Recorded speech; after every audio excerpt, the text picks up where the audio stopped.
Flying arrow, born to lose. Life is storm, he can't refuse. Kicked to dust, but he won't stay. As a black sheep, he fights the dark to find his way. Wounded heart still beats strong. Walks the line of right and wrong. Nightmare chases, he won't weep. Trampled dreams will break his sleep. Flying arrow, gonna rise. Life's punches won't disguise. Man of sin, man of grace. Life's black sheep, he won't fade without a trace.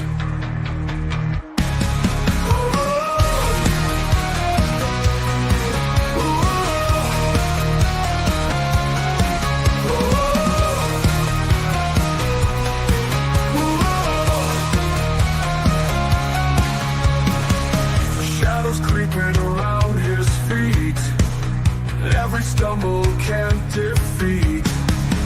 Broken bones and ragged scars, he stands tall through bitter wars. Whispers say he won't prevail, but his spirit built to sail. Every fall just makes him rage, dancing on this bloodstained stage.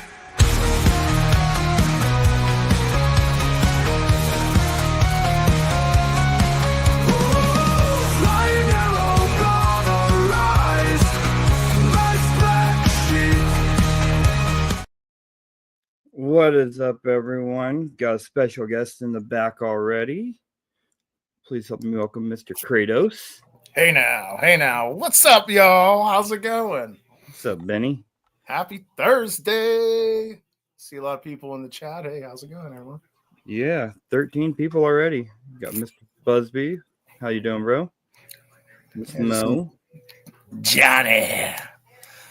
There's Johnny. David. What's up, Georgianne? Hey, Georgianne. Go through. Hello. Shop. Hey, my muddy mess.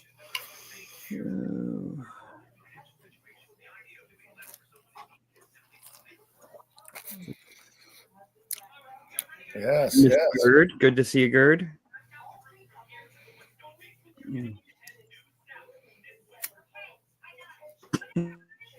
Uh-oh. Big question.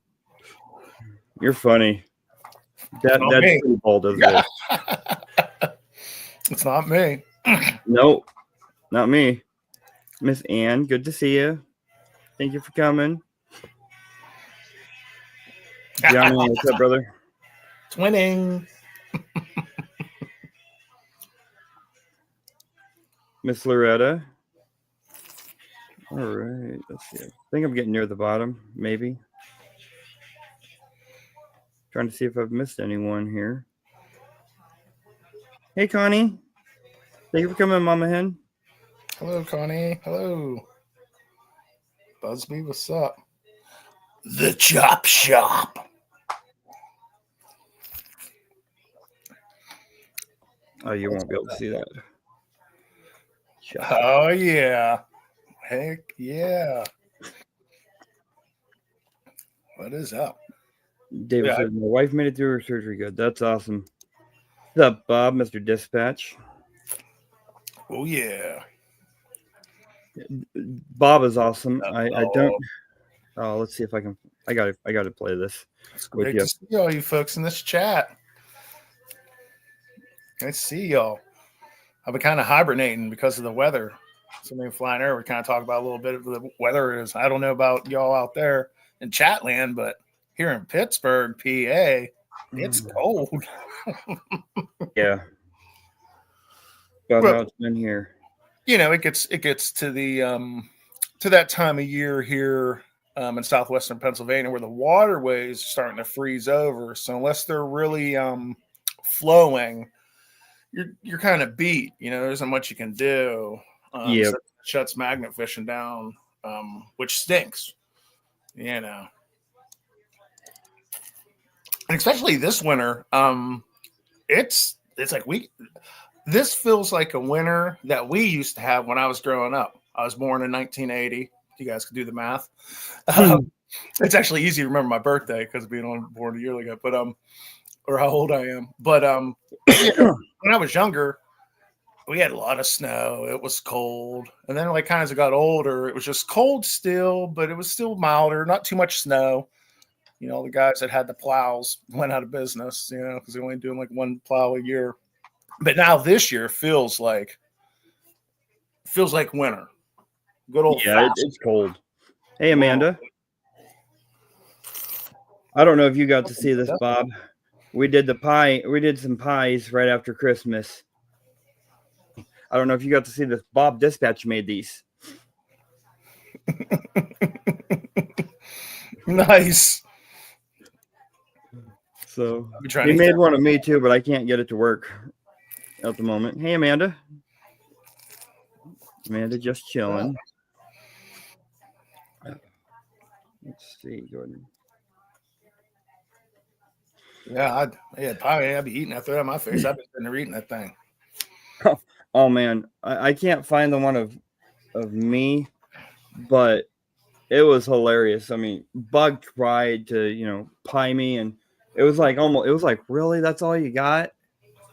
And then everyone's like, get Tisha to do it, and so they brought my wife in, and she just smacked. Got you. So there's a mascot that for whatever it's infected my For You page on TikTok. Yes, I still have it on my phone. I didn't like download it, and like I kept it, so now you can't get it back from the App Store. It's real weird. But his big thing is I think it's Colt or whatever. But his big thing is all his TikToks are him just like hitting people in the face with pies. I love it. He just sneaks up on people and boom, gets them right in the face. Blue. Is it Indianapolis Colt? Oh. Hey, big movie, Colt. Kenneth Bird, good to see you. Let's see. Anyone new? Bunch of people coming in today. I appreciate all the people. Dad, I called him right before the live. He was getting his stuff ready so that he could come up for doing his glitter beard. Mm-hmm. Colt nailed it. It's the Colts mascot. That's who it was. Gosh, I was like, yeah, it was like it's right on the And then he'll have like the things come out of his nose. That dude's a trip. Yeah, I've seen some of those. That's hilarious. Yeah, it's like the same song over. Dun dun dun dun whack. Dun dun dun dun whack. And then he goes and does the double whammy. Yep. What's up, citizens? That broadcast rolling with Joker, LGM. Wallace Ventures over there. They had a good one. We got Mr. Bear in the back. What's up? What's up, Bear? Long time, brother. Let's see. Yeah, so many good channels in here. So many. Yeah, it's awesome. What's up, big movie fan? Cole is 9 away from 1,200 subs. Wow, that's awesome, Cole. Yeah, that is awesome.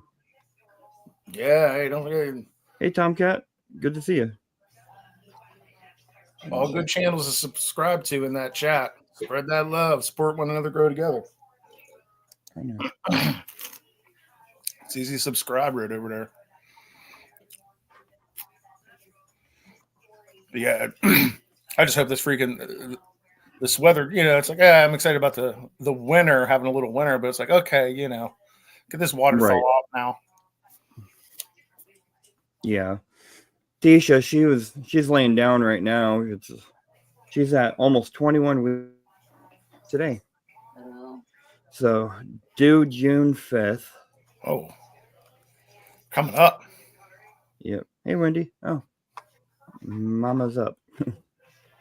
Dang, my two girls are, growing up there in their early 20s. It's like I couldn't imagine going back and doing it all over again. Oh man, I'll tell you, it's way more expensive feeling. Yeah. It's like my oldest is almost 15. And then Bug, she just turned 11 back on the 16th. So her birthday was last Thursday, and then that's why Grandpa Billy was like, "I'll do a glitter period if we raise $30." Boom, $30. And he even donated on it. So she was like, "Yes." Yeah, And then little man's going to do parents out there. Yeah, no doubt. You know, I've been. Wow, Cole told us it's going to be 19 next month. Holy smokes! They grew up quick. Yeah, they grew up quick, definitely. Yeah. Yep, that is for sure. So,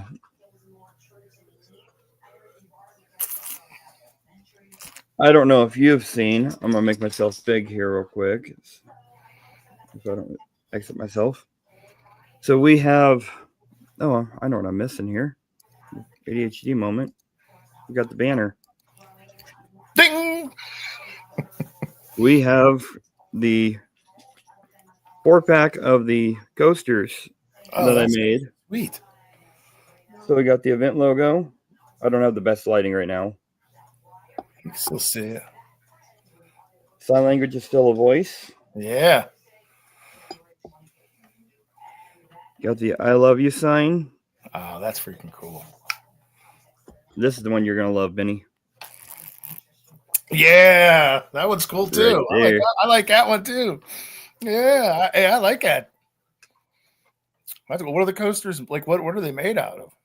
Those are slate coasters, actually. That's what I thought. I was like, dang, is that some slate? Ooh, snap! Yeah, that's cool. You know, I was playing around with it. I was like, I want to do some slate coasters for myself. And you know, I do that whole black sheep thing. That's my brand. So I did it, and I was like, why not make some for the event? Yeah. It's one way I can use the laser, make a little bit of money for the event. You know, do them $5 a spot. You know, that basically covers the materials, and I had to take time to go in and design all those and pin them down, edit the stuff.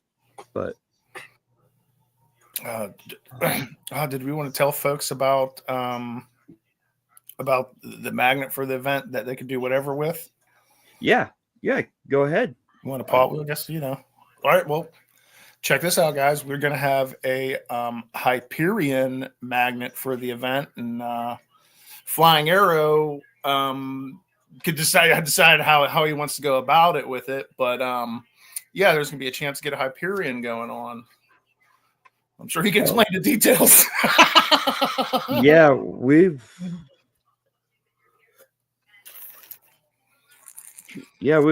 figure out how we're going to do that, and we'll start running that actually.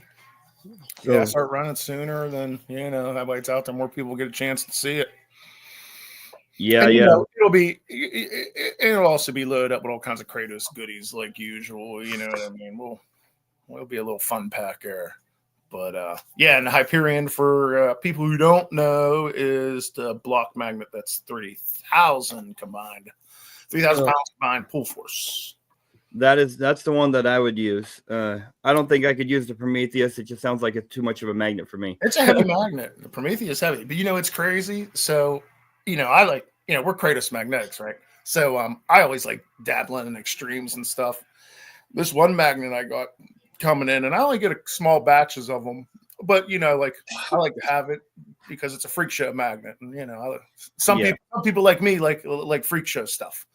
Even though it isn't really always practical, it's still, like turning some heads. So this thing that I got coming in is the Kratos 3000.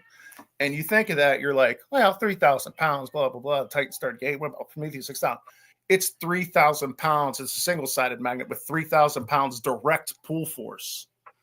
So it's like, it's not divided up by different sides. It's like direct pull force. That's a single-sided magnet, though, so it has certain purposes and practicalities. But yeah, like I got a small batch of those coming. Those things are crazy. It's like throwing a freaking sewer cap. You're funny, Matt. Matt's saying stick with the Temu magnet. I actually do not have any of the Temu magnets. I've got a the first magnet Dad ever got me was a Centurion 625 single side. Mm-hmm.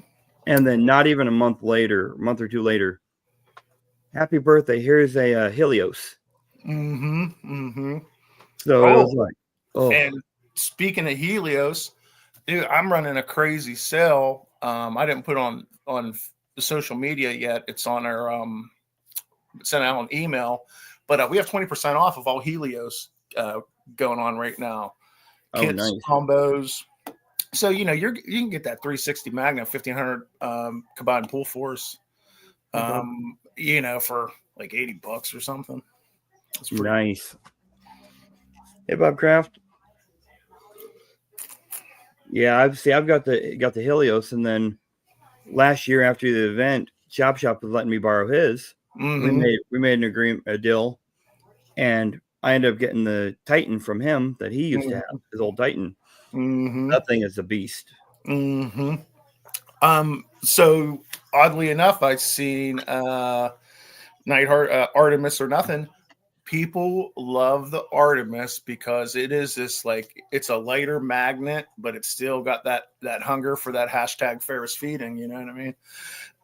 So that's one of our really popular magnets. It's honestly a lot of people. I've noticed. I noticed trends and stuff of what's selling. A lot of people are really going towards the Artemis. You just notice spikes in sales there. So yeah, it's becoming more popular than what it was. Always popular magnet, but.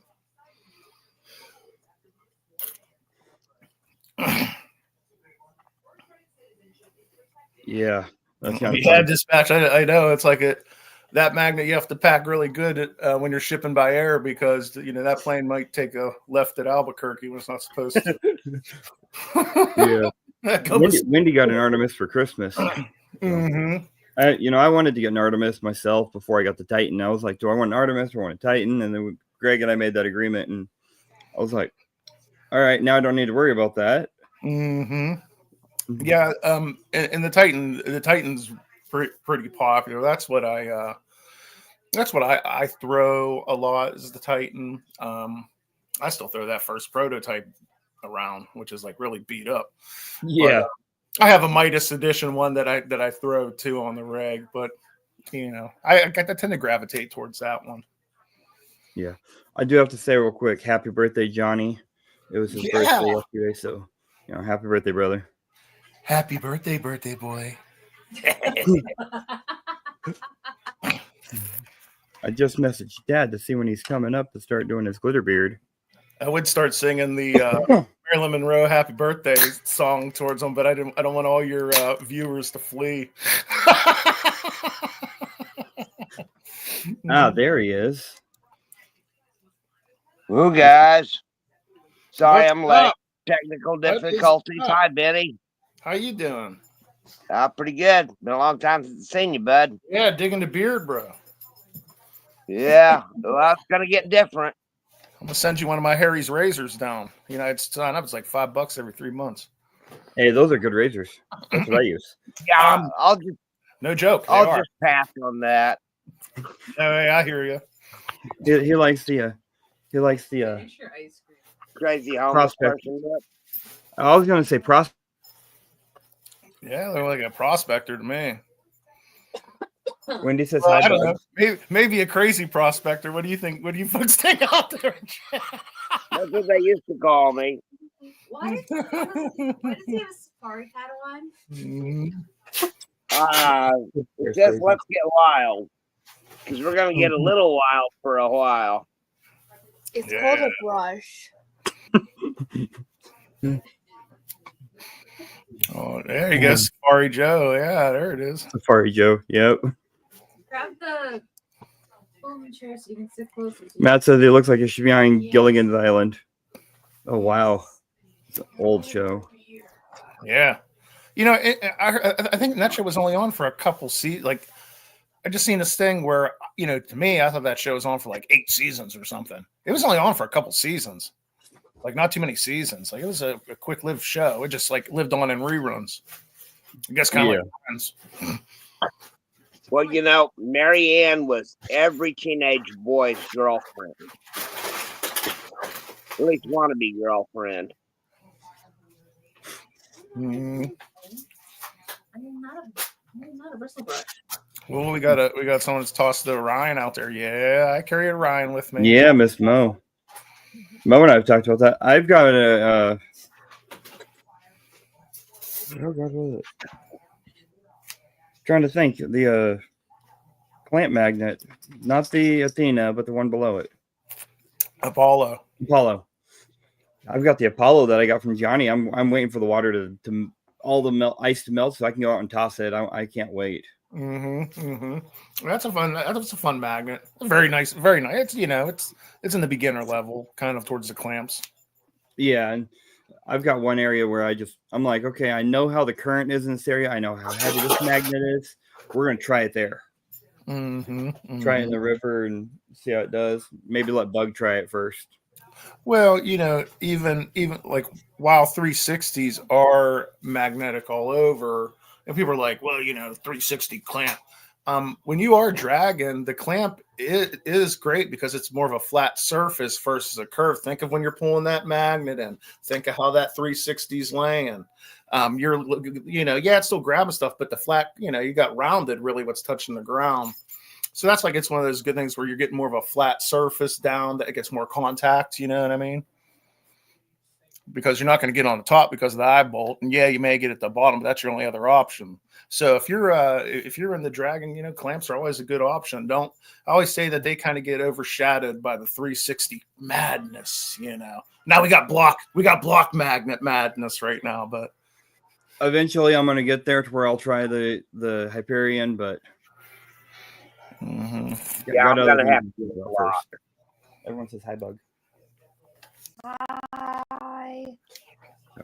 Yeah, and you like those because they're flat on all sides, so you're getting that contact versus the curve. That would be. Yeah, and what's great is, okay, so everyone knows I found 4 explosive ordinances.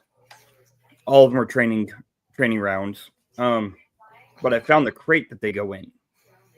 They're all like 1960s era. Well, they are literally all in one area within a 2 square foot area. And it's literally just dragging the magnet. Boom, there's one. Drop magnet, drag a couple more inches. Boom, there's one. I picked 2 of them up in one shot. So that's like little cash or something was right there. Yeah. And what it turns out it was the National Guard has a base here, and they were training a while back, like 60s, 70s time frame. They were just throwing them in the river, and they dropped the crate, I found out, because I pulled the crate up and it had the plate on it for the Army National Guard. Oh my goodness, that's so wild. And so I pulled the crate up because it looks like they ended up knocking the crate off into the water. That's cool. That is cool. It's cool. Well, it's neat because you're getting a little bit of the backstory of something got to where it was versus, if we didn't find that crate, you're kind of, me, I start going, well, it has to be aliens. Yeah. The area where this is at is literally the same area the ATMs were at. There's a car because there used to be a chop shop that would dump car parts there. So we find car parts all the time over in this area. And this old veteran was talking to me, and he goes, yeah, the National Guard used to come train out here. He was like, I can't tell you where, but they used to throw grenades out off this dock over somewhere and then drop several crates off. One of them was still down there. They recovered several. And I'm like, really? Well, I found that one crate, it looks like. And then that crate would be really awesome to have. Yeah, it was a metal wire frame for it, and you could tell that there was nails at one point around it for wood. Right, yeah, they would be wooden. So, but it was like a metal frame. It was actually the last time Bug and I went to this place, and we both found a lot of stuff at this place, like her horseshoe, the ice skate that I found. All of it was in this area. So it used to be a really popular area. Little honey hole. Yeah. So all of our good finds are from this area. Wonder what spring you can find it at Riverview with the Apollo. Other than your hook. I was gonna say one of the places we go, Riverview, I lost my hook, and I had to cut my rope with 30 feet of the rope attached because it was stuck so much that a come along wouldn't even get it out. So eventually this spring, I'm gonna go and dive in the area or snorkel in the area and get my hook back. Oh, that's cool. But this area has a 1964 Mustang that went off a wooden bridge right where my hook is at, and it was never pulled out. There was also an old, I don't know if they have them over there, or if a lot of people know what I'm talking about, Swan's trucks. Is that like the food delivery service? Yeah, they had one of those, but it was a truck. It was a truck like that was delivering flour and funnel cake batter. It went through the old wooden bridge where we go magnet fishing. Same place Sean and I went. It used to be a wooden bridge, business, I believe. Huh? The Swans, I think they're no more. Yeah, they're gone now. But there was a delivery truck that was delivering funnel cake batter that was one of those style of trucks. Mm-hmm. And it went through the old wooden bridge back in the 60s. And this amusement park it's called Riverview Park. It was there from like the early 1912 time frame until the 80s. Nice. And in the 80s, they got shut down, and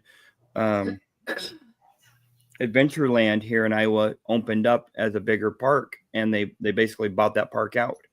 And there was a bunch of fires and stuff, but there's still a bunch of the old amusement park stuff in the water from when that amusement park was there. Ooh, That's cool. probably The sunken towns you hear about, when they made the dam or whatever and flooded. Yep. Town.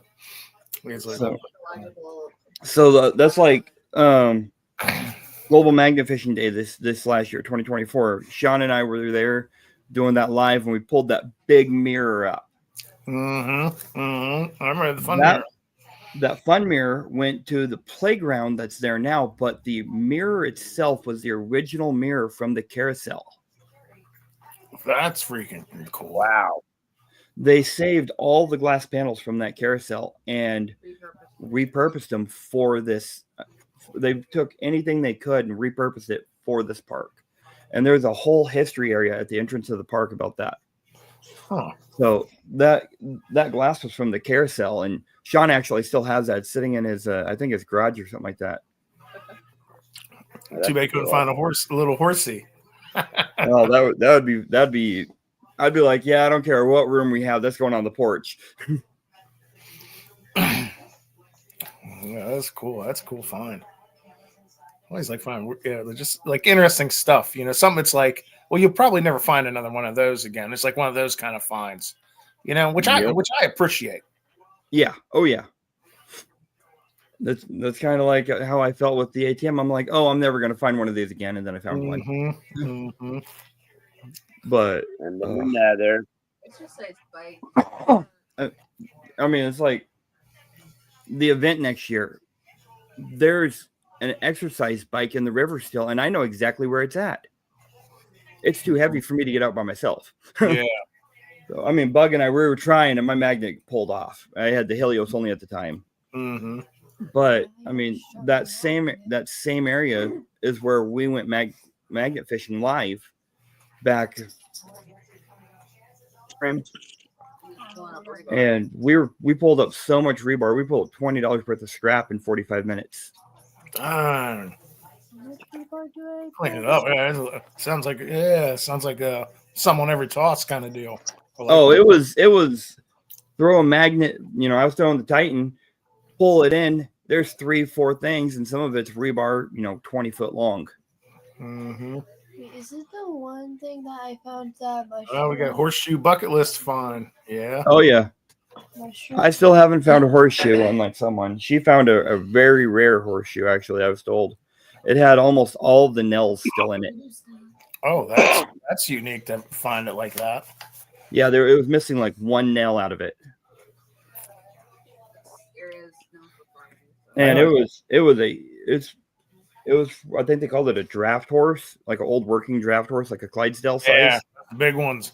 It was huge. And I was like, holy cow. So she's got that. We're going to get it heated up to where we can kind of straighten it out a little bit, clean it up, and spray paint it with a clear coat so that she can put it in her room as decoration. Yeah, you got to put it above your door, upside down, to catch good luck. Yep. That's the old tradition. I got one outside my door. Yep, it's upside down to catch all that good luck. I need to get one. We all know I could use good luck. Yeah, I like superstitions and this and that, and little lucky trinkets and stuff like that, because I do feel that you believe enough, does give a positive effect, or it's not going to stop bullets. I don't know, maybe it'll be the right place in your pocket or something, but but it does give like a positive energy if you want it to. Yeah. Anyone out there carry little lucky things with them? Oh, what by chance? I gotta go big on this one. I keep this red jasper dowsing pendant all the time. A buddy of mine gave me this. It was given to him by a Native American elder. Yeah. And they told him, give this, you'll know when to give this away, and the person that needs it. And it's an arrowhead, and he gave it to me, and so I keep it with me all the time. Yeah, I have a little rabbit's foot that hangs out with me for a little bit of good luck. Wasn't lucky for the rabbit. No. Well, that luck had to come from somewhere. I had to take it from that thing, give it to myself. LGM took his luck and became unlucky for him. Greg, we already know that even a horseshoe's not going to help me. LGM. You need the horseshoe before the James. rabbit's foot. Is that Bob? Like speaking of stuff like that, one of the superstitions I always believe, and I've taught Bug this and everything, is everyone carries a pocket knife, but I never let anyone else close a pocket knife that I open, because I always have the superstition that the next time I open it, I'm going to get cut. I've heard of that one before. It's happened to me multiple times. So it's like if I hand Keisha a knife and she's like, "Hey, I need a knife to open this," I'm like, "Okay, I'll close it," because I know she's going to close it. That's an interesting one. I was curious if anyone else has any weird little superstitions they follow in the chat. What are yours? Can't really read the chat with where my camera is. Hold on.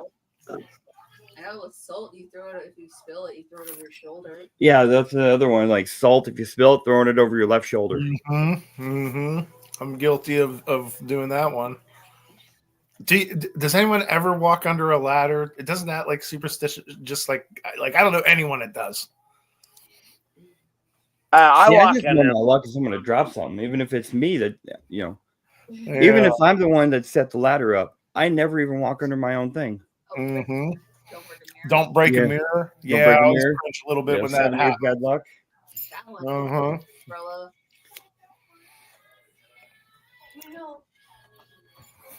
Don't trust me with mirrors. Yeah, I was gonna say I don't trust her with mirrors because she's broken like 3. So I probably have. She's got like 21 years of bad luck. And I think since she's a minor, that karma's just giving it to me.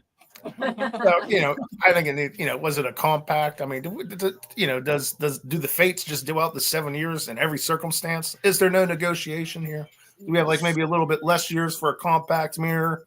Give me a couple more years if it's the big one. That's you think there'd be a little bit of negotiation with these hard rules. The fates. Here's one that Georgianne said: when I watch football, the Steelers, if they win a game, I wear the same thing the next game.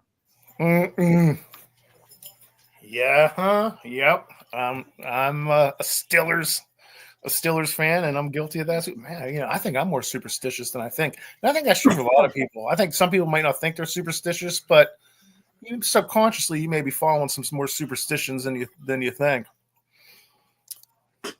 Bob says 0 superstitions, walked under a ladder 15 times. Oh, Bob has a Discord chat that is just hilarious. Mhm. If I'm depressed or if I'm upset or something, I can go in there, read for 30 seconds, and it's gone. I will leave there laughing. That is funny. That's an interesting penny superstition there, Bob. Let me see. Oh, the penny one? Yeah, I've never heard that one before. Well, yeah, what side it's on is Yep. good luck or not. I've heard that. I've heard that. In what I've heard is you're supposed to put the penny inside the edge of the blade. Oh, really? It was that activates the luck. That's what I've heard. So See, I just heard it was like if it was it heads up, good luck? Is that it? If you found it if it was laying on the ground? yeah.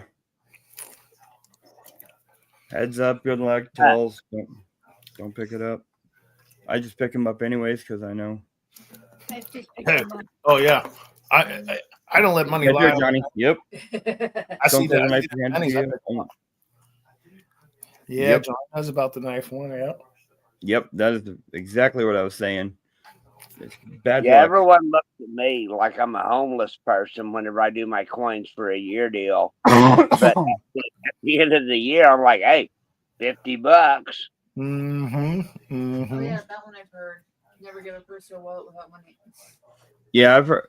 Tisha said she's heard of this one. Never give a purse or a wallet without money in it. Does gift cards count? Yeah, Johnny. I'm the same way. There's no penny too gross for me to pick up off the ground and put in my pocket. Hey, Well, Word I've have said also heard it. of a lot of other superstitions from other people. all my pennies I put into this 10, and I mean you can see it's already up to here. Yeah, That's just the last like month and a half. it adds up. So, oh, it does. I might have enough for a gallon of gas in there. You never know. Pennies may be extinct sometime soon. Well, it happened in Canada. Oh, every penny I have, I look through it, and if I get a 43 or a 44, I'm pulling it out right away. And then if it's anything else, I'm like, okay, is there anything special about this year? I go through occasionally and I'll look. Yeah, always said they were like, "Yeah, I got all these pennies." Like, well, when the apocalypse happens, I'm gonna melt all these down to copper bars, and I'm gonna start trading for rabbit pelts. I figured drill a hole in the middle of them and make them washers. Yeah, right. Well, if there's zinc, that would work. Most of them All are zinc new anymore, ones. and that's what washers are made out of anymore. For a lot of them. Yeah, and it'd probably be cheaper than a washer would cost you. Yeah. Oh God, where was it? It's only a Thanks, penny. Gary. Right before Christmas, I went to one of Bug's friends had some stuff they needed fixed, and I went to the hardware store, and it cost like $18 for like a bag of screws, washers, and nuts to fix this gate. Jeez. I was like, holy crap. There was 15 washers in this bag, and it cost almost $7. Yeah, that's a bit True crazy. story. Holy crap. I heard about them like 20 times. Huh? It's made out of gold. I said, true story. I heard about it like 20 times. You were on the phone when I bought them. I know.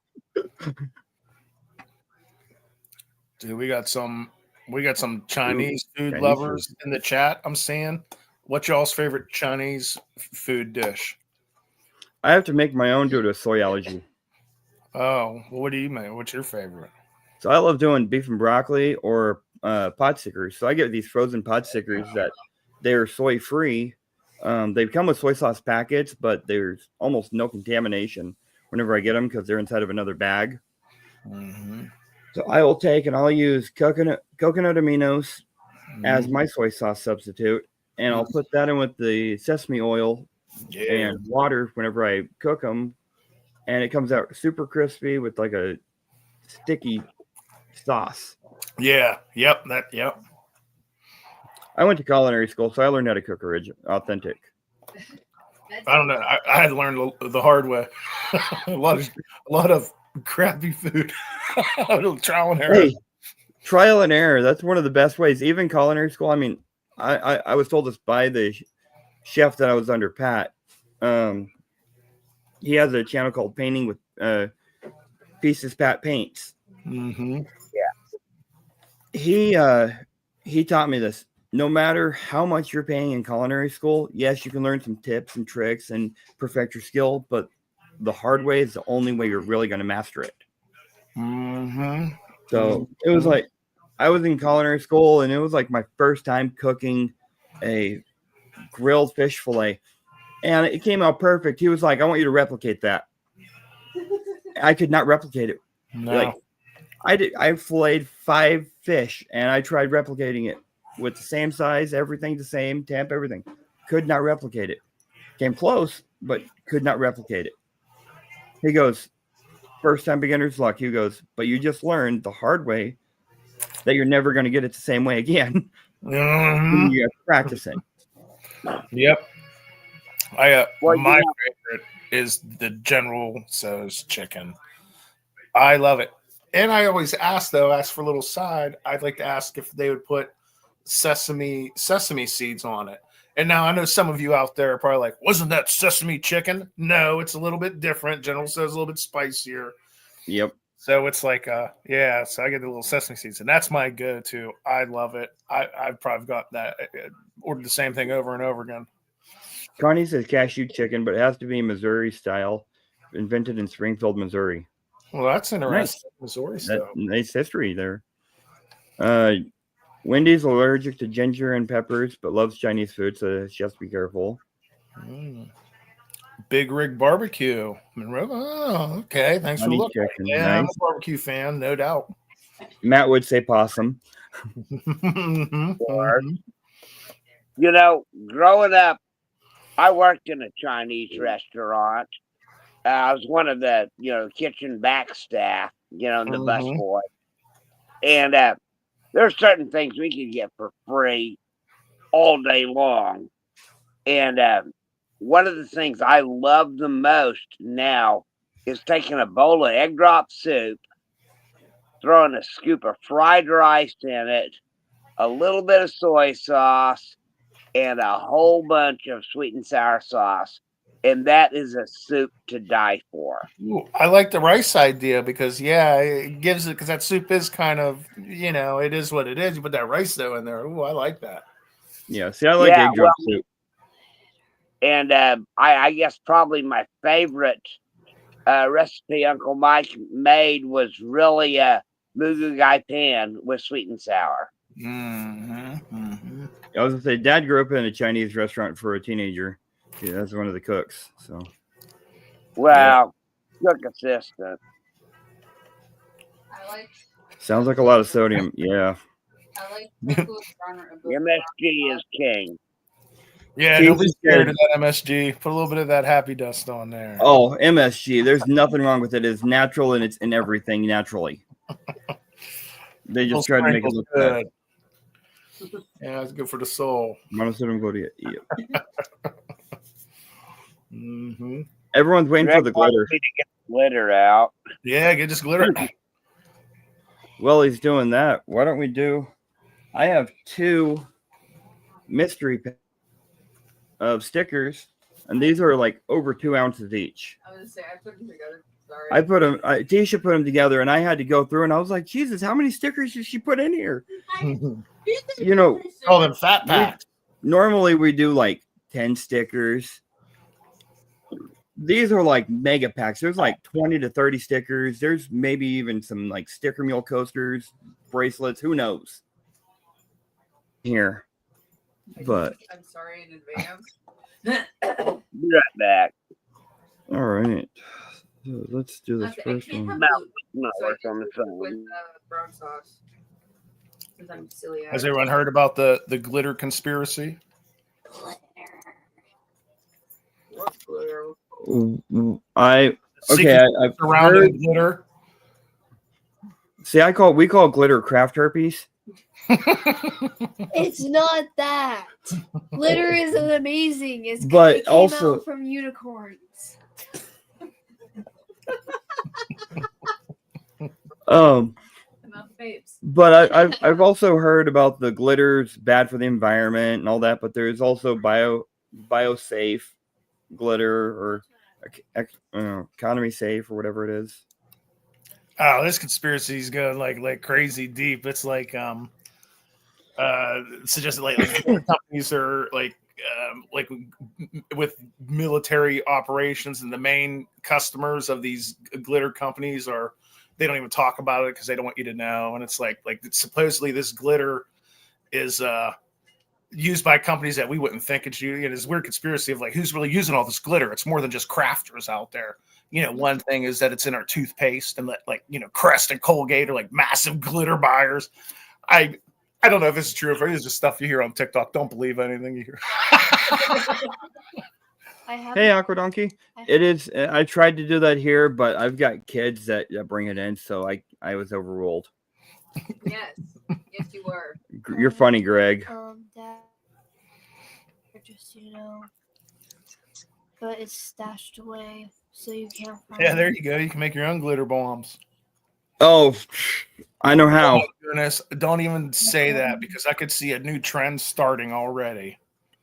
Oh my goodness. I have a place that I get emails from. I have a place that makes them, that I get email subscriptions from. I've thought about sending a few of them out, but they're like $20 to $30 a piece. So I'm like, nope. I can't afford that. How bad do I want to piss people off? Mm-hmm. They've also got those cards you can get that they play sounds and they never shut up, and then they're loaded with glitter. I love those. I know you do. It's like that same phenomenon that happens with glitter, where it just stays, you know, once you have it inside, it stays. You can never get rid of it. That's like the same thing that happens when you get a real Christmas tree and you go that route that one year. You're like, oh, I'm going to get a real Christmas tree. And then like 7 years later, you're like, huh, there's some pine needles there. Yeah. Where did these come from? Yeah. Got rid of everything. Pine needles? I like pine needles. They're from the Glitter is put into products like adhesives for warranty claims. Oh, geez. Mm-hmm. That's where I got that. Yeah, all kinds of applications. What's up, Greg? Are you diver? What's up? Seeing if I missed anyone else. Aqua Donkey. Yeah. Miss My Money Mess is like 5 years later, and it's a stick in the carpet. We're stuck in the carpet. Yeah. Oops.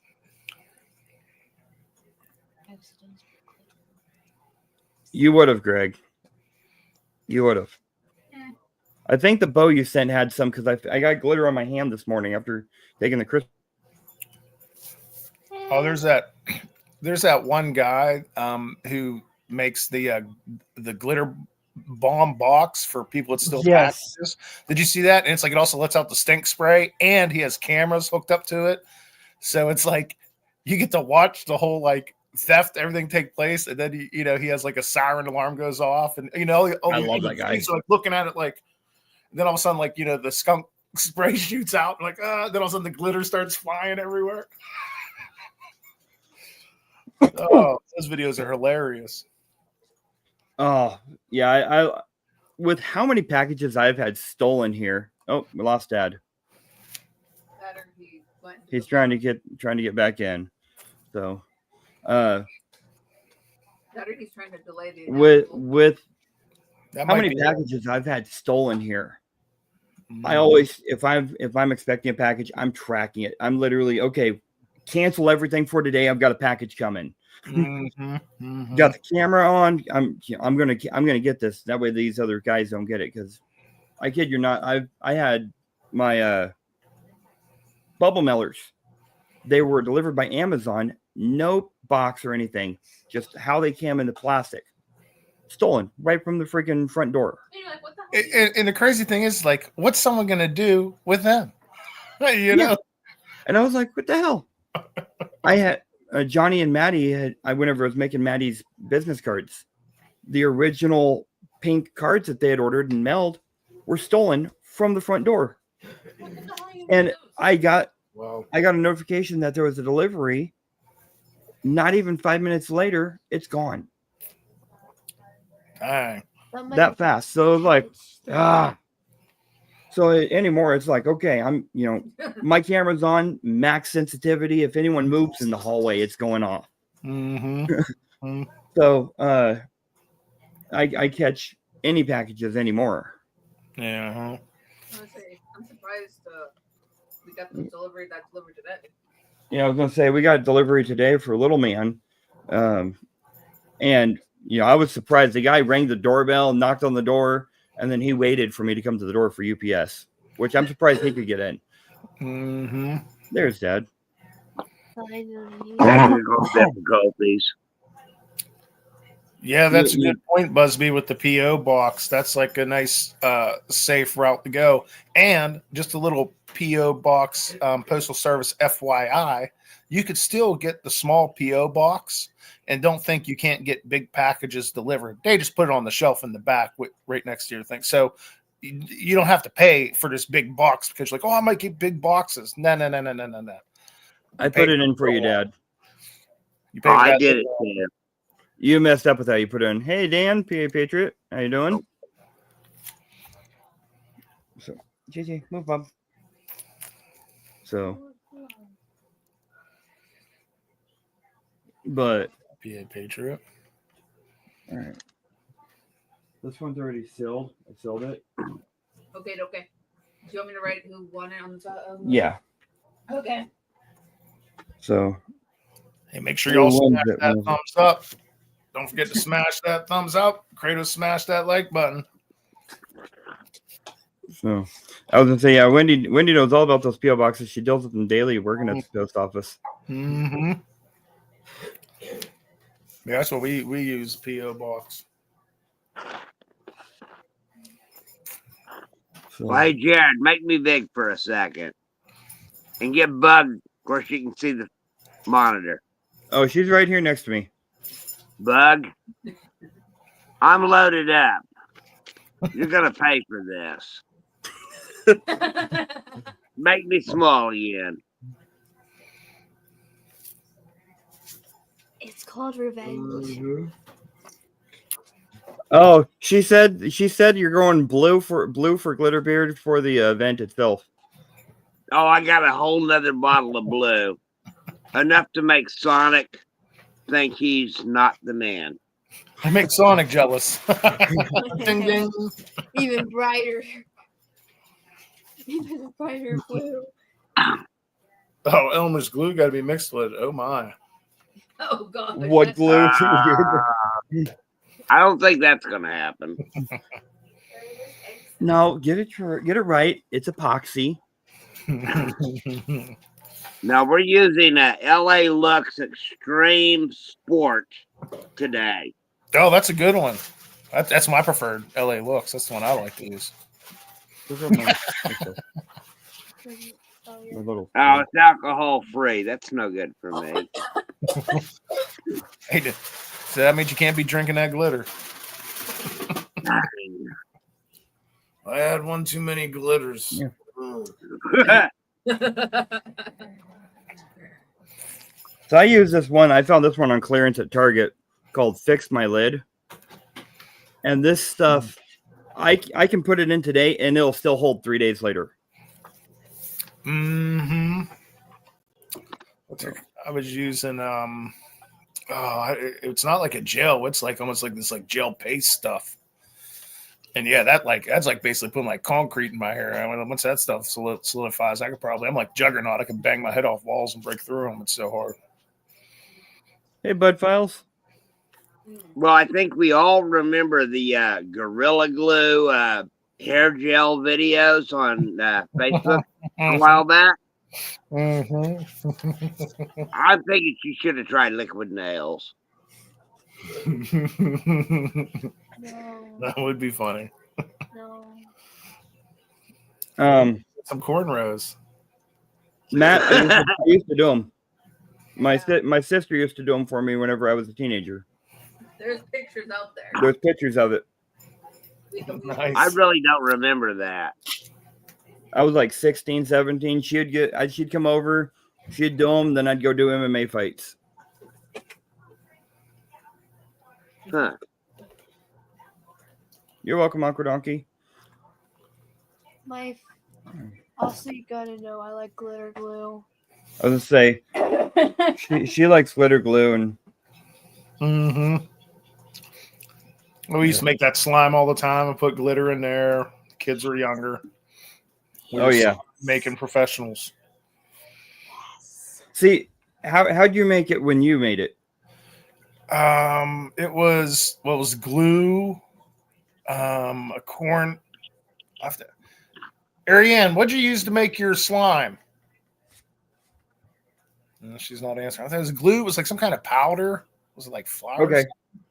Okay. So I know the method you're talking about. How we used to do it, I was sitting there looking up, is the way that they say not to make it if it's going to go near the mouth, where you use glue and contact solution. A little dab of mercury, you're good to go. If you put contact solution in there, it instantly starts turning into slime. Oh, that's wild. And I found out years later why for the chemistry part, but we would take and put food coloring in it. Like I made some bright blood red. It looked like blood. Yeah, that's cool. And then, we used to make slime all the time. I can't tell you how many things of glue we went through. Mm-hmm. Slime. I remember Christmas, the girls would open it up and there would be glue to make slime. I sniff glue. Always get them glue and all the little things they needed. Got 20 watching and 13 in here. Let's get it in there. I'm going to run this here in a minute. And it is international. If anyone wins the international, it's going out still. Oh, that's sweet. So I'll send sticker packs international. Just kind of hard to send other stuff. Speaking of international, I have a bunch of mail going to Canada here soon. And Gerd, you have a sticker pack coming. I just got to get stuff together for it. So yours is special. Gerd's won a few sticker packs, and I got a dog tag for her that's going out. Mm-hmm. No, it's just the beard, Greg, not the back of my head. And by the way, yeah, I have this. We ain't playing that game, Greg. Oh, show it again. I missed it. Oh, I just dropped it. Oh, come on. What's Yeah. that? A few drops throughout. What is it? Super glue. Your evilness. Oh, She's turning into like an evil one. She's over here, pure evilness. I'm like, child, calm down. She's part of the family. Expect it.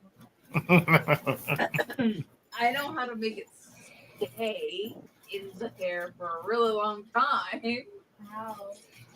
There's certain hairsprays you can get. Yeah, I was gonna say hairsprays work really well. Mm. Now I'm gonna do the gel for the glitter when I do it to get the beard nice and wet, and then I'll set it for a week with the hairspray I bought today. Since the can of hairspray I thought I bought was like that dry shampoo stuff, so that kind of defeated the purpose. Dang, you're gonna lock it in. Dang. Oh yeah, for a week. Dang. Oh, That's gonna work. Hopefully you went to the grocery store and you're all set up for a week. You got all that Oh, bread and milk, yeah. right? You know what I mean? You ain't want to be like, oh, I forgot the butter and have to walk up in that store. They know me at my store. They know I do weird crap anyway, so. Matt says your new channel name's going to be Cooking with Sparkle Pony. Probably not. Greg says food poisoning with Joe Sparkle Farts edition. That could be segments. Yeah, like Oh God, I see a mini series starting with that. Mm-hmm. I do have a bunch of edible glitter in there somewhere. I was looking at doing something for, oh God, what was it? Either Tisha's birthday or our anniversary last year, and I looked at edible gold, and I was like, "This crap's expensive." Mm-hmm. It's made out of gold. Jeez. I don't know. It would be hard for me looking at it in the toilet and flushing it down. I might go in there and try to reach and get it back out. It's like, that's gold down there. Shiver me timbers, there's gold in there. See, and this vial that I got from Gentleman Prospector, I still have like 70 or 80% of that bag, and there's 1/8 of a teaspoon in there. So I'm like, I need to finish panning that. 1/8 of a teaspoon of gold, that would be like 4 grams, maybe. I don't know. I'm not good at conversions. PA's like, someone say gold. Hey, I'm looking for getting some gold, looking at getting some prospecting stuff for the event.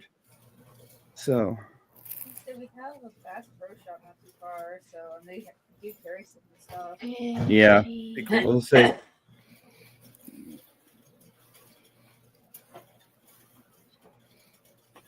But you know what? Let's go ahead and run this first one. So, They did mystery pack. Let's go. A while. get in there. I'm gonna give it another 10 seconds.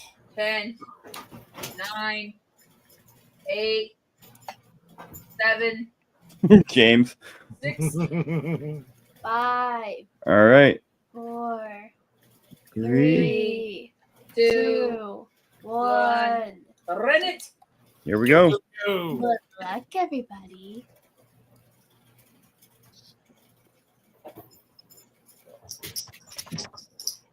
Dan. Yay. Okay. Congrats, Dan. Congrats, Dan. Didn't even work. It was working earlier. Hey, Donkey. Hey, Billy. How you doing, Grumpy? Hey, Donkey. I thought that to dissolve gold and silver, either way, you had to mix the hydrochloric with nitric, which makes aqua regia, which is like the fumes are highly toxic. Do it outside, wear a respirator. But I didn't know that you could do it the other way with just hydrochloric. I always thought it was like one of those non-reactive elements that doesn't break down in the stomach for that. I'm knocking everything over here. All right, let's see. He's like, did I get the gold? No, but you got a good mystery pack. And today it's coming with an event sticker for the event this year. I keep saying next year, but it's this year. Yeah. So these are pretty hefty sticker packs. Hashtag thickie. Oh yeah. They're like 2 ounces. They're stuff from last year's event that we have still.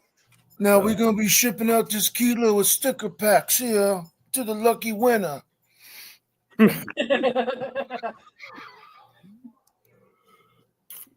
James has a question for Benny. Scarface's stickers. Yeah. He says, question for Benny and info on the awesome Stein. You've been drinking from it since I met you, or since I've seen you. Yeah. This is man, I've had to sign this given to me years and years ago, and I just put Kratos juice in there. Because I just can't be pounding Kratos cans on the live. So yeah, when I like when I go on lives and stuff. It's like actually a moment for me to relax and chill out and just have some Kratos juice amongst friends. So yeah, you'll always see me usually sipping on the old Stein when I hop on a live. Yeah, probably been drinking out of this thing for 15, 20 years. Did I find it on some kind of crazy archaeological dig or anything crazy? No. It was just given to me, and it has this like weird little. You can see it just has. You can't really see because of the thing, but it has little designs and stuff on it, which I thought it's cool. So Johnny I should says, have out of a Viking horn, but hey, that's the way to go. Johnny says, Benny, can we order them Kratos cans? Well, we just got done with the Kratos hot sauce. That might be my next endeavor, Johnny. And then I was gonna say, Greg goes, how come there's no grape juice available on the website? Yeah, hey, I put it this way. It's like I may never leave Kratos HQ. Very nice can. Huh? Tisha says, yeah, you can call it Dionysus. Because he's the god of wine. No, I haven't washed it. I just blow it dry and let that stuff at the bottom form another layer of goodness. What are we talking about, Benny? Wow, Billy. Space Goat. aliens. Wow. Space aliens. And your dad looks tired of the night. Oh. Childhood room. Now, I've been hearing about the Kratos hot sauce, and I think everybody knows I'm kind of a hot sauce nut. Oh, we got a little hot sauce connoisseur over here.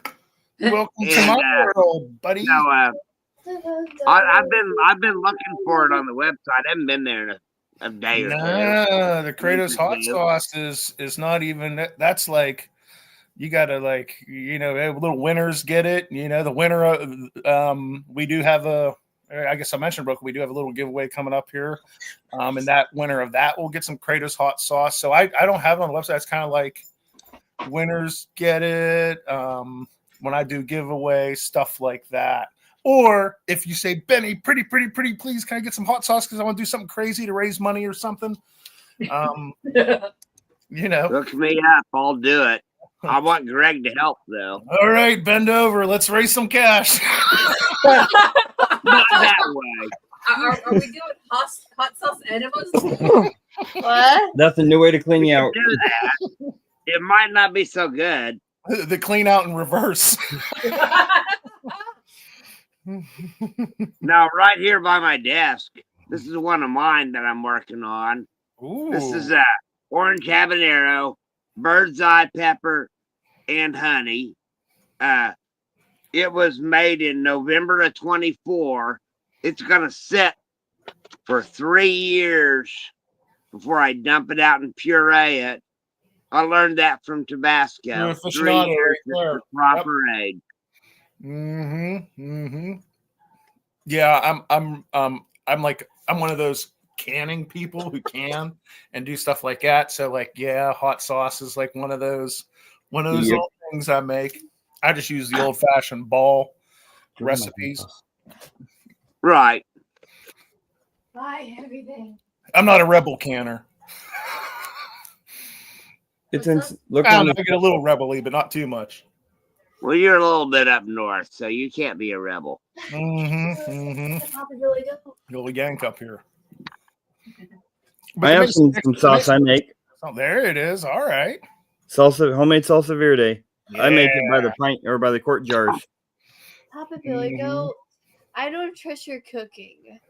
One, because you can make poison. I didn't say I was going to feed it to you. That's why his new family first. Which we are working on that in the background. We've been working on Dad's new channel called Food Poisoning with Joe. And I'm going to help him learn how to edit videos and do all that. So you got to do it for me. I said I was going to teach you. Crap. It's going to take a couple years to teach you, but I mean, on that diet, you'll lose more weight than using Ozempic or whatever. Oh, yeah. Hey, you have all kinds of celebrities flocking in, like, oh man, I just didn't know how to get food poisoning and just like blow my guts out. And like, man, I lost like 3 pounds. This is great. That's great. And it's all natural because it's like just food poisoning. Yeah. That can be your thing. All No, natural. please no. Food poisoning is all natural, man. Yeah, Greg. Tisha was like, earlier today, she was like, he's going to get in so much trouble. And I'm like, no, I'm not selling it to anyone. I'm not feeding it to anyone. Anyone gets food poisoning, it's going to be me because I live alone. So, you know, Yeah, it's a- maybe the I'm cats. just going legality. He said, your cooking is so bad. That's why you don't eat it. That's why you're just kidding. I said that.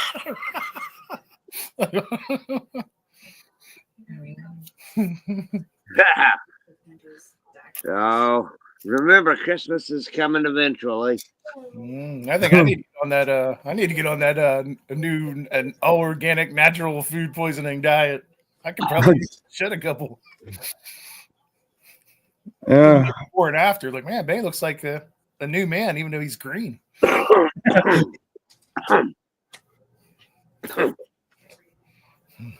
Matt's like, I'm not sure if Joe washes his hands or is that part of the food poisoning?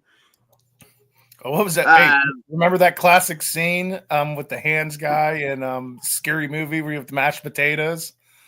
What's his name? Oh man, the Oh butler. God. You know, Yeah, I know. I was just talking with Tisha about that this morning. Potatoes for you. I was telling Tisha about that this morning. We were sitting there talking. She was like, "I have never seen that." I was like, "Oh God, I've got to show it to you." Let me Was use that my Dookie? strong hand. We all been at that one place at one time where you notice something like that. And it's like, I'm good. Yep, Greg and James know all about that one. It's like, man, that guy's knuckle deep in that chicken noodle soup. Give me a ball. You want soup? Yeah. No, I'm good. You know, You wouldn't understand. It's from an old movie. Okay. like make up some kind of like religious holiday. Oh, I'm on, Shiva or something. I can't be eating that kind of chicken soup right now. Go after the full moon. Oh, okay, sir. That's not as bad as salad fingers. Oh God. The old YouTube. If anyone's remembered the old YouTube series, salad fingers. That one was quoted a lot in my school. Younger people would probably know that one. Like He's talking about salad fingers. If anyone remembers that, it was a YouTube series. it was a YouTube series. Salad fingers. Yeah, Never heard of it. Weird. It was like Flash animation. it was a flash animation thing from like the late LPM knows about it. late 2000s. Some ring a bell. Somebody I probably know about. Or yeah, the turkey you try to serve. Yeah. Oh, let me get that out. Oh, there it is. The definitely not a PG movie for kids. No. That one was rated R? I think. Unless I knew it was rated R. No, it's funny, but I always be watching the mashed potatoes around Thanksgiving now because I keep thinking of that movie and I'm making sure it's like, hey, fingers up in there. Yep. Yeah. Joe's Apartment. Joe's Apartment. That movie. Yeah. That wasn't Keanu. Who the heck was that? Not Keanu. Who the heck was in that? The guy from Sliders. Jerry O'Connell. No. Yeah, Jerry O'Connell. And hey, kudos to you for the Sliders reference. Big fan here. I say. Yeah, that was a good one. Mm-hmm. I mean, Wendigo and I, we like to make Doctor Who jokes because we're nerds. Who? Wendy. Who was that? Definitely a nerd. You don't know about Doctor Who, though, babe. Oh, but I played I got this other movie. mystery pack up in this background. Mystery 2. Hashtag mystery 2. Yeah. So I said, Johnny, Doctor Who. Who's that? Who's this Doctor Who you keep talking about? Who is he? Doctor Who? We don't know who he really is. Hold on. Oh, I'm sorry if you're getting a bad camera shot. I'm getting it for you, Dad. Oh good. Because there goes the sound. I already knew that you wouldn't be able to get it very well. Yeah, we see a white. Well, now we see. All right. Yeah, the food poisoning finally got him. He keeled over there. See a rainbow tinfoil. Yeah, he was talking about that today. He's like, I'm going to get glitter everywhere, and I don't want to get it all over everything just yet. I'm going to get these party things, because he was at Dollar Tree or something like that. He was like, I'm going to get these party tablecloths or something like that and just lay them everywhere and tape them together. I was like, go for it. I wouldn't use it inside the house as it is. I don't know what the temp is there in Oklahoma, but, you know, I don't care if it's 5 degrees outside. That's a heat wave if it's not negative. Mm-hmm. Hey, Danny D. Hey, what's up? Thanks for hanging out. Thank you, Johnny. Maybe he went to go get the hair gel started.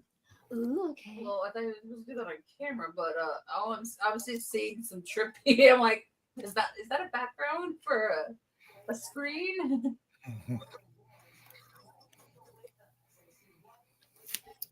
Oh, you're all good, Johnny. Let's say.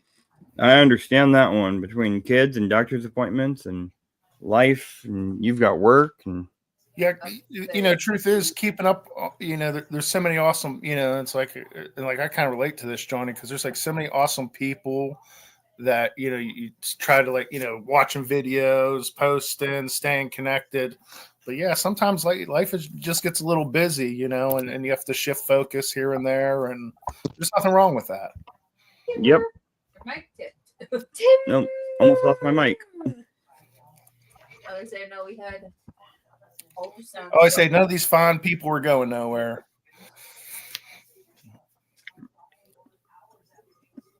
Yeah, I was gonna say we have the ultrasound day, so It was supposed to be.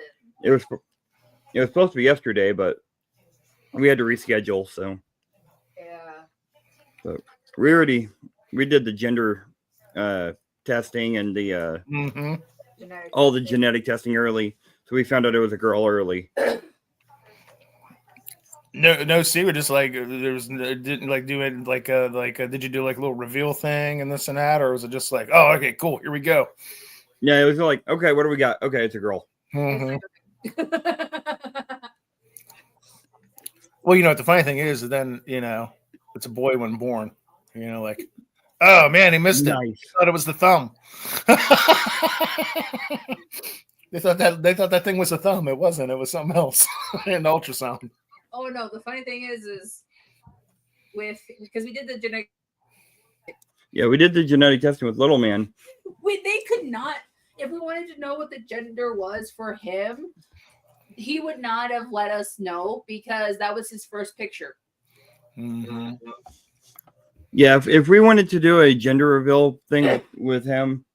We did the genetic testing with him, but we couldn't get the results because we couldn't log in. So, and they did it really late with little man. It was during the COVID outbreak stuff. Oh, there's Dad. Remove that. So it was during the COVID outbreak stuff when it first came out. And really, we're bounced from doctor to doctor to doctor to doctor to doctor. We never saw the same doctor. Twice, yeah. Unless it was always you're seeing this doctor today. You're seeing this doctor. Oh, we can't treat you here. You got to go to this clinic all the way across town. Oh, we can't see you here. You got to go 2 hours away. Gee whiz! And it was literally bounced around. And then we finally got to Iowa City, and they finally got the same, one doctor. And the first ultrasound picture. There's your gender reveal right there. You want a picture? Here it is. Yeah, we couldn't. It was a kid.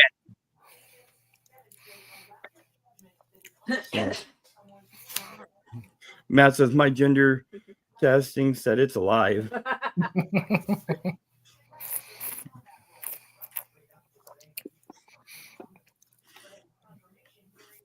But let I should show you a picture of my I won't do it because it's a family friendly live. I'll show you a picture of my ultrasound.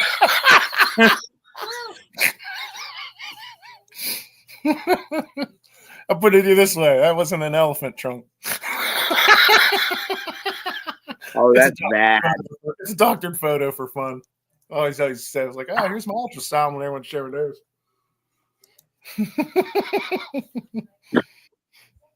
Yeah, whenever Jared had a bug, he was sending me the ultrasound pictures, and I'm like, oh, great, my granddaughter's a kitten. So for quite a while, that's what I called her. Which one? Bug. Oh, yeah, I was to say. Yeah, you. Yeah. Yeah, like that dude from Game of Thrones. Belaris. Whatever his name was. That what it's called? Blair? I forget his real name. So. Joe's the Joe's Crypt. name is Crypt Keeper. Hey, I heard they're bringing Tales from the Crypt back. I'm just going to say Tales from the Crypt was one of my favorite shows back in the day with sliders. Oh, yeah. I remember being young and we, when I grew up, we didn't have like cable or anything. But I had that one friend that had cable and he had HBO. So like, it'd be like, hey man, can I sleep over your house Saturday night? Well, I don't know. Like, come on, man. Okay. And we'd go over and I'd be like, hey, you want to go on HBO? And we watch Tales from the Crypt late at night. Roger, good to see you. I don't know that movie, I think. My young adolescent brain getting subjected to all kinds of debauchery. I loved it. Oh, yeah. Well, I remember growing up as a kid, and we had like the house was cabled with antennas, and there was cable in the neighborhood, but we didn't have it. Mm-hmm.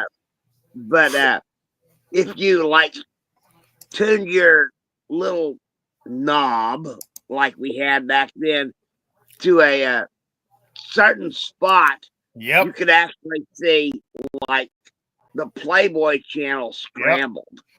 Yep. And we thought that was the coolest thing as teenagers. So, Benny, you were sitting there talking about that ultrasound picture and stuff. Mm-hmm. And Busby just sent it to me, and it made me think. The very first picture of Little Man that was sent out to anyone was sent to Dad. Mm-hmm. And oh God, Dad knows what I'm talking about. So Little Man was born at like 11:17 a.m. And I go, hey, your grandpa wants a picture of you. He's just little, it's just like. Let me make myself big here. Well, while you're doing that, let me say that this involves my joke about him having 6 fingers and 6 toes.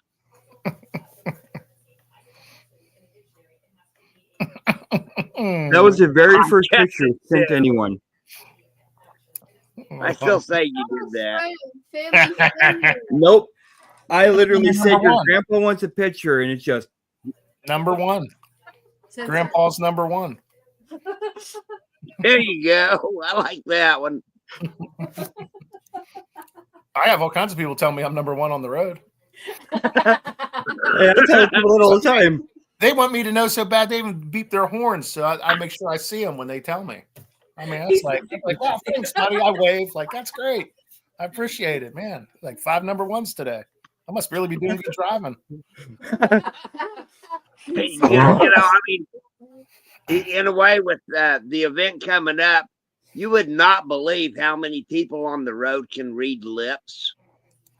Just, I get the number 1 thing all the time.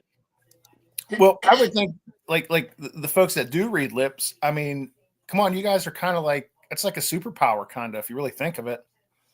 I learned to read lips when I was little, actually. Yeah.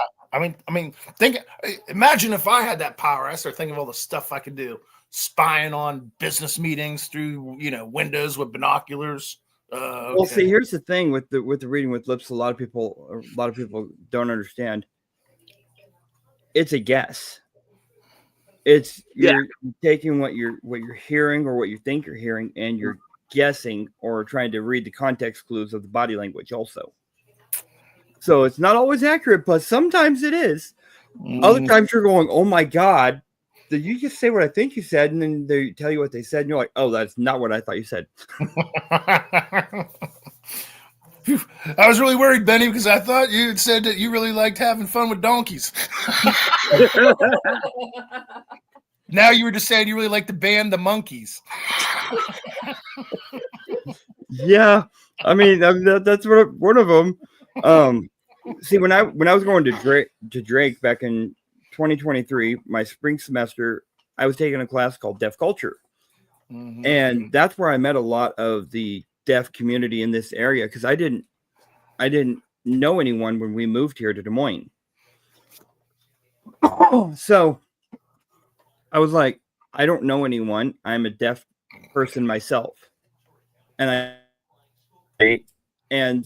my I was looking for a credit whenever I originally signed up for the class, and my where is she?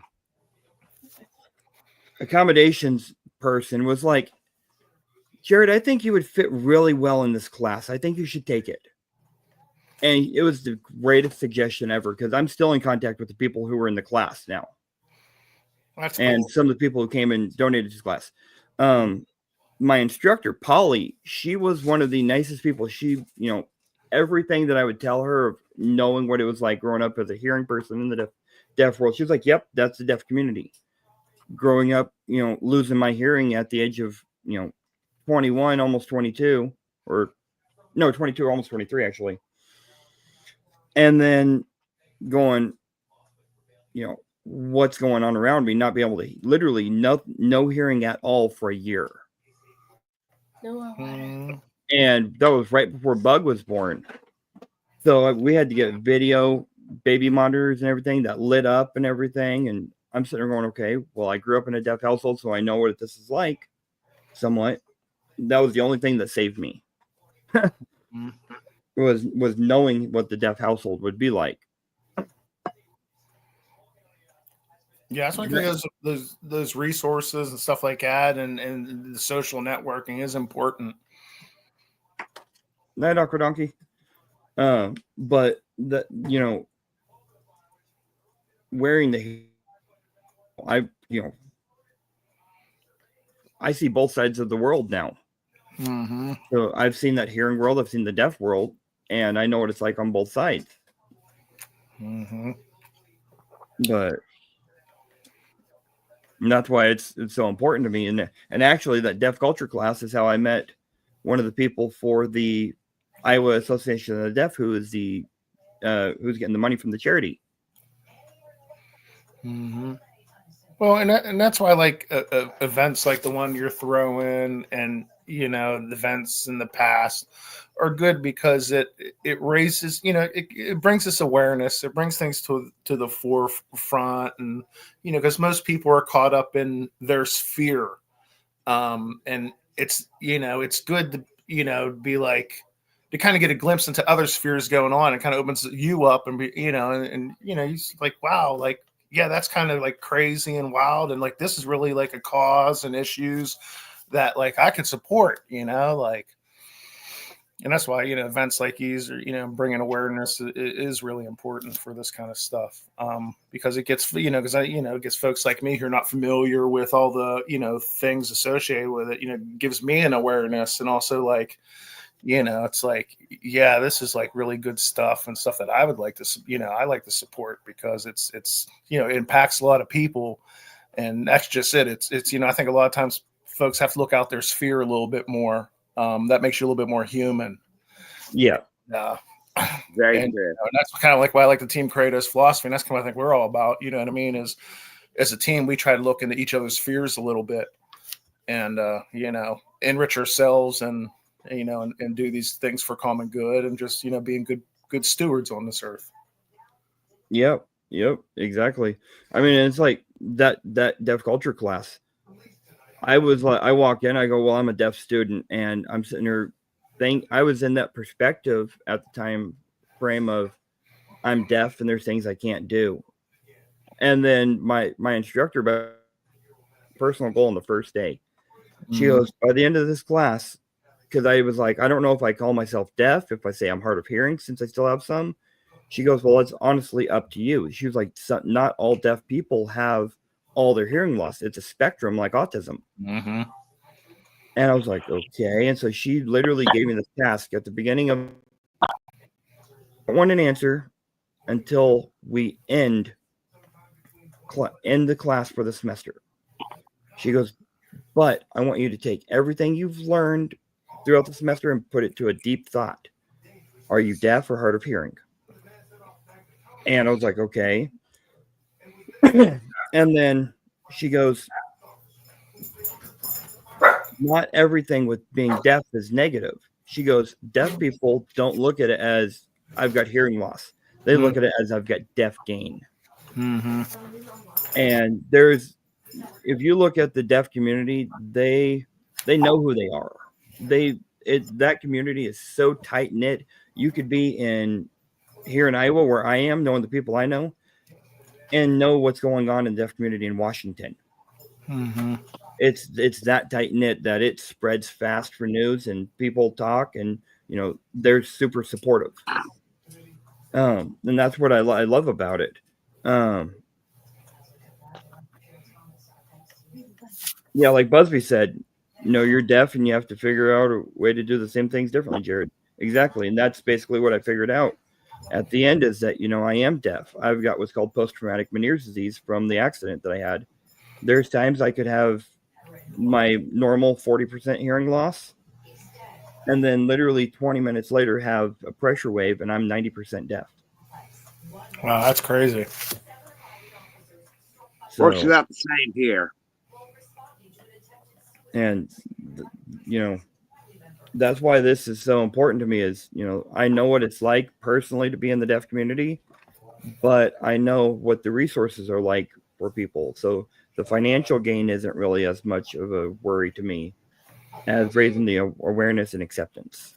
Mhm. And that's what I've put out there since the beginning. I don't have a financial goal. It's all about reaching that awareness and acceptance. Yeah, the financial helps with stuff. The Iowa Association of the Deaf, they, sign language classes for both hearing and deaf people. They get students into the Iowa School of the Deaf so that they can learn and get the education, be able to send people to college. Mhm. Which that's Iowa School of the Deaf schools, to get, teach kids sign language and English. And if they can talk, to get them to talk. They work with speech therapy. They work with, even the autism place that that little man goes, they help with places like that. Mhm. There's the spectrum for being deaf or hard of hearing, and what people do for this charity is so broad that I can't even cover everything if we were to talk for the next 4 hours. Mhm. And it's a state organization that's a 501c3, so Mhm. they're nonprofit. They do amazing things, and they do monthly meetings and everything where they try to bring interpreters in for if you're hearing and stuff. I'm actually looking at going to the one for next month. I haven't been to one yet. Oh, little man wants to say hi. Hi. There you go. Hey, buddy. He's saying hi. But even with little man, he's full hearing. He's got super hearing, but he's considered part of the deaf community because him and Bug are both CODAs, a child of a deaf adult. Mhm. That's what I grew up as, and so they'll have a little bit of that experience. But he learns more sign language than I know right now, at his ABA, with him being nonverbal, even though he's starting to get there. Mhm. So it helps with the autism community also. With it, it helps with so many different communities, knowing the awareness and acceptance for the deaf, and learning that sign language. Learning, even if it's just some basic signs, it helps out, even if for emergency reasons. Yep. So off my little soapbox now. No, I said that's why it's like, you know, it's a good event, and you know, said glad to be part of it, and can't wait to get out there and get it. Yeah. I'm gonna go ahead and run this, and then I've got a few things to show of what we got for the event. Yeah. So, Eventually, we're going to set me up. all right, here we go. Draw. Who's it Good gonna luck, be? everyone. Who's it gonna be? Lucky winner, lucky winner, lucky winner. Aqua Donkey. Right, Aqua Donkey. Ooh, donkey. All right. Send me an email. Or actually, I think I have his address. Is he still here? You still here, Aqua Donkey? I think he had to leave. You're funny, Matt. Hold on, let me right. He just left. All right. I can message Man, him. I'm the kind of person who I'll send him a message. So. Hey, bug. All right. Nice. Well, congratulations, Aqua Donkey. As mentioned, I love donkeys. Somebody's beard. Yeah, I was gonna say, are we gonna do some glitter beard?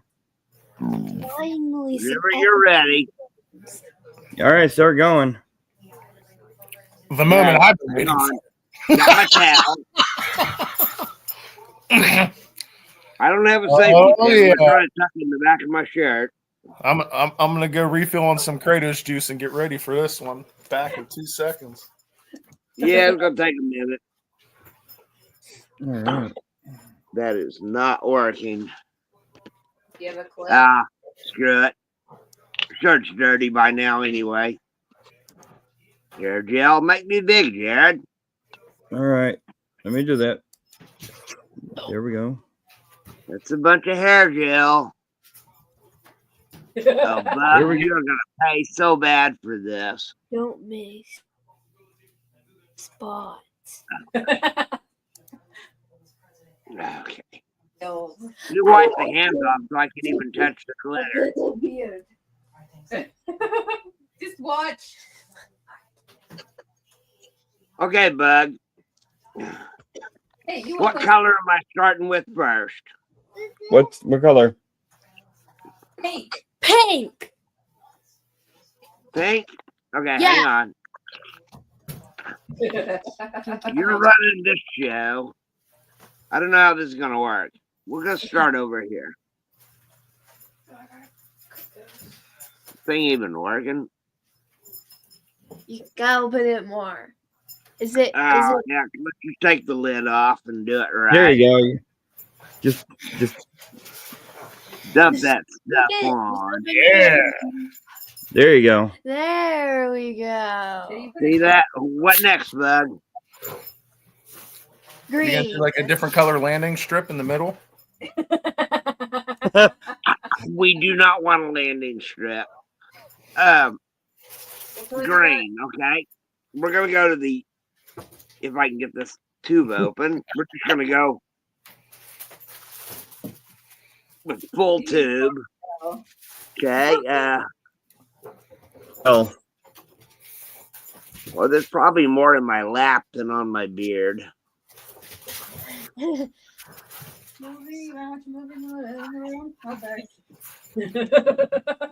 I'm not saying it. I think you need like 7 Ain't more working. packages in there. Because I see the pink. Ah, there we Now go. we're starting to see a little bit. Yeah, we need that 4K res. yeah. I kind of dropped the tube. Just you know, Try to Billy. put the lid back on. Billy What? Good luck dealing with. Just you know, good luck dealing with glitter everywhere. Oh, you're gonna have to do a Oh, like live. I like, when cleaned the it's house recorded. or something anyway. Now we're Yeah, gonna do those blue fingers down in the there. middle. Yeah, rub it in there. Get those fingers going. I'll never get this off my hands. Now, Bug, we were gonna do blue down the middle, right? Yes. I'm trying. Dang, Dollar Tree, making me work for this. So for the event, ladies, how much are you willing to pay for this bachelor we have on screen right now? Oh, keep going. You got way I more. love that. Purple. We got Oh, use the one whole night thing of with all the use the whole glitter thing. candle. The whole thing, okay. Then I got like 5 more pounds of blue glitter for the event. Also, I'm helping you. I'm putting on very long Yes. gloves. Sorry, taken. Johnny's like, yes, blue. I'm starting to see some color popping. Yeah. Oh wow. Gee. Oh, there goes the flap. Hey, I bet there's gonna be glitter other hair. You guys have no idea how much glitter is actually in my lap right now. Well, I mean, at least you got the stuff to cover everything. I may actually have to burn the Where's purple? towel and probably cut my beard off. You'll know that. There's more paint, Bug. Looks like you had a rough time with Smurfette. Yeah. What? Kind of like vinegar. Kind of weird. All right. Good choice. There you go. Oh, you got way About more. as good as we're gonna You get. got way more. There's still a strip of hair because you're an old man. Isn't it bedtime? No, No. 30 minutes. You missed his mustache. You missed your mustache. Yeah, I like I that. wasn't doing There that. we go. That's the wrong color to be snorting. Okay, easy thing to do is There's gonna be glitter in that beard forever. You're right. Yeah, in the chat, it didn't come off Probably. the shave. All right. It's okay. I got a razor. Put gel I on never your use hand and then put glitter on it and then put it in your beard. Tisha says to put gel in your hand, put the glitter on it, and then rub it in. Ooh. That's going to be like whenever I went to the doctor after eating Cheetos and he told me to quit eating Cheetos. They say they want that second coat up on that beard. Okay. There we go. Wait. I'm going to need 2 hands to get these open. We're back to the scientific experiment segment. wait, it's gonna be even worse at the event. Yes. Oh yeah, even worse. at the event, Bug's in charge, and I mean, I don't know. I'm in charge with the glitter. Damn. Y'all heard that.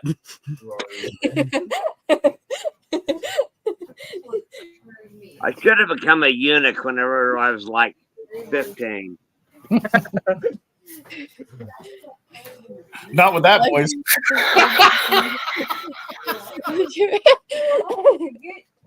All right, let's see. Paste on this side. We'll start with that. 3 times. Not you. We were talking about your grandpa. Oh. Yeah, Joe is a great sport. Yep. I mean, last year was the pies and everything, and now he's doing the glitter beard. I mean, Man, I like the way he's sculpting that beard now. Look at that. Look at that. Ooh, I like that point. Ooh, okay. Yeah, too. Yeah. Yeah. Can I get your number, bud? vacuum Georgianne said for the glitter. What? You better watch out. You're going to be dangerous on the streets. Them ladies going to be coming out. Daniel said it's going to be empty. Now, since I'm Irish, there's a lot of green in here. Unfortunately, they're going to be carrying straight jackets. Pretty much. You're gonna become a There you go. Yeah, I feel like Yeah. I like Oh, yeah. that. You're gonna become a Grinch now. I think all that blue in there Yeah, would what the heck? make Sonic a little. Oh no, he went for the power up. Oh, I don't have to go anywhere for a week. Oh, you went all the way. Beard's one thing. You're putting that in your hair. Hey, you can always shave a beard, but that's gonna be really weird when you have to shave it all. Yeah, I was in the Army. I've done it before. Let's see. We're trying. I was on the swim team. I did that too before I sounded shaved it bad. all. Greg. I've been there. You gotta get those extra speed. Because I'm going to, at the event, I might roast Grandpa Billy Goat about his cooking. Oh yeah. Hey, Dave. Bite me. Goat, old goat. You might want to be wise because it's glitter, and glitter is He's fine. He's fine. We're gonna do worse at the event. Oh yeah, I forgot. Oh, yeah. So Joe, you better watch out. You're gonna have all these tweens wanting to take pictures with you, thinking you're out of the movie Wicked. Haven't seen that one. You see, for the event, we're literally gonna take and buy like 5 cans of hairspray. And Bugs over, you can't see it. I gotta show this. Bugs over here when I say 5 cans of hairspray and all the glitter that we can get for the blue. I mean, I'm literally going on Amazon, not the Dollar Tree. I'm going on Amazon getting a big bag. And then we're gonna go outside to do it. Hey, you're not supposed to be eating that glitter, man. But We already Dad, talked about the glitter bombs. what's it called? A tarp, so we don't poison Earth. Are we getting biodegradable? Yeah. Yes. I don't want to hurt precious Earth. I don't want to hurt Mother Nature. I want to hurt. Hairspray and a glitter bomb? The Teletubbies movie. Better just put them in a box and then throw We all need to give Joe a virtual hand here for this dedication. No problem. Oh, everyone in the chat is Whenever I clapping. stand up, I'm going to need someone to come vacuum. Yep, the Oscars just called. You're nominated for Wicked. Woohoo. Stay tuned. I- Best good sport category. Not sure, Georgiana. I might have him sleep in the tent. No kidding. Oh, What? hey, I feel bad for his pillow. Joe will never get rid of glitter now. Yeah, no. Georgiana asked if you were staying with us for the event. Might want to think twice. LOL. Wait, I have a nickname. Twinkle little sparkle star. Well, they've been saying we're like Teletubbies up here, so it's Tinky Winky. Is that one of the names? Tinky Winky. Okay. Wait a minute. Whenever you use that hair gel Get ready for bed. and then you put the glitter in your hand, it doesn't come off, right? You have 30 minutes. A moment of silence for Joe's beard. Maybe play taps. Greg,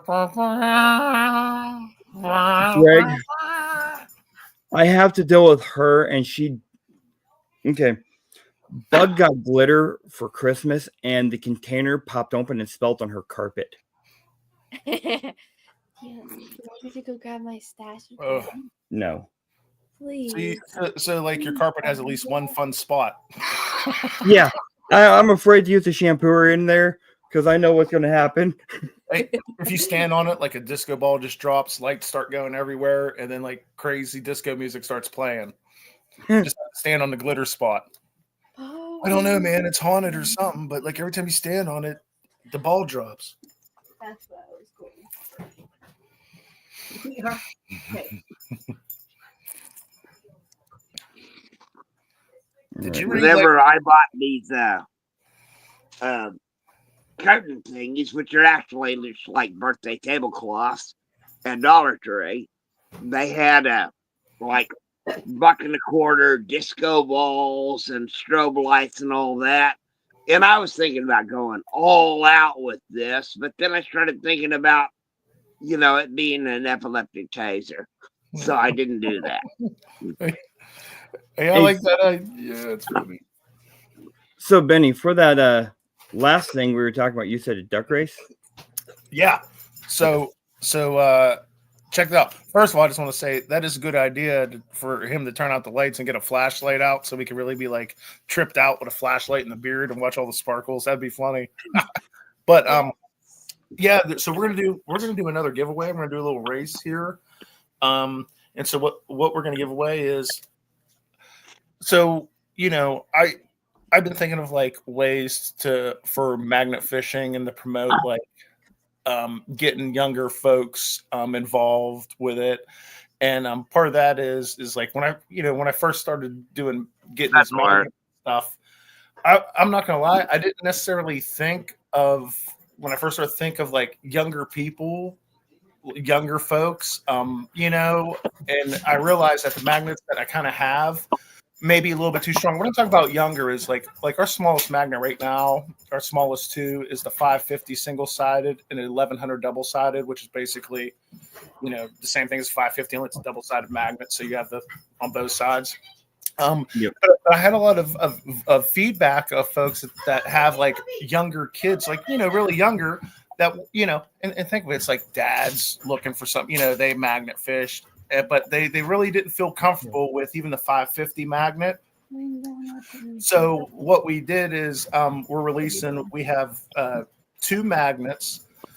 We have, and like I said, for you folks out there, magnet fishers, this isn't necessarily like a magnet you're going to throw instead of your Artemis.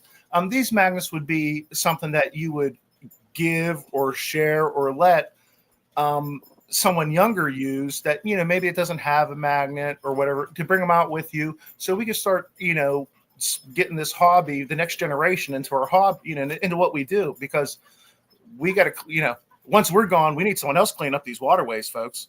We got to keep it rolling, and we got to keep Team Creative spirit alive for the next generation come out.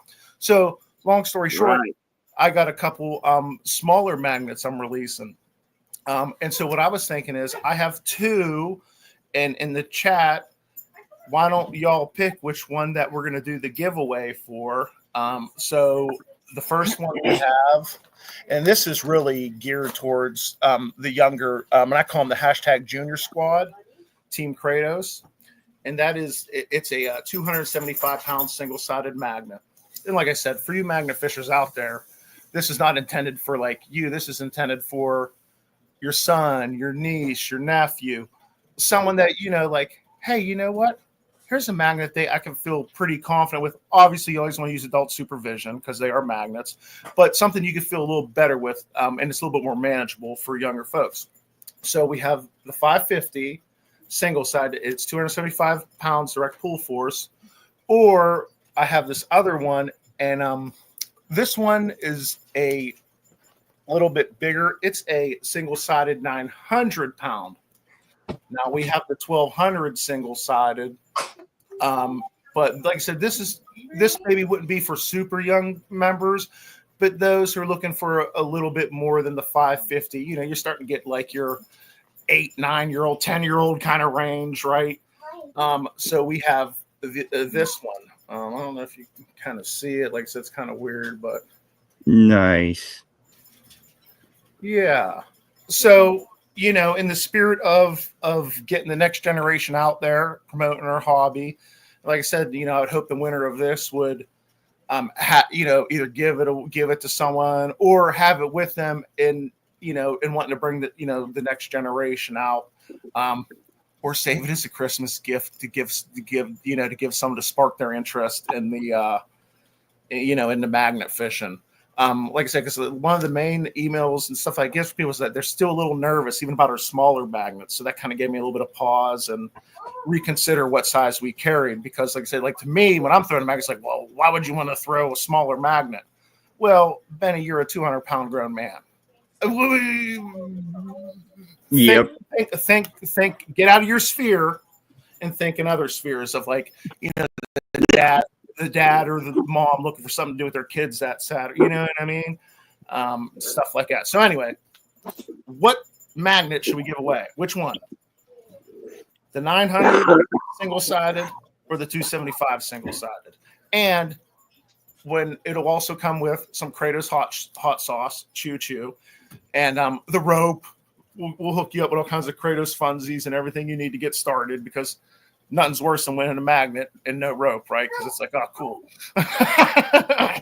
So we'll make sure you get all the stuff. So yeah, so everyone out there, folks, you might know someone who's more in the 900 range. You may really have a younger niece, nephew, son, daughter who's like, man, that 275 would be good. So let's just, what do y'all think in the comments, and we'll give that one away. So we got LGM and Busby saying 900. Johnny said 275, but then he said 900. Either way, they were both awesome. Matt saying 900. Chop saying 275. Oh, and the hot sauce that comes with it, that's for the adults. Don't give that to the kids unless they're like really that'd be funny. Hey, this is Uncle Benny. Have some hot sauce on your the Frosted Flakes. See, I know that, like Greg and Wendy over at Wendy's Excellent Adventure, every time that they go out, they have kids. They let them try out their magnets and stuff. They had mentioned that they're looking at giving 2 magnets that they found out when kids coming up to them. So, I mean, that's just awesome. I go out. I've got Bug that's usually with me. I've got Little Man that goes with us sometimes. So, obviously, if I enter and we get it, that's where it's going, is for him. But we have kids that come up all the time while I'm magnet fishing at Riverview Park. And they're like, oh, magnet fishing. I'm like, you want to try? And a lot of times the parents are like, oh, they don't need to get dirty. But then there you have the occasional parent who's like, give it a try. And those are the parents that I'm like, hey, I got gloves so they don't get hurt. I'll help them out the best I can so they don't get hurt. But I let them try with the Helios, usually, not the Titan. So, I had one kid who he threw the Helios, and I was trying to video it, but this lady kept stepping right in front of the camera, so I didn't get it on video. And the mom had given me permission to video him. He throws it out there about 20, 30 feet, and he's pulling it in. He pulls in a landscape spike, and he is just so excited. I'm like, dude, that is awesome. I was like, I've gotten like 5 or 6 out of here. We saved every one of these we got, just like a railroad spikes. I'm like, you want it? You're fine. I'll clean it up real quick. You want it? And the mom's like, no, you can take it home. So I literally, where's it at? While he's looking for that, Benny, I'm going to say this. I think the little one, so we can pass it on to a kiddo. I literally have it right there. So it's awesome. So you want to hear a cool story that happened to us during Global Magnet Fishing Day? And it's kind of like with a young person wanting to go magnet fishing. So we were set up at our location, Global Magnet Fishing Day. We were set up at our location, and there was there was a dad with it looked like maybe his kid and the cousin were out fishing. And they seen us out there. We had the Kratos banner. We had speakers set up, music playing. We're having a good time. And the kid come over and he was like, what y'all doing? Well, we kind of explained the deal, what we're doing, magnet fishing, this and that. And he was like, well, can I try? And I looked at him, and, as an experienced magnet fisher, you look at, someone, you kind of gauge like what would be best for him. I'm not going to give the guy the kid a 4,000-pound double-sided, the Kratos magnet, I was like, man, this could be great to have the Helios. So we hooked him up with the Helios, and we had him toss in. And he was like, well, where do I toss? And I said, well, you know what? We've been working this left side.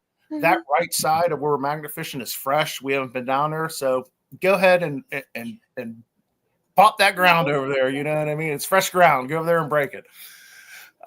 So he went over there and he threw the Helios in, and you won't believe the kid pulled up a rifle. Nice. Yeah. What's up, Logan? So we're all looking over like, holy smokes, like, that's awesome. You know what I mean? Like, and he was magnet fisher for life at that point. I mean, his eyes lit up, and, he threw them fishing poles away. His dad was like, he's like, we're good. We're tossing this magnet in. So, but here's the funny part. Here's the kicker. So I asked the dad, and dad was real cool. I was like, hey man, like, you got these pictures. Is it cool if I post on social media? This is a cool find. The team would really dig it. It's Global Magnet Fishing Day. We're out here representing. It's awesome that kids are involved. And the dad was like, yeah, go ahead and post it. And so we posted on the Facebook page, and it was like 4 hours later, I get a message, and it was from the little dude's mom.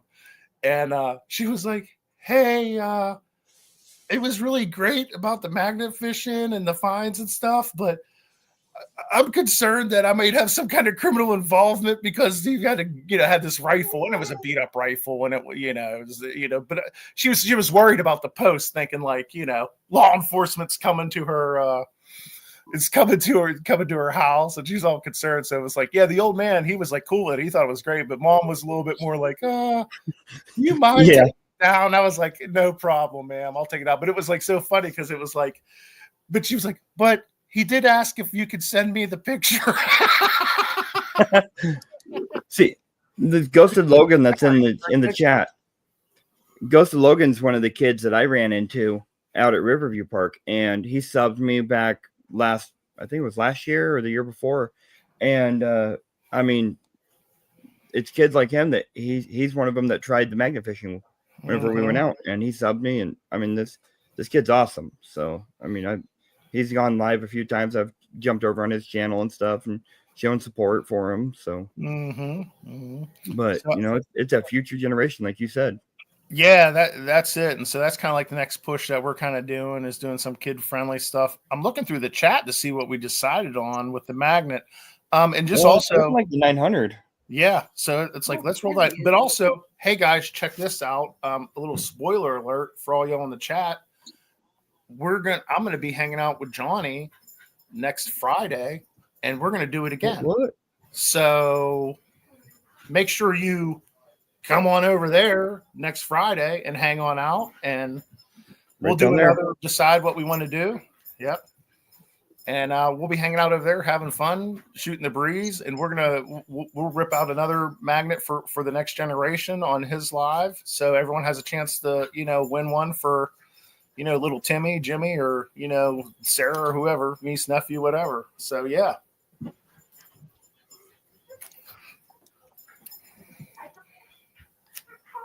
So, yeah, let's do 900. 900 sounds good.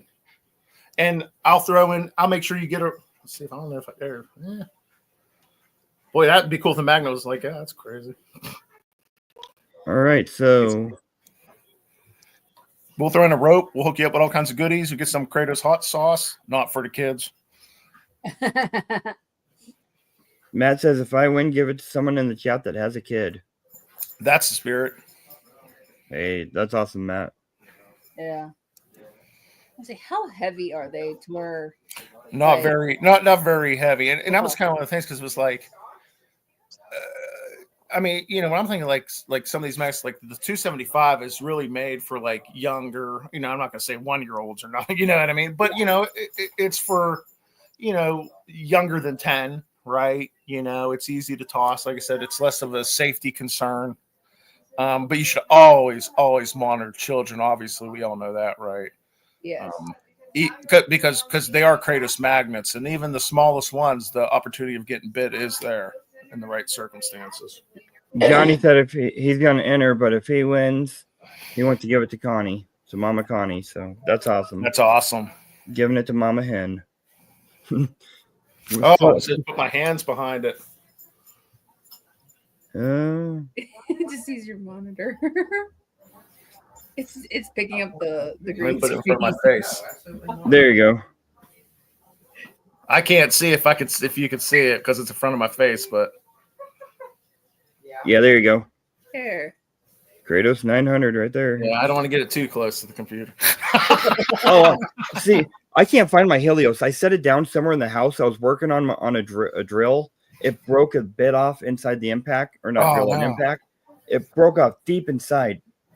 And I'm sitting there literally taking the Helios, trying to pull the bit out, and it's working little by little, getting it out. And I was like, okay, this is not working. Put this away. I set it to the side. I'm like, I'm going to grab the Titan. And the Titan just sticks to it, and the bit is so stuck in there that it would not come out. Oh, my goodness. So I ended up having to take the chuck apart and push it out from the back for the impact. But you did get I got the bit out with the Titan. With the Titan, though, at the end, after I put it on the front, and I'm sitting there pushing, and all of a sudden I hear tink, and I was like, "Hey, it's out!" but it was stuck in there so well. I had to take a file to the inside of the chuck and Gee clean up where it whiz. grabbed it. But Sounds like a pain in the buttocks. I lost my Helios somewhere in the house, but I used to take my Helios and sit it right on the laptop. and it wouldn't affect it. the Kratos 50. Hey, I might have that one come out next.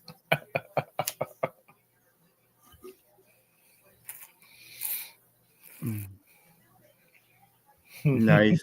I'm gonna say the 900 little man probably could toss. I was gonna say, yeah, little man. In that intro video, I show little man throwing the Helios there, and that was in Alabama when we got together with Johnny and them down in Alabama. So that was his first time throwing a magnet. Yeah, he's Sure. trying to get used to dirt. Well, so and that's another thing I was thinking of. Like, Hey, I like it, Logan. the Helios is a cool magnet. I consider that like the kayaking magnet. That and the 1200 are awesome. It's single-sided or awesome kayaking magnets. But I always have to wonder, it's like kind of like how I did with the Apollo clamp magnets. It's like, should I go and get a smaller one more towards youth? Like 360s are still kind of crazy, even when they're smaller, because they just have that, that field around them. But I do wonder, it's like, should I go that direction? Right now, I just did some single-sided because I think those are the most kid-friendly. But that could be a thought to do 360s. Bob, he's like, can I show you what a Helios can do to a paint job on my truck? Hey, yeah. I remember when I first started magnet fishing, I ended up learning the hard way, not paying attention. And when those magnets, because all that grit and all the magnet rocks stick on those magnets, if you don't have it cleaned off and it hits that paint, welcome to Scratch City. Yeah, like Georgianne said, she ordered a coat. When she got it, still had the tag on it, that security tag. Those magnets will pull them straight off. Yeah, and that's right, Johnny. Like a lot of us who are experienced magnet fishers, we're dealing with these crazy poundage magnets, and then like kind of in our mind, we're like, oh, 550, But the truth is, like, if there's metal, that it will bite that metal. Sure, it doesn't have the crazy reach, but it's like, those magnets still bite stuff. You're not tossing for nothing. Oh, yeah. It's still going to bite things. Oh, yeah. My first time going magnet fishing with Dad, at the time I was using the Centurion 625, and I pulled up. I thought it was for a generator for the longest time up until we went to Nashville. Mm-hmm. But I found the base to the barricades. And I pulled it up with the single side 625. I found one of those bases for running the barricades. And for the longest time, I'm sitting there thinking, oh, it's for a motor generator, it's for this. And then when we were in Nashville, they're sitting there pulling up all these, big things like the barricades and stuff like that. And I'm looking at one, and one of them falls off. I'm like, hey, I pulled one of those up. Mm-hmm. That's what that was. Hey, Jared. Yeah. They're still in my yard. I know. Dad took everything back with him, including the shopping cart. Yeah, we even had a shopping cart. Couldn't get rid of it that day. Yeah, no, that shopping cart was done. Nice. You don't leave stuff on the side. Yeah, that way that I pulled up, Busby was scrap. right there. Oh, the dock. Yeah, that dock anchor. Oh, the barge anchor, or whatever Yep. it was. It's what they call a mechanic's barge anchor. It was that heavy find from Tennessee. Yeah, I'm gonna say you predict will be the heaviest find here in Iowa. Oh, there's no telling. Literally, right whenever we did the walk around for the skate park, 8 to 10 feet up on the shore, right under the bridge where I found the Zippos and stuff. There was an 8-foot section of rail for a railroad track. Holy smokes! It was an 8-foot section of it. There's so much rebar.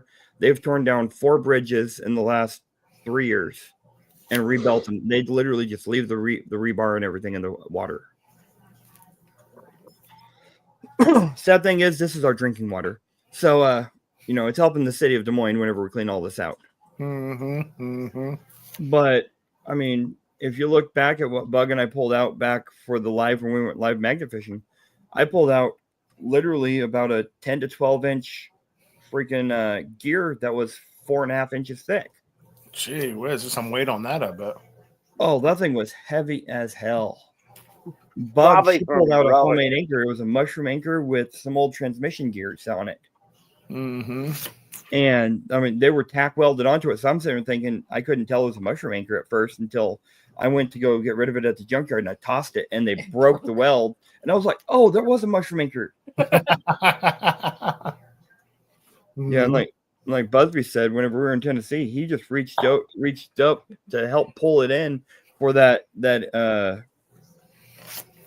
anchor that I got in Tennessee. I plan on 3D printing a copy of that. What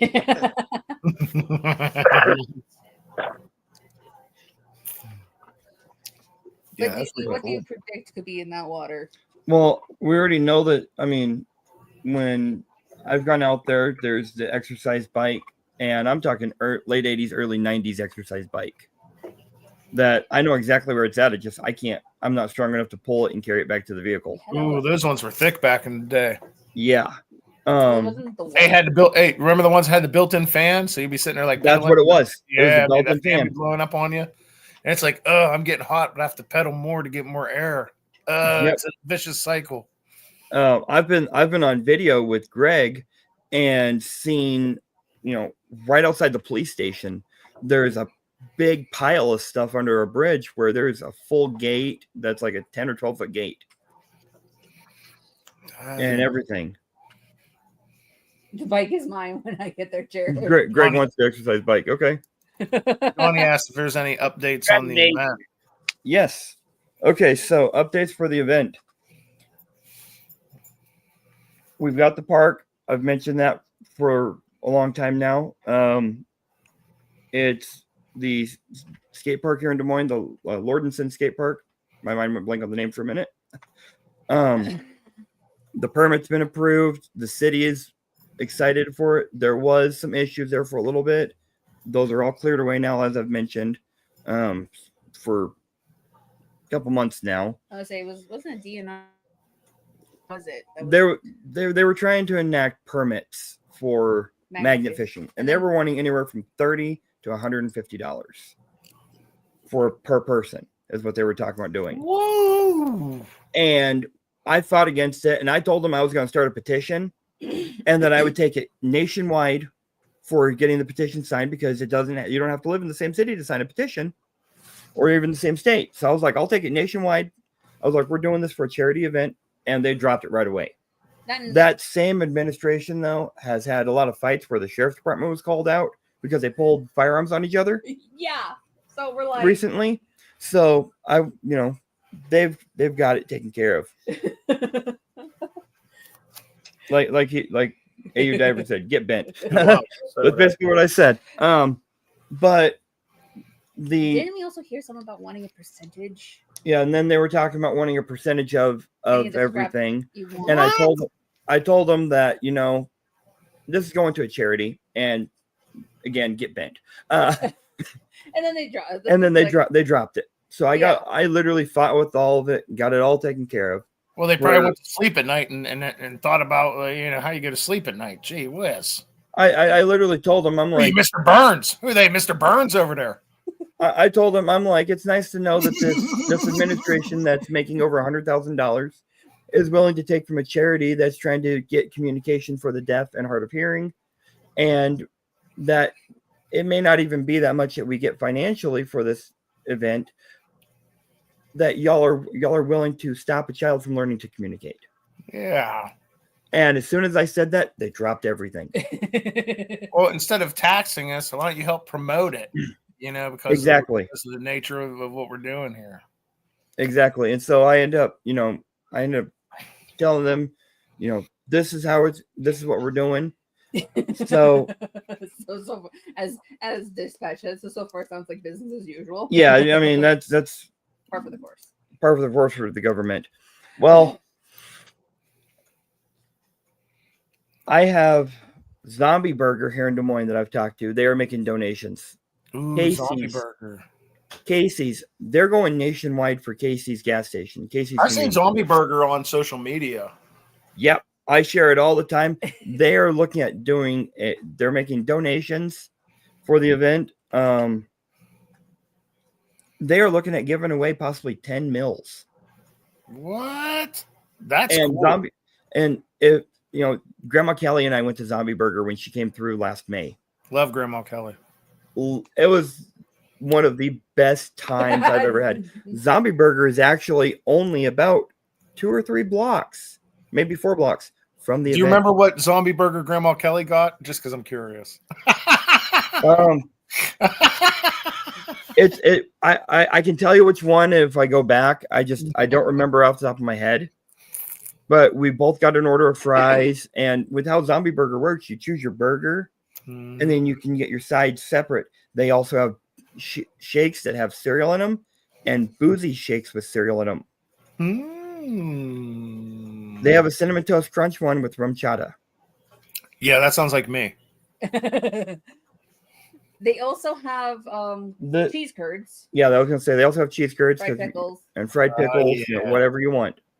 Because what is the burger that you Pittsburgh get? and her pickles.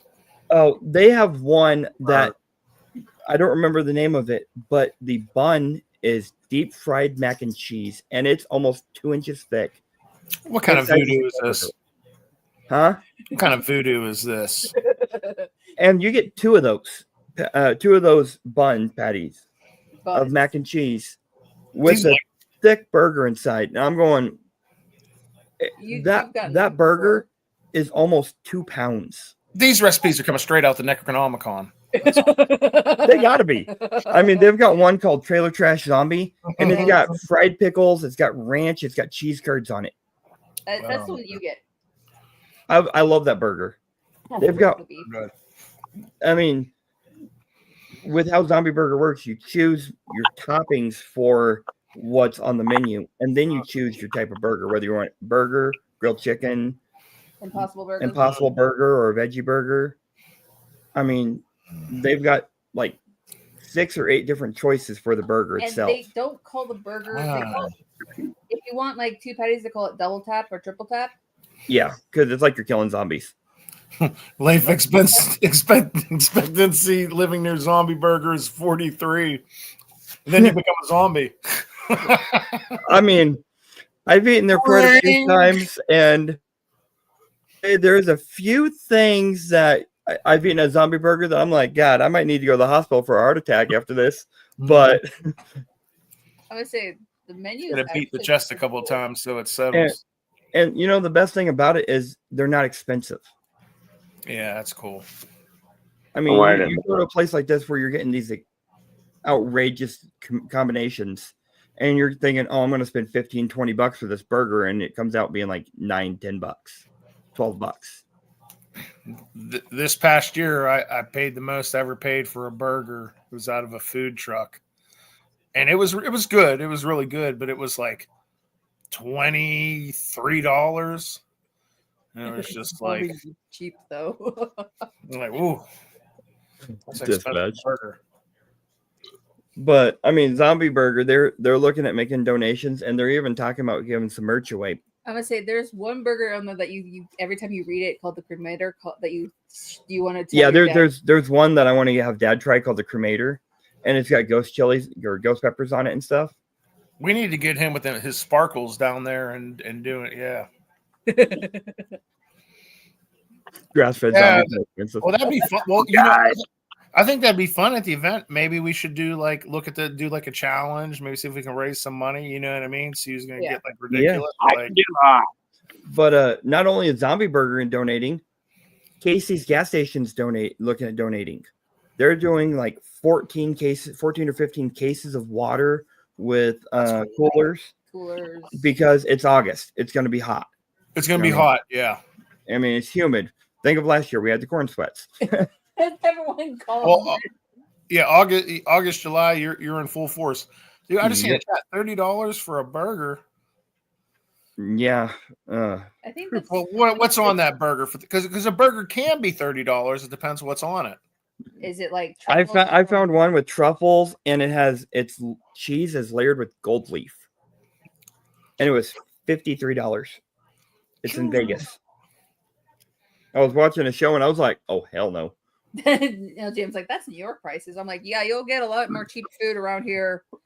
There's there's several other restaurants but in the area. I've talked with like Hy-Vee, and they're looking at making some donations possibly. There's several local coffee shops. One of them's called Twisted Bean. Twisted Bean, like once or twice a month, they do a deaf meetup, and That's the cool. entire staff talks just in ASL for that whole day. They do ASL only. So if you come in during their deaf day for the month, they literally will tell you you have to talk in ASL or type it out and learn how to talk like someone who's deaf. So That's I'm cool. looking at going to them, talking with them about some possible stuff. I have a friend of ours, one of Bug's friends' dads, has some really, really bad health problems. He's got cancer back for the third time. So they need some financial help. So I've talked with them, and she's going to be making some shirts and cups and stuff for us. I'm just going to buy them from her That's myself, so that I can help support a family friend. But she does sublimation and all that stuff. So I'm trying to help them out at the same time, help this event out. And so Well, I was just like, because the circle of like how everything works, help, it's like it's bigger than the event, like. yep. I mean, and her daughter is one of the girls that wants to go magnet fishing with us. She was supposed to go this year until the truck caught fire. Yeah. We were literally going to go the day after the truck caught fire, but it caught fire. It got fired. You're like, So, I've got that. I've got, I've talked with several places that do audiology, and like one of the places has a mobile audiology exam, and they're looking at coming. And if you're wanting to do a hearing test on the spot, they'll help you do a hearing test if you haven't had one in a while. I think that's a good idea because I think it's something that some folks, A lot of people overlook. You nailed it. They overlook, and they might not realize that, like you said, there's a spectrum, there's a scale. They may not realize where they fall in that, and Yeah, and seeing that, I know exactly what that's like. Personal story for me. When I lost my hearing, I had not had a hearing test since I was a kid. My hearing test was over 10 years before that, and I got screwed, excuse language, on my workers' comp. I got $19,000 on a workers' comp claim for my hearing because I'd not had a hearing test since I was a kid, and they couldn't prove that I wasn't having hearing problems beforehand. Yep. Unfortunately, that's how it works out there. With it's like the proof's in the pudding, and if you don't have the pudding, it don't matter what the reality of the pudding. It's exactly. So I mean, that's one of the reasons why I thought, hey, mobile, maybe doing the mobile audiologist or mobile hearing testing, and they can come out and tell you, hey, this is what we're getting. When you get home, maybe check with your local audiologist to find out about getting hearing aids. And what a lot of people don't understand is that hearing aids are covered under insurance anymore. Oh, really? Yep. Mine were $6,000. If I didn't have my insurance, I would not have them. And then there was between $6,000 and $7,000. And then the acrylic molds for mine for another $1,000. My Roger mic that I have, I can literally set 80 feet away. And here, I got it for whenever I was going to class at Drake. It was another $3,000. So my hearing aid setup alone is almost $10,000. Damn. Now, Jared, I got a question. Are the mobile hearing test vehicles like the Sylvan Goodman trucks that do the blood bank around here? Yeah. Okay. Yep. It's one of those, and they have a mobile booth inside the truck that they can put you in there. you have you wear the headphones or earplugs and sit down, Baba. But give me a second. Hey, will you grab that box underneath the base for the Roger buy it? Oh yeah. You know, we're gonna have the baskets for the event. Let's see.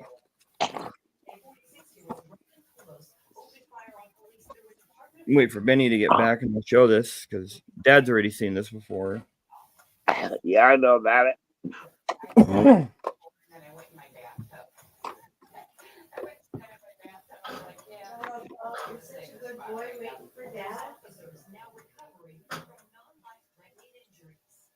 Drinking out of my Merkel Cerakote tube tonight. Next year might be another tube. Yep.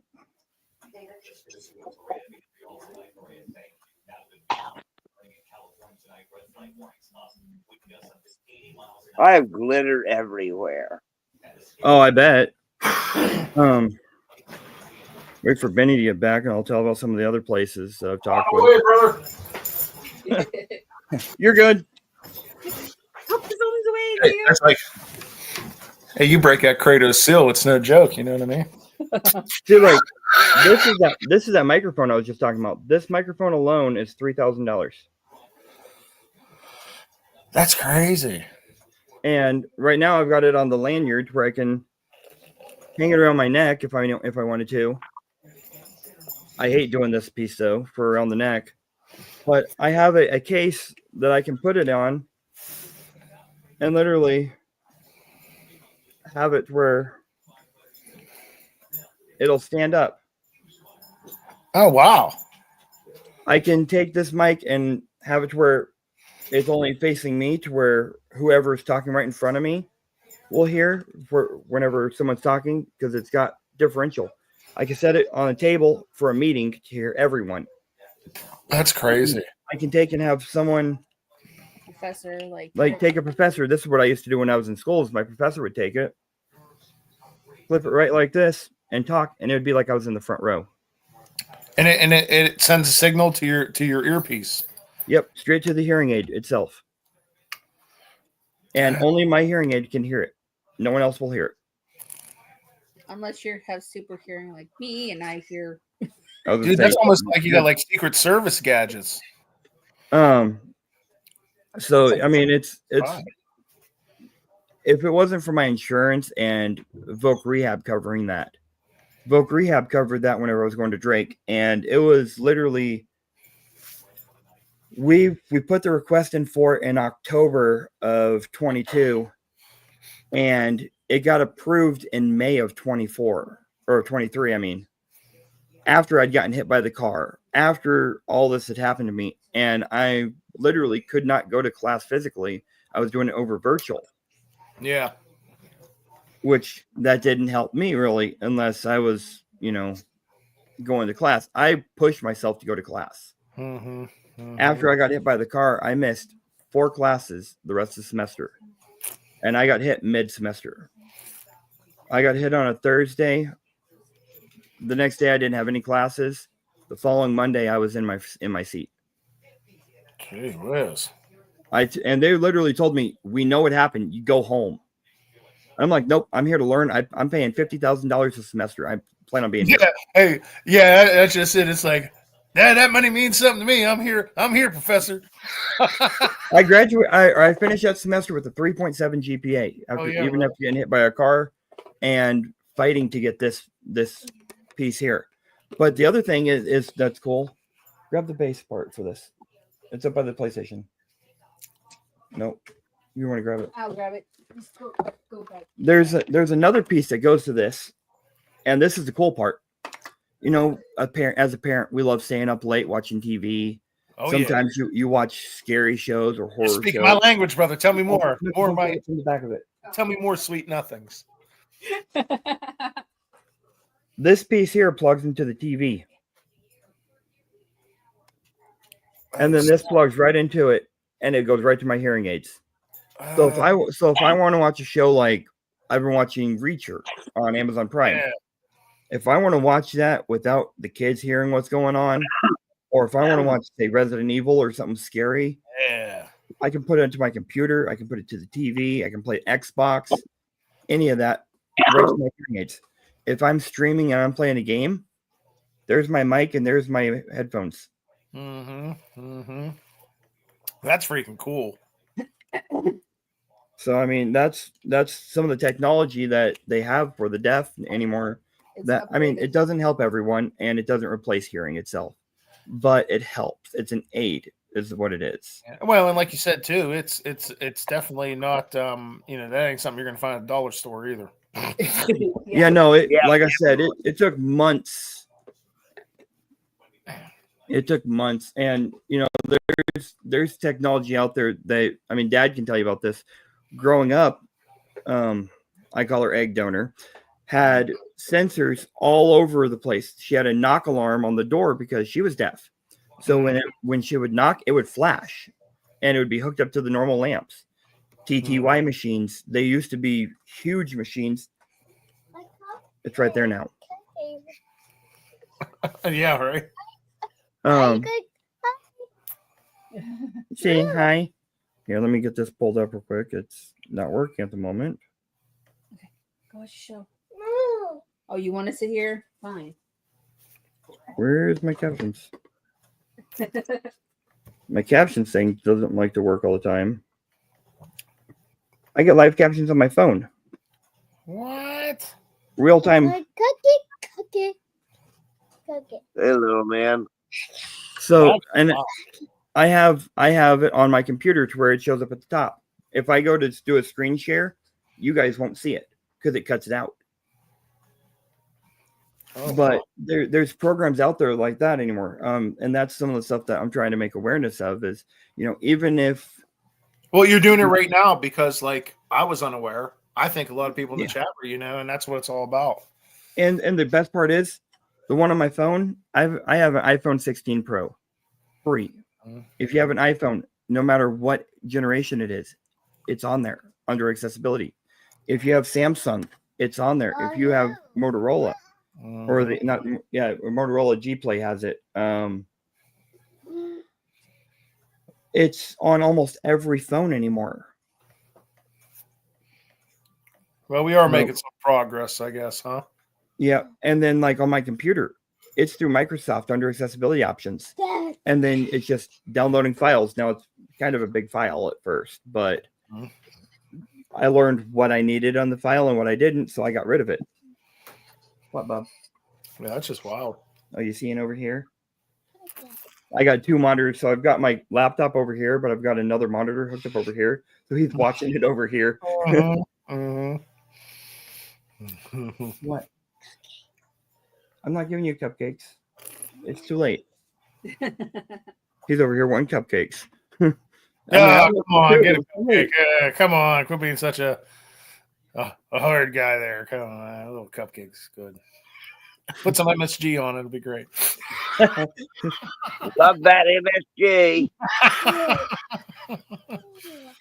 Yep, exactly. You have a translator on your phone. Well, so I really am interested in like the Ray-Ban Meta glasses. I am looking into some of those. They have some of those that show captions. Well, I want to get them, but I'm still waiting because I think I think they're making such crazy leaps with each generation, and it's like I'm waiting, but I'm also missing out because they just did the next generation. And that's where now it's like it's built in. The AI is like built in a little bit now. Where so it's like it's picking up things. It's like, man, if I wait another generation, because they're like $300 something bucks. I just got a Meta Quest, which is freaking nuts. Talking about like watching scary movies and stuff. That is wild with the Quest. Yeah. The best scary movie ever, though. I'm a scary movie person. Let me hear it. Evil Dead 2. Evil Dead 2. Army of Darkness. Army of Darkness. Yeah. Well, so no Evil Dead 1. You don't like the original cut? I have both of them. Yeah, I love them all. Mm-hmm. I have all of them. I'm a big Bruce Campbell fan. Yes, Army of Darkness is just so great. Well, Yeah, Bruce is just so funny, whatever he does. Mm-hmm. I am trying to see if I can get this. See, Well, I it's have a lot of channels I follow that are deaf channels, and they'll do some sort of like teaching ASL or skits with ASL. And there was one of them, I wish I could remember who it was, that did a Bruce Campbell skit here recently of the "This is my boomstick" and Yeah. showed how to sign it. I love Another that funny part. story. Little man's middle name, or part of his first name actually, is Ash. Nice. So I always joke around trying to teach him to say, "My name is Ash and this is my boomstick." Mm-hmm. The whole family plays that game. we have a Nerf shotgun, and he tries to use that. Yeah, we have a Nerf shotgun that he's tried to use. Well, it's like Tubi got all kinds of good horror movies on it. If you're ever on Tubi. Yeah. So let's see. Let's have people put a 1 in the chat if they want to get put into that duck race. Yeah, we ready to do this? Let's get it. I want to thank you so much for coming up tonight, Billy. Oh, I'm having a good time. Yeah, I want to thank you both. It's been awesome. I mean, I'm not gonna lie. I'm trying not to laugh my buttocks off looking at you with your glitter beard. Well, then I had to wipe my head. When's this crap gonna dry? I've got glitter on everything. My sweatpants look like a disco. So you got Wendy, John. You need help counting. Oh, dispatch put 10. Whoa. It's You're supposed to serious. be 1. So you got another one that says Danny D will say if I win, give somebody's kid in chat. Same with Matt. Okay, hold on. And that's what it's all about because, everyone's different. You may not know anyone. It's like, oh, and man, like when I see folks doing that, to me, that's the Team Kratos spirit right there. Even if you're not, exactly. If you're not team, it don't matter what you thought, whatever. But it's like the embodiment of like what I envision, like, our community and stuff like that. I love seeing this. It's, so many good folks out there. It's like being, blessed to be part of this community. # Treasure Fam. What's up? Yeah. We're definitely the Treasure Fam. And we're growing day by day. Say, are you missing somebody? Bob Craft.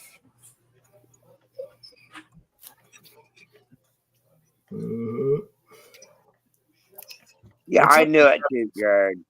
Welcome to the party. Pal, as Bruce Willis would say.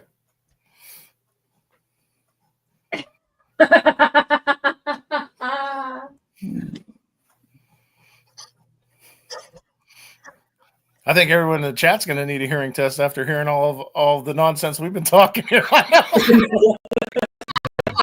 Maybe. Yeah. You dealt with us for almost 3 hours. You might need to. No, I appreciate everyone hanging out. Hey, like I said, it's always a pleasure and a privilege to hang out with great folks, part of the community out there. All right. Out and being engaged and shooting the breeze. Let's see. Thanks, Busby. Hey, I wonder what the longest live in the Guinness Book of World Records is. Like I don't know. I guess some people just have like lives where it's just like they're filming their lawnmower, the robot lawnmower going back and forth. But it's like, it's like anyone ever tried like a 24-hour live? Like, wouldn't that be crazy? Like the ultimate like test of endurance. Honestly, I've seen a lot of streamers who have got you in there, Busby. The gaming aspect, and they've done 24-hour lives on Twitch, and they've done like some that have done 48-hour lives. That's crazy. But I could see it like I've been gaming. It's like I could probably stream some of my Batman Arkham adventures for a while. But even though I'd beat the game by then. Oh, I know. I did about a 45, 50-minute live testing doing Call of Duty Zombies for Black Ops 6. And everyone loved it from what I saw, so I would say I might be doing more of that. I know like a lot of 3D printers will just put like they'll just leave their prints on a camera on like a live and just let it go for the whole print. And some of their prints could be several hours long. Well, you know, and thinking along the same aspect of that, you know what I bet you that would get a lot of people is just and like I said, I think people just will watch stuff for a while because they just like to stare at something. Would be like doing an electrolysis live, and just letting the bubbles go. Yeah, I bet you because like I said, I see people on lives just filming their robotic lawnmower and put a camera on it, and that's their live. And it's like, there's a lot of people watching it because I think people are just like, we'll just tune in for a little bit because it's like, it's just nonsense. It's kind of freeing because it is nonsense. So they'll watch it for a while, you know. This batch did a 12, almost 13-hour live last month. Ooh. It was epic. There was so many races on there and just so much fun. I'm trying to think the longest live I did was probably with Brockton Magnet Fisher. And he was doing lives regularly. I think he's on TikTok doing some lives lately, but I think it was like 6 hours. It was like 6 hours or something. And I was drinking Kratos juice the whole time. And I could tell you by like hour 6, I was definitely seeing apparitions of Kratos himself. Let me know if I missed you on this list. We got Wendy, Johnny, Danny D, Mr. Pork Chop, Chop Chop, Busby, Bob Kraft, AU Diver, Gerd, Connie, Dispatch, My Money Mess, Dad, myself and Dad, Georgianne. Anyone missing? Busby, how long was that live that they did? I'm just curious. Oh, the traveling adventures of traveling Mike. The old Pork Chop Express. Another good movie. Big Trouble in Little China. Come on now. That's one of my faves. Oh, that was good. John Carpenter. Oh, my goodness gracious. Greg. 24 hour. Woo. 52 hour. Woo. Oof. I would be delirious at like 12. That's funny, Greg. I know. 2 hours straight. Yeah, you'd probably be like seeing some things. Yeah. When I was in culinary school, we were going to Detroit from Oklahoma. So it was like a 20-hour drive or something like that to get there. That was from Oklahoma. Going from northern Oklahoma City all the way to Detroit, Michigan, in 2 cargo vans. I woke up at 4 o'clock in the morning so that we could get to the school by 5 or 6. We had to be there by like 5 or 6 a.m. Load up, and we didn't leave the school until about 7 or 8 because we were behind. Ooh. We didn't get there until the next morning. And when we got there, our rooms weren't even ready. Ugh. They'd given our rooms away. Hey, Jim. Detective Jim. Good to see you. Hey, Ronnie. I mean, I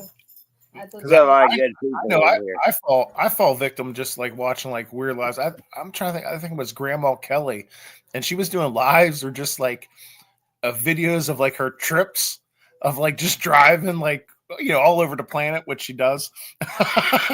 And I was like sitting there for like it was like a half hour. It's like, oh man, like I've been like hanging out with Grandma Kelly on her drive. Oh, like an hour. I'm sorry, Mo. No. Yeah, I just think like sometimes folks get sucked in. It's like it's it's just I don't know, something to watch. It's just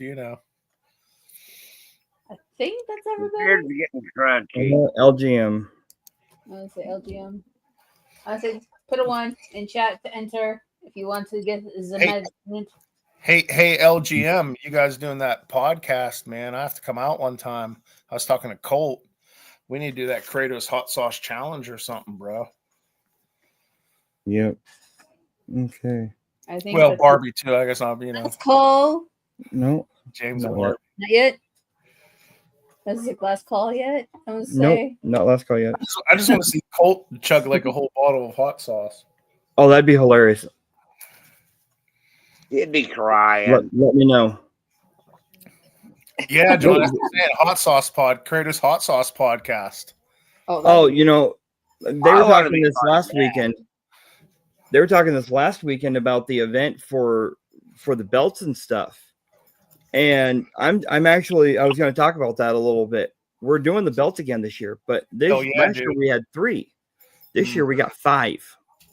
Oh, You know, hold on.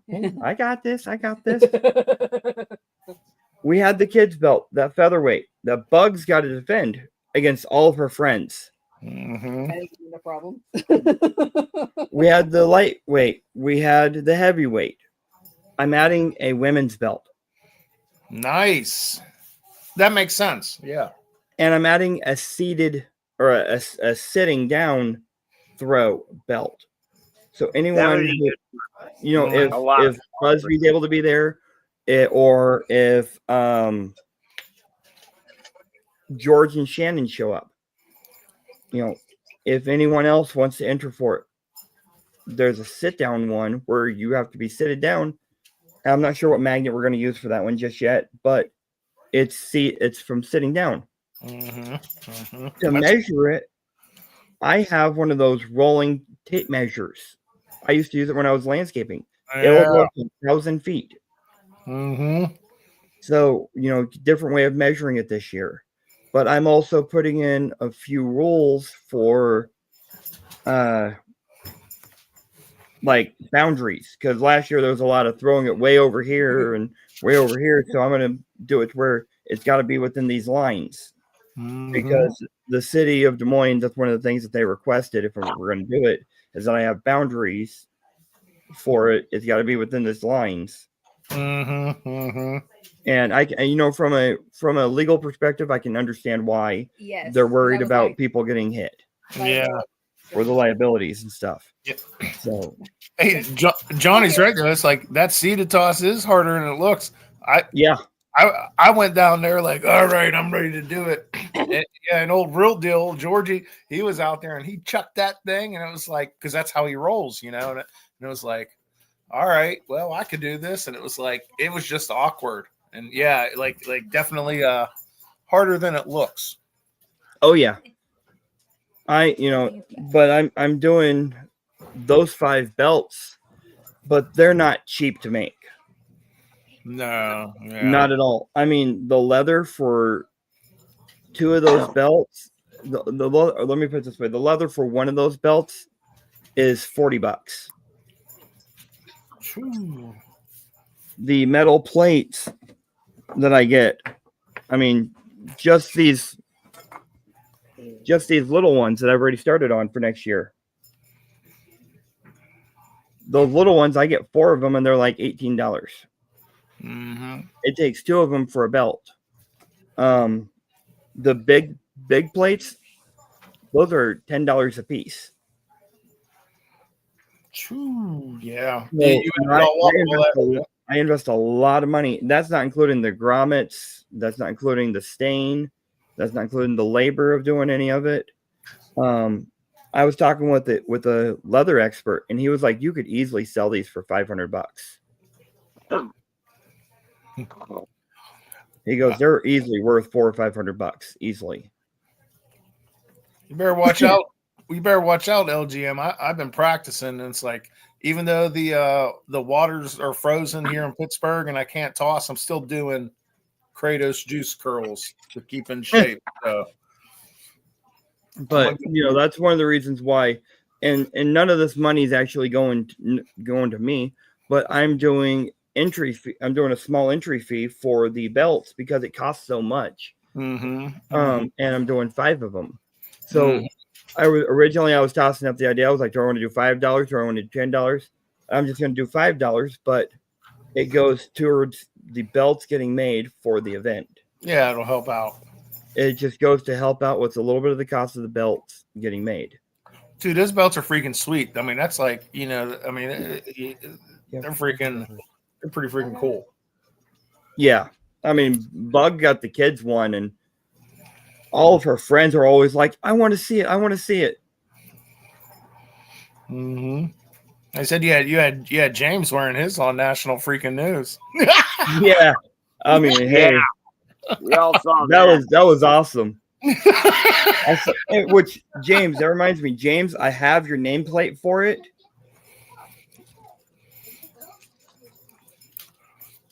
I made a nameplate. James asked me to make him a nameplate for it. So I actually took the metal I cut it from, and I cut another piece off to the belt specifications, to where I've got to punch the holes for it, to where he can put rivets on it and get it put in place. But I haven't forgot about that. Yeah, and then Dispatch, he's sending a huge poured magnet also. He did like My this beard's getting a oversized. little crunchy. Huh? My beard's getting a little crunchy at this point. I'm looking, Busby. Let me go back.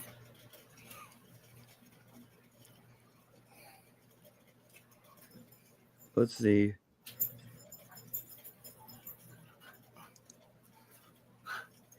$58 days. Good Lord. I got that upon. Gee whiz. God. What? Dang.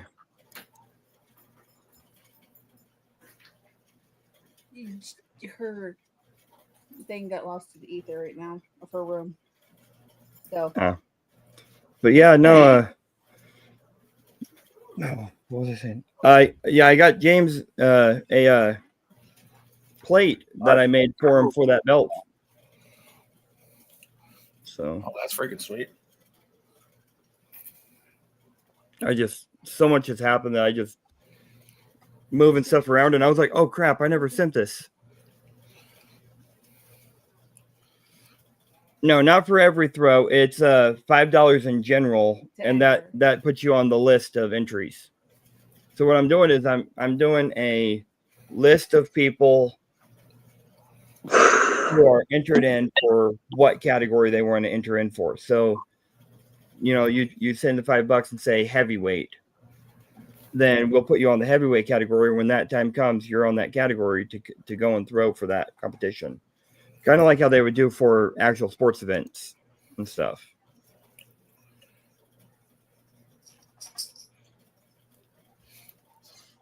Which that's the other thing. Curious how you do a 50-day live. I mean, was there crap involved? I just don't understand. Something's not computing with me. Crystal meth. Like how does that? What are you doing? Let's see. What time limit do you want on this race, Benny? You pick. Dealer's choice. Doesn't matter to me. You know what? Actually,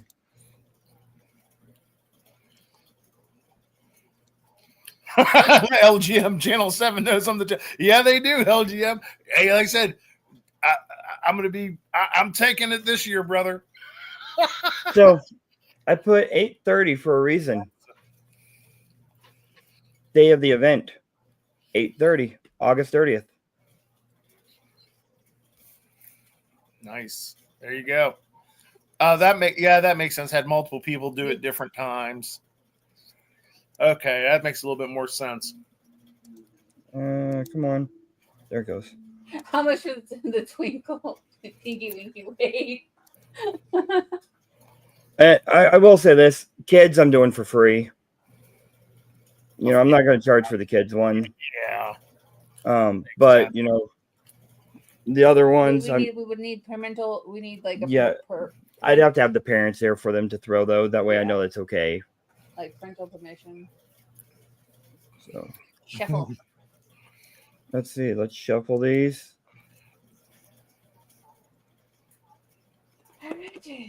And good luck. Yeah, look at all those entries. All right. Nice in there, but Who can't doesn't love a duck race? Oh. I Good luck, wonder, guys.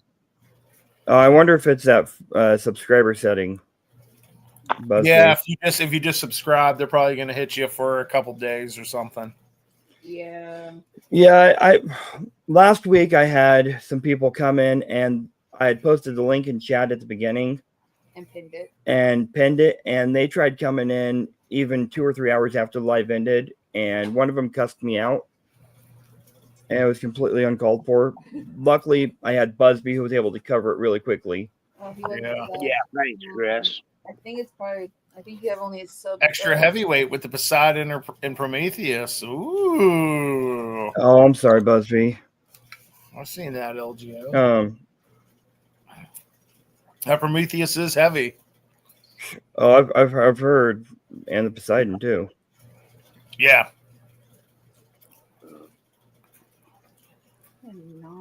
But yeah, so I was backstage trying to fix some stuff on the live afterwards, and like an hour or two afterwards, and I had people trying to come in and cuss me out afterwards. Oh, geez, what not? Well, you know that's the spirit, huh?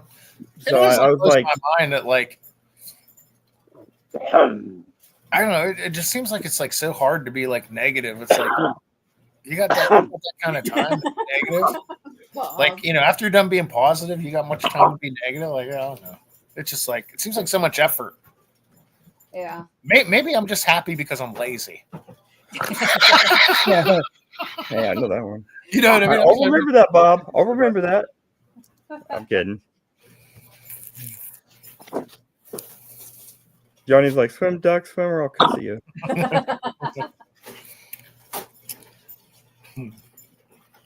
How's that? Oh, you're good, Greg. But yeah, no, it was last week was just horrible afterwards because I was backstage just trying to edit stuff and trying to fix stuff for this week. Wow. And then some guy came in and he popped himself up on the screen like he had admin control, and I'm like, how the hell did you do that? And next thing I was like, do I know you're cussing at me because I banned him on my YouTube? Gee whiz. And I saw the name and I was like, well, you made inappropriate comments towards my daughter. You're blocked. And I blocked him on StreamYard. Yeah, I was just like, you've been blocked. Move on. Exactly. So, like I said, to me, it just doesn't, you know, I don't know. So maybe it's because I'm just too lazy to be a mean person. Yeah. I mean, being happy-go-lucky is so much easier. Yeah, I don't have time for the mean attitudes like that anymore. If you don't want to talk to me, that's on you. If you're gonna be that way, peace. Hey, Mike. Sorry that you can't comment right now. I'm gonna get the weights, LGM, right now. What did it say? Poseidon. Hey, I'm moving up to. Sorry, I don't remember off the top of my head. Give me a break. I have over 30 different magnets. I'll tell you what I need is I'm gonna need a 10 or a 12 millimeter 150 foot rope. Yeah. In that green. Figures you like long and thick ones. Yeah, I like it that way. I like thick things. Sorry. Uh-huh.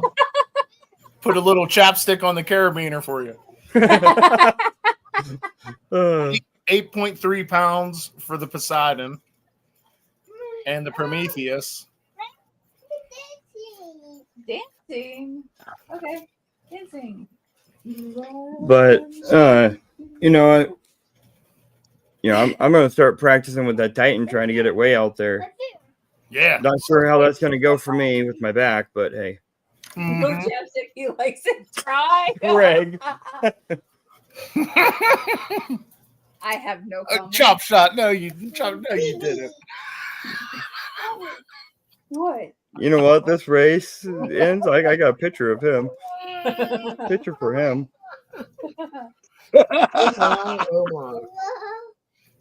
Good one, Greg.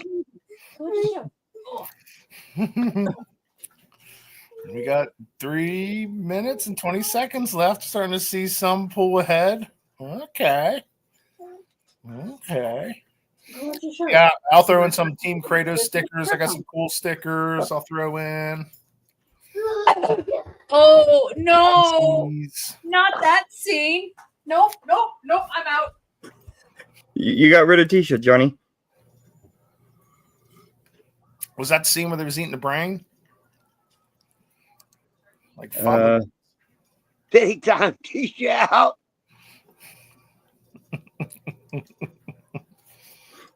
Oh, where did I... 1 second. Oh, you're good. I know what scene he's talking about. Hey, how much your turkey? I'm not giving you a piggyback card. Come on. Where did he go?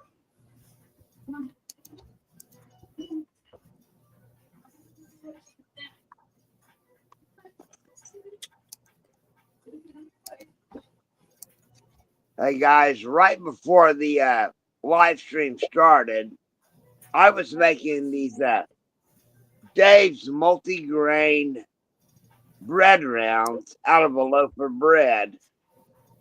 They are now shiny because I did not move the tray before I did the glitter. They've got a little bit of pink, blue, and green. I'm still gonna eat them. So It might what not did I be miss? I don't know what Dad's talking about. Sorry. Oh, the bread round, the bread stuff Oh. that he got glitter into because he didn't know Glitter the trick. everywhere. Because he got glitter in his food. Yeah. I'm still gonna eat it, Tisha. Why? That's just as bad as no. I'm so glad. I am so glad. I don't know if y'all remember Apollo. He was on a couple lives when he was a puppy. He's getting a big boy now. Hey, Apollo. He's the official Team Kratos mascot. Hey, buddy. Speaking of mascots, I talked with the mascot for Drake, and they were talking about having their mascot Gruff, and that's their live mascot, and then the actual mascot's name is Spike. They're looking at having both of them come out to the event. Oh, no way. So that's pretty sweet. Maybe Kratos will show up and he can get some pictures with them guys. I love dealing with Gruff. I have a picture actually with him right after my accident, and they brought him in to see me after the accident and stuff. Hey, just so everyone knows, Apollo is right next to me, and he went every time I pack an order, he's right there with me. Almost like sometimes it's like I want him to just do like a little paw print on the paper because I always sign like when I like we always sign every packing slip, and I was like, oh man, Apollo, we gotta like get like an ink pad so we could just like do like Apollo like little bean stamps. Gerd won. All right. Congrats. Congratulations. So here's the dealio. Send me, and you can reach out to me or Jared, contact information. If you're in the Kratos system, that's cool. If not, we'll have to add your like shipping address. And if you have an email, it's not, we'll just do it because that's the way you can get like tracking updates. Hey, your stuff's on its way. Hey, it's been delivered. We don't sit there sell your information or nothing like that. She said, what? Wait, what now? Wow. Give it to someone with kids in the USA. That's sweet, Gerd. Well, so let's see. Who has kids in chat? Johnny does. Johnny has kids. You have kids.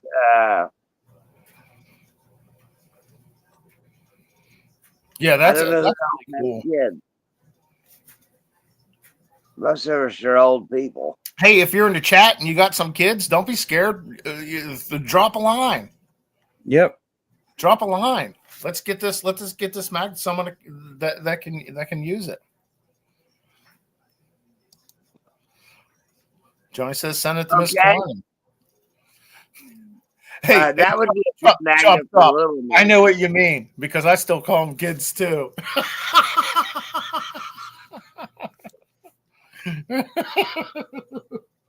Yeah, let's do that. That's awesome.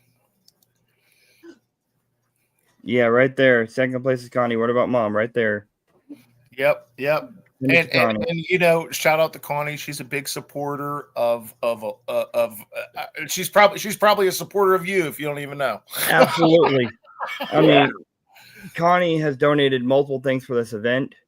She's donated multiple. She's helped us out. I mean, I know if I've had a hard day, and I can message Connie even on things that we don't agree on, and she'll talk to me, and she'll do that motherly advice. That's why I call her Mama Hen. I mean, James and Barbie, they consider her mom, and they call her mom. I mean, there's so many of us. Johnny calls her mom. Yep, that's I that's call her awesome. Mom. I think that's a rightful choice and a great idea. Good job out there. And LGM, let's get in touch and get some of this hot sauce out to you and the podcast crew. Like I said, it's like I'm curious what Joker's face would look like after a half bottle of hot sauce.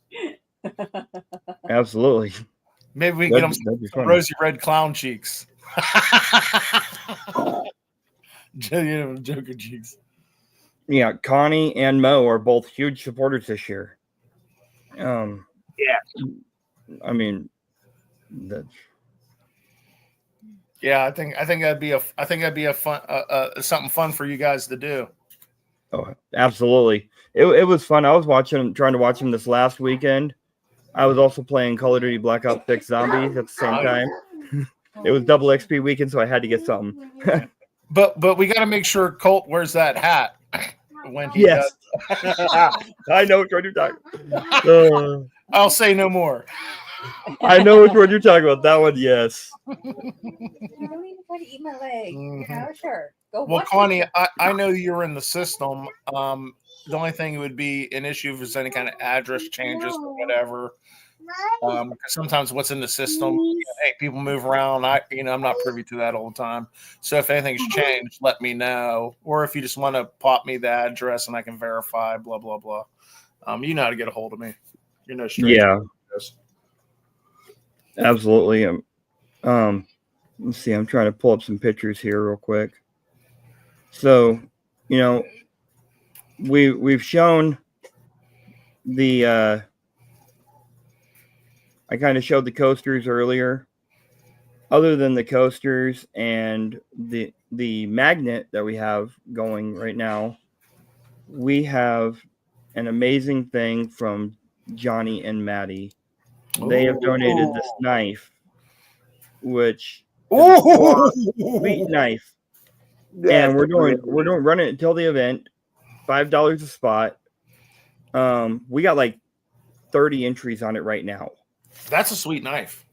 So I mean, if y'all want it, I'd get in on it. So,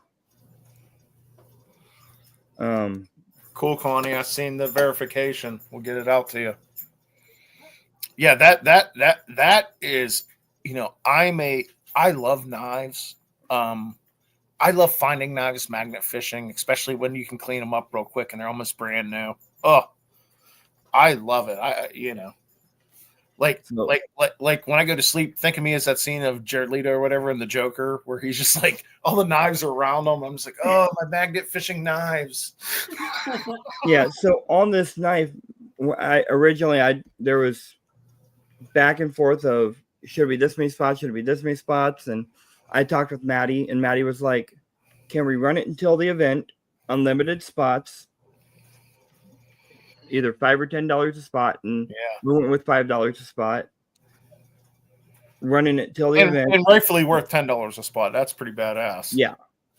And Greg has it right now in his possession, and he's got spots on it. So I'm like, hey, I'm watching you. Mm-hmm. But he looked at it and he goes, "This is an absolutely beautiful knife," and he showed it to me on video, and I've seen it on video. But we had all the packages for the raffle items, or waffle items, I should say, sent to Greg and Wendy because of my mail issues. Mm-hmm. Mm-hmm. We didn't want anyone's packages getting stolen. We've had too many issues with that. So, Night Georgianne, thank you for coming. So, I mean, Georgianne, thanks for hanging out. Mo, I will send you a message on how many spots you have in on it. I gotta pull that up here in a minute. So, like, look at some of the detailed design. Like, I'm seeing that buck in there. Let's see some. Yeah. Like, I dig that because I'm an avid hunter. I don't eat beef. I eat venison. That's kind of how I roll. Yeah, there you go. Yeah, that's look at that. That's cool. Yeah, and then you got some of the scroll work. Bad boy. And If then I this one. Nope. That didn't want to stay up. And it even got a little hole at the end, so you could put. So you could put like a paracord or a lanyard. Yeah. I mean, yeah, but I mean this animal print on this front part here, just absolutely amazing. Yep. Johnny, the end of the season, it ends this Saturday here in my area. So it's like I got one more day. I'm trying to get one more dough for the freezer. So I'll be out there freezing my Kratos off. Night, Jim. Good morning. Wendy said 4. Okay. Ooh, venison bacon. Goodness gracious. Connie, you're welcome. Oh, I gotta get the camera better. You're welcome.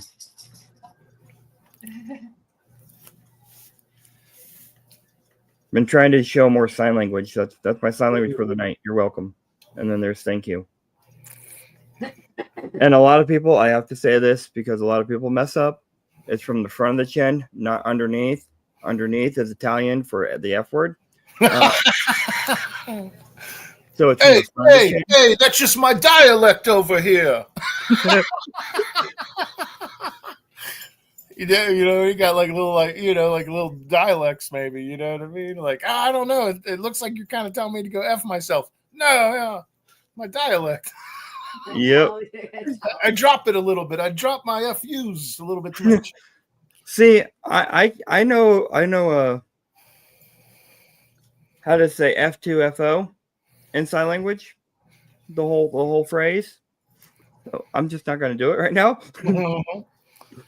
Oh, LGM, you never had venison? Oh, bro. Hey, when I see you next, I'll make sure I have some. Oh, it's good. My favorite's the backstrap. Oh, yeah. You know, one of like the first like Team Kratos waterway cleanups we did was like I first started Kratos. A group of us went out to Sandusky and we stayed at campgrounds out there, and it was a blast. But one of the things I did though was I cooked. I said as a hunter, I have so much venison. I made venison tacos, and we were all out there around the campfire in the evening. You know, we had magnet fish during the day, and in the evening we were out there hanging out, and we were eating venison tacos. Oh, good time. But yeah, isn't there a couple places around here that do venison? Yeah, there is. There's a couple places around here that have venison on their menu. Yeah. And there's one place that we go to called Bugatti's, and they have duck on their menu year round. And I just love it. Oh, you can't go anymore. Sorry. Yeah, I can. Could be without me. Exactly. Yeah, LGM, you probably do got a lack of deer in the city, but you can always eat like people. See, if I want to get deer, I just got to go up to her mom's house. They're like deer, really. Her mom's house would be a deer hunter heaven. It's 4 acres. Her mom has 4 acres of land, and you go out there any time of the year, sit on the front porch, dusk or dawn, and there will be about 50 deer that will come out into the freaking yard, literally right up into the driveway. Oh, We had one on Thanksgiving that was underneath the patio or the deck. I'd be getting the shakes. I see that many deer. Oh, I'd be like, where's that 30-06 at? I use crossbow. I use crossbow too. Some people give a little up, but I use compound. I use all kind. I use it all. But I love the crossbow. Like, my whole thing is like I'm filling my freezer to feed my family and stuff. It's like I don't chase horns. Or it's like chase horns into their antlers, different. But the old saying is like, oh, you can't eat the horns, right? And it's like when I get a nice buck, it's just because that mofo just happened to wander in my path before a fat doe did. Yep. Oh, let's see if I can find this picture real quick for you. The one time that I was so close to getting one. I didn't have my deer license. I was going turkey hunting, fall turkey. Yeah. That's my favorite one to go for. Spring gobbler baby over here. Hey, I call him myself. Like I don't even use a call. I'll just sit there and go. I gotta figure it out. Turkey hunting's fun because you're speaking the language. Like if you never been turkey, it's like it's a little bit different. Yeah, you can do a little bit of grunts and you can do some rattling during rut with deer, but turkey hunting, you're actually communicating with these animals and fooling them to come in and check you out. That's what it's fun about. And it's not that hard because they're kind of dumb. So it's like a fun way of like, man, it's like this different style of hunting, but also like, oh, it works because they're turkeys. They're not like, neurosurgeons. I don't know how well you'll see this. I'm turn this lamp off right here. That buck was 8-point. Yeah. Less than 50 feet from me. He challenged me. He was snorting. He was paws on the ground, snorting, bucking up. And I'm sitting there going, how fast can I order a freaking digital permit? Hey, the beauty of the internet. I think I need a doe tag, or I think I need to get my my muzzle loader license real quick. The bad thing was right above me on the tree was the DNR camera, trail cam. Oh, so I couldn't shoot him without the tag because it was. But Well, I was you like, wouldn't do that anyway. I wasn't going deer hunting at the time though, but he had an amazing set, and I saw that deer multiple times when I was out there. And then I saw his dad. And his dad was 3 times bigger, and he was about a 20-point. I mean, that's freaking huge antlers. Usually they still have their antlers around here. Now, would I drag a buck I shot by its antlers at this time of year? No, because they'll snap off. Right. But usually in the past couple of years, they're still hanging on. I have them on the trail cam. This year, I've seen, and it's because it's an actual winter. We kind of talked about it earlier. Like, wow, it feels like real winter this year. Those horns are dropping. The antlers are dropping. So it's like there's a couple that have like a half rack, and it's like, well, I don't want to shoot that, So it's like I'm pretty much just looking for a nice fat doe. So this is the antler I have right now.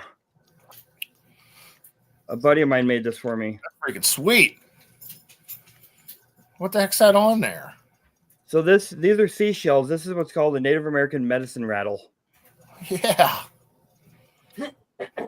So it actually goes right. You got a nice rack flying arrow. So it goes on that plaque back here. Yeah, a little talisman. Yeah. Didn't he go shed hunting for that? That was actually made on Native American land. Hey, you better shake that thing 5 times over, Joe, to help him with his glitter. Oh, trust me, I've used it multiple times. I've used it over myself multiple times.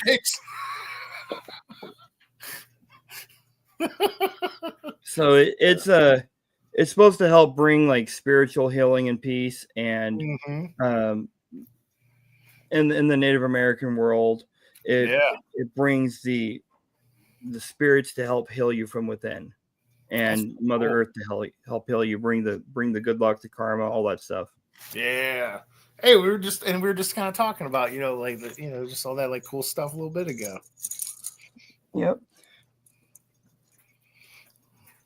Hey, Jared, You need a bigger rack for that glitter. make me big for a second. You're already big enough. I'm not that big. Hey, Benny, when we first met in Wisconsin, Yeah. and you turned into Lord Kratos, I Well, had I didn't this. turn into him. He's a totally separate individual. I have nothing to do with. He's my boss. Yeah, right. Anyway, I had this in the back of my truck, and there was this woman who you might know very closely who said, "Do not let him play with that." This was in the back of my truck. Oh yeah. Yeah, She said, "Do not let was Benny probably have smart in telling you that, because I could see there had already been we went and had, instead of bomb squads, we would have had ambulances. that." We would have some great Maybe both. pictures, Maybe you both. know. We would have some great pictures. Anyway, I had to pull that off the wall. Love that thing. Night, James. LGM's heading out. Am I naughty for wanting just to touch it?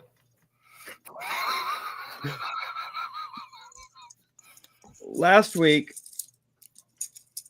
I ran out of the pink, Mm-hmm. and we now have the pink again. But we also have the purple. Oh, sweet. That's cool. But I've got the dog tags. Dropping them. Got the dog tags available if anyone's wanting them. Mm-hmm. Event logo on the front. And then the sign language is still a voice on the back. And again, those were $5 to the event on the Cash App and all that. That, like, those are cool, like, like mementos events. Like when I go to these events, there's like certain things that, like, it's like, yeah, I want, and it's like you put in your hand and you hold, and it just like triggers the memory. Because I'll give the whole spiel. If you've never been to a collab or never been to one of these events where like-minded great people who get together to support one another, support a good cause, grow together, make awesome videos together. Like I love when I see a collab, because like the next month you'll just see videos of like everyone together having fun. Everyone's cranking out videos. It is really a good time, and it's something special, and it is something that you won't forget. It is something you will remember. It is something you will talk about for years and years to come.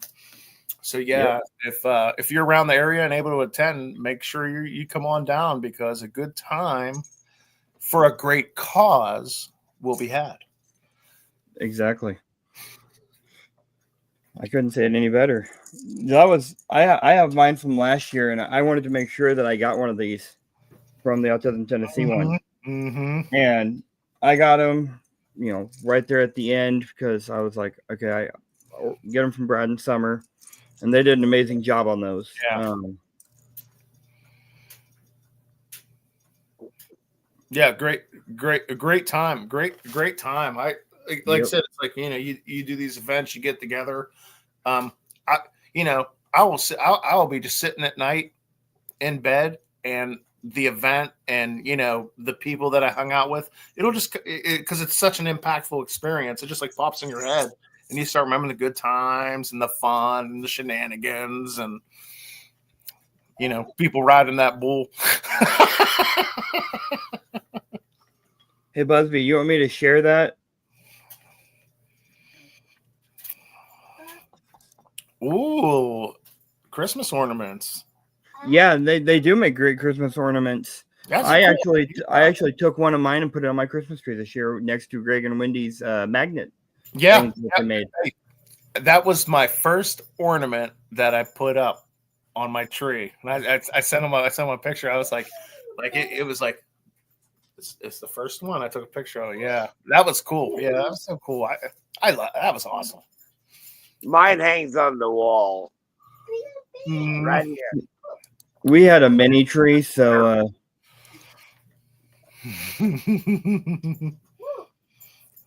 oh, nice.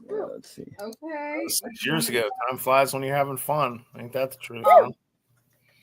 I think Little Man wants to show a new sign to everyone. Okay. Hey, little man, what is this? What is this? Can you show me the sign? Up here. Do it. Remember? Close hand. Poop. Poop. He freezes. He freezes. But it's like, take it. He loves this little thing that Dad made, that little poopy thing. Yeah, learning. Yeah, imagine him yelling that in the middle of the dentist office. Yeah. He was at the dentist right before Thanksgiving, and he was so nervous, first time to the dentist. And, you know, him being autistic, he gets scared easily on new things. So the first thing he could think of whenever they're getting ready to do he sees the tools and everything, he goes, I gotta poop. Hey, you know what? I can relate because I first time at the dentist, it's like, yeah, that's nerve wracking, and that would probably cause me to poop too. Yeah. Like I said back, like when I was a kid, I think I did drop a deucer my first time. Yeah, they were trying to brush his teeth and clean his teeth and stuff, and he was like so nervous. So. But with that being said, I also watched Dr. Giggles. I watch horror movies like way before I should, and I watched Dr. Giggles before I went to the dentist. So Good movie. yeah, hey, I'm throwing out the movie call outs. I'm glad someone is recognizing it. You know what I mean? So yeah, no wonder why I pooped myself. Plus, I had 37 cavities. Night, Amanda. I've got a dentist appointment on the 31st. I haven't been for a while, and it's like I tell myself, it's like, well, you know, you like pay for this stuff. Maybe you should go get it checked out. But it's kind of one of those things where it's like, I hear that drill. I know what he's going to say. Well, Mr. Demchek, it looks like you have 37 cavities. And then there it goes. Then I have to poop myself again. Hear that drill sound. See, the last dentist I went to, he had the hard and soft lasers, where I didn't have to get numbed as much because the laser basically destroys it without the drill, and there's no pain. So they did they sectioned the mouth off in quarters, and they did this entire section in 45 minutes. I had no pain. I could eat afterwards and everything. Well, you know, no problem. Us gingers are super. We don't react to anesthesia like most of you other folks. We're special. and like I never really it was like one of the things like, well, gingers don't have souls. They don't interact. You know, they don't have anything. You know, anesthesia is hard for them. I was like, well, things like, yeah, okay, I see it. I don't know about the anesthesia though. And then like the first time, like they kind of like, you know, gave me like numbing stuff and this and that. And, it didn't work. And it was like, oh, you know, I am an X-Men. Okay. There's my ginger. Mm-hmm. Monkey. Oh. Which we were talking the other day, speaking of gingers, and it's kind of funny. We do have souls.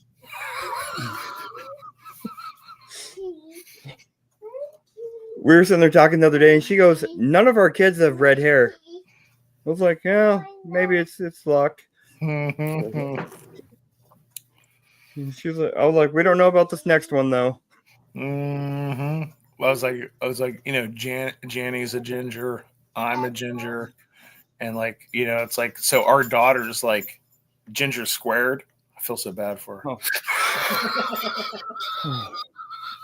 You know what I mean? Because it's rough enough being like a you know ginger one, but it's like when you're a ginger squared, oh man, you're really lighting up the hallways when it's dark. You know what I mean? How does that work? My dad was strawberry blonde, but he always called himself a ginger. That's right, Connie. We do tolerate pain better. I'm immune to general anesthesia, also, Wendy. Like if they go to pull a tooth, they can use an entire bottle of that freaking numbing crap and the gas and all that. And I'm still going to feel every bit of it. They literally have to put me to sleep in the hospital in order for me to feel it. Doctor, can I have the PCP instead of the anesthesia? I'm a ginger, you know. Hell, I went in for diverticulitis back Father's Day of 23. And they go, we see on here that you're immune to most pain medications. How about fentanyl? What's like we just need to go big on this guy, you know. And it didn't even phase me. I didn't feel any different. That's crazy. 50 micrograms, which is the max dose they can give in a 2-hour period from a pharmaceutical stance. No reaction. No change in anything. That is wild. So you know, like one of the cool things, so like I'm actually a certified hypnotherapist. Previous life, I had a hypnotherapy business. But so when I went for training for hypnotherapy, it was a vast array of people from different careers and this and that. But some of the people that were in my class were actually dental hygienists who would hypnotize people instead of anesthesia. Because, you know, the truth is the mind is more powerful than the body, you know, at certain points and stuff. Like your mind does influence things. And so like her whole thing was like people that were afraid of anesthesia and stuff, she would hypnotize them. That's what she was learning the hypnosis thing for. She was in the class I was at, and that's what she was learning to do. So she could hypnotize people for pain. You know, and I thought that was wild. And I was like, and even me going into the class, like I went for comedy hypnosis. I want to have people cluck like chickens at the bar. That's kind of like my, you know, that was like like, this will be great. I could just like charge the bar, you know, the local pub, and I go down there and make these people, you know, quack like ducks. But you know, realize these people were in there for like different things. And I was like, well, there's no way that would even make sense and work. I stayed in contact with her, and it actually does work. Now, obviously, you have to be susceptible. And when we do hypnosis, we kind of gauge where your susceptibility is because it doesn't work the same for everyone. But she still does it. And the people that are susceptible, that's how, like, and that are afraid of anesthesia or have some qualms about allergic, whatever, this and that. For certain procedures, she uses hypnosis, which is crazy. But, you know, it goes to show the power of the mind. So with that being said, if you think positive and keep positive, the power of the mind will have an effect on the body as positive. Yeah. And your surroundings, believe it or not. I was gonna say, Very true. Mm-hmm. Water. Yeah. Hey, before Kratos, I had a couple other business adventures. But I thought it was cool because, like, man, it's like I said, I did like smoking cessations. Like I'd book out like big community centers, Holiday Inns, and I'd get people to quit smoking, and we'd do hypnosis stuff. And then, of course, at the bar, I'd get people to, like, you know, quack like a duck. But yeah, that was a fun time. That was a fun time. I did a lot of like sports enhancement programs and stuff like that. Study enhancements. Yeah. And with that being said, I hypnotized everyone in the chat, and I have all your credit card numbers. I'm broke, so see how easy it was? Yeah. Kratos stock just went like up the roof.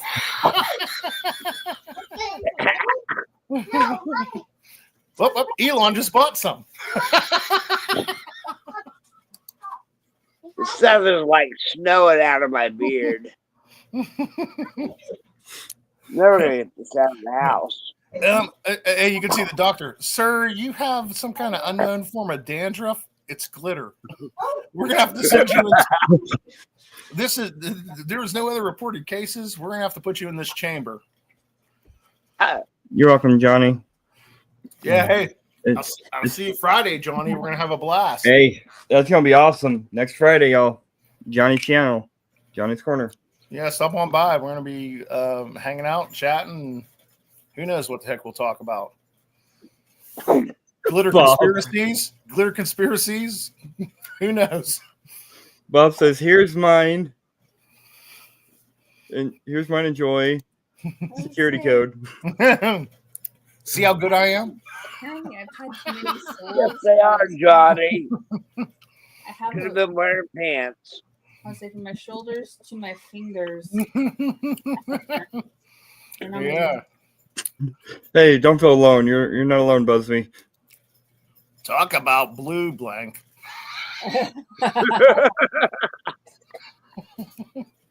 Oh wow, Gerd. You've been up forever. Go to sleep. Holy smokes. Yeah, she's a You're always here. Norway? Norway. No. Yeah, where the heck you at again? No, 5:19 a.m.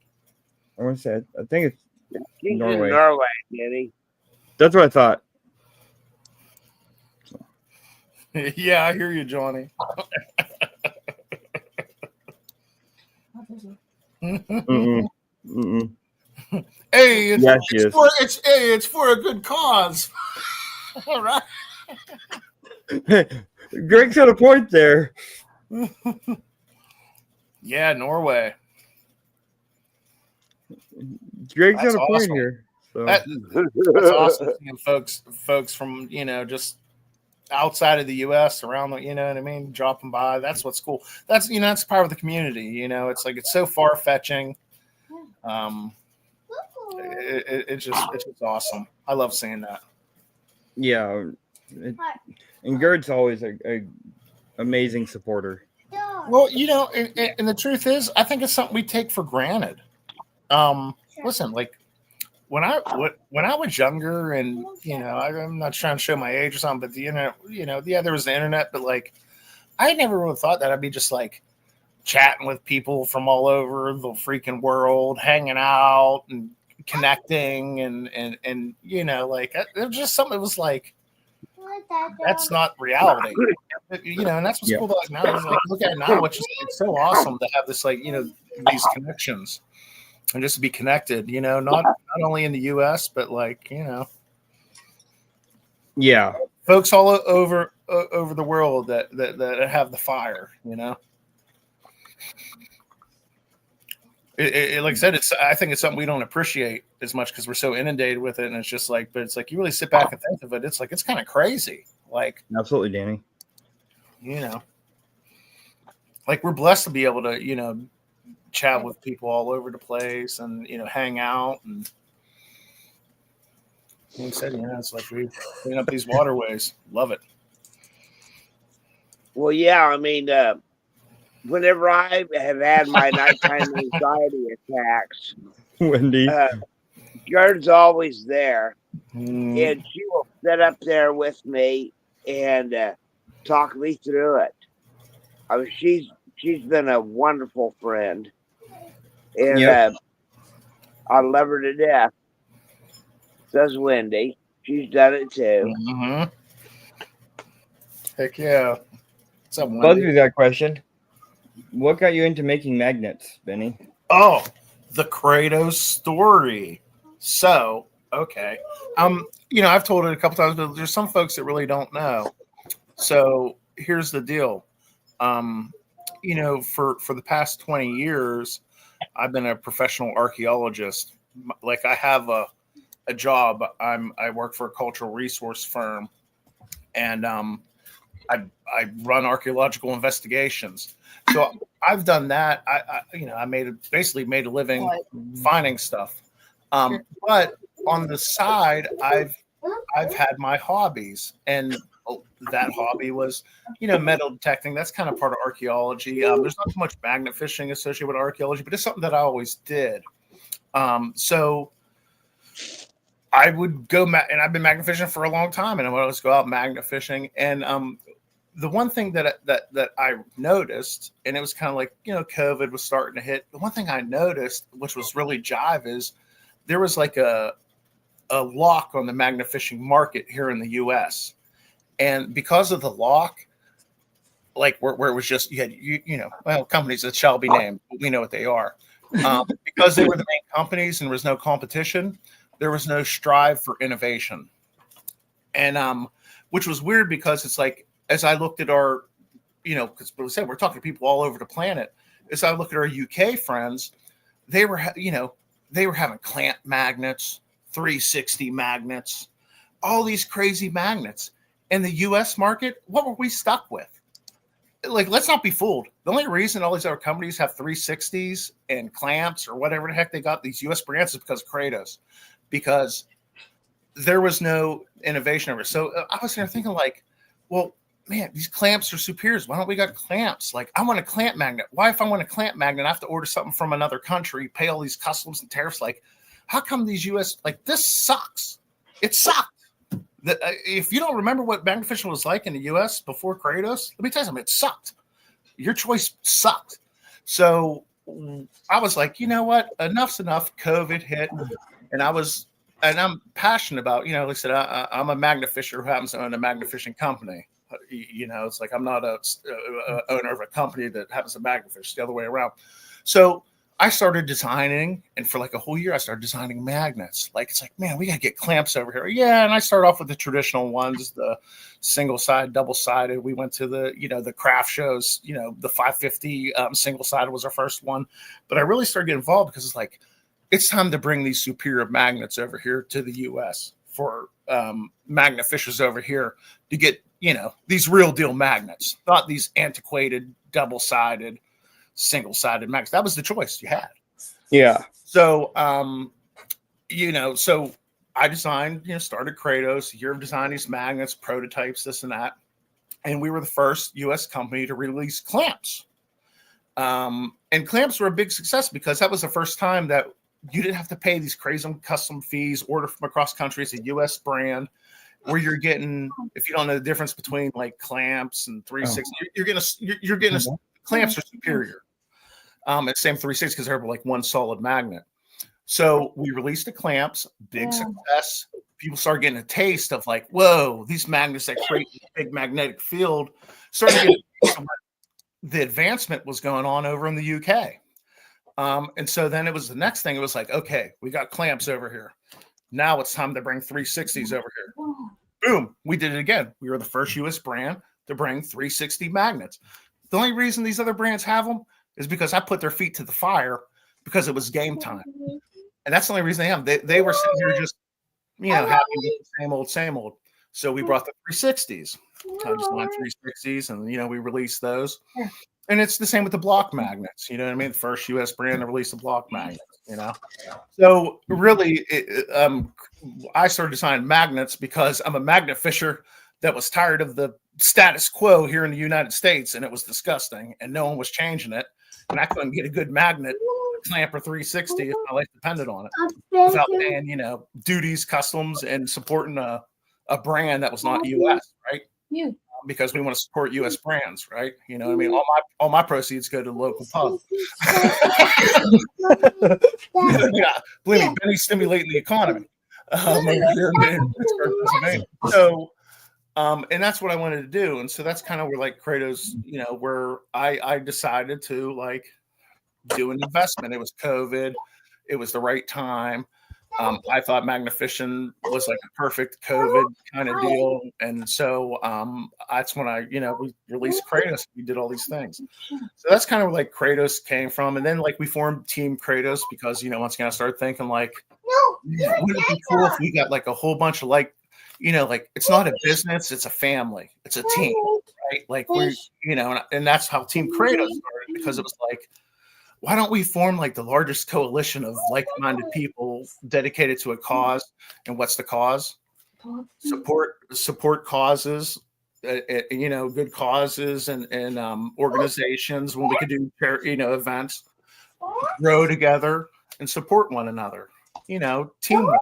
So that's kind of where it stemmed from. And here we are today. It's been like 5 years and busy as all heck. Yeah.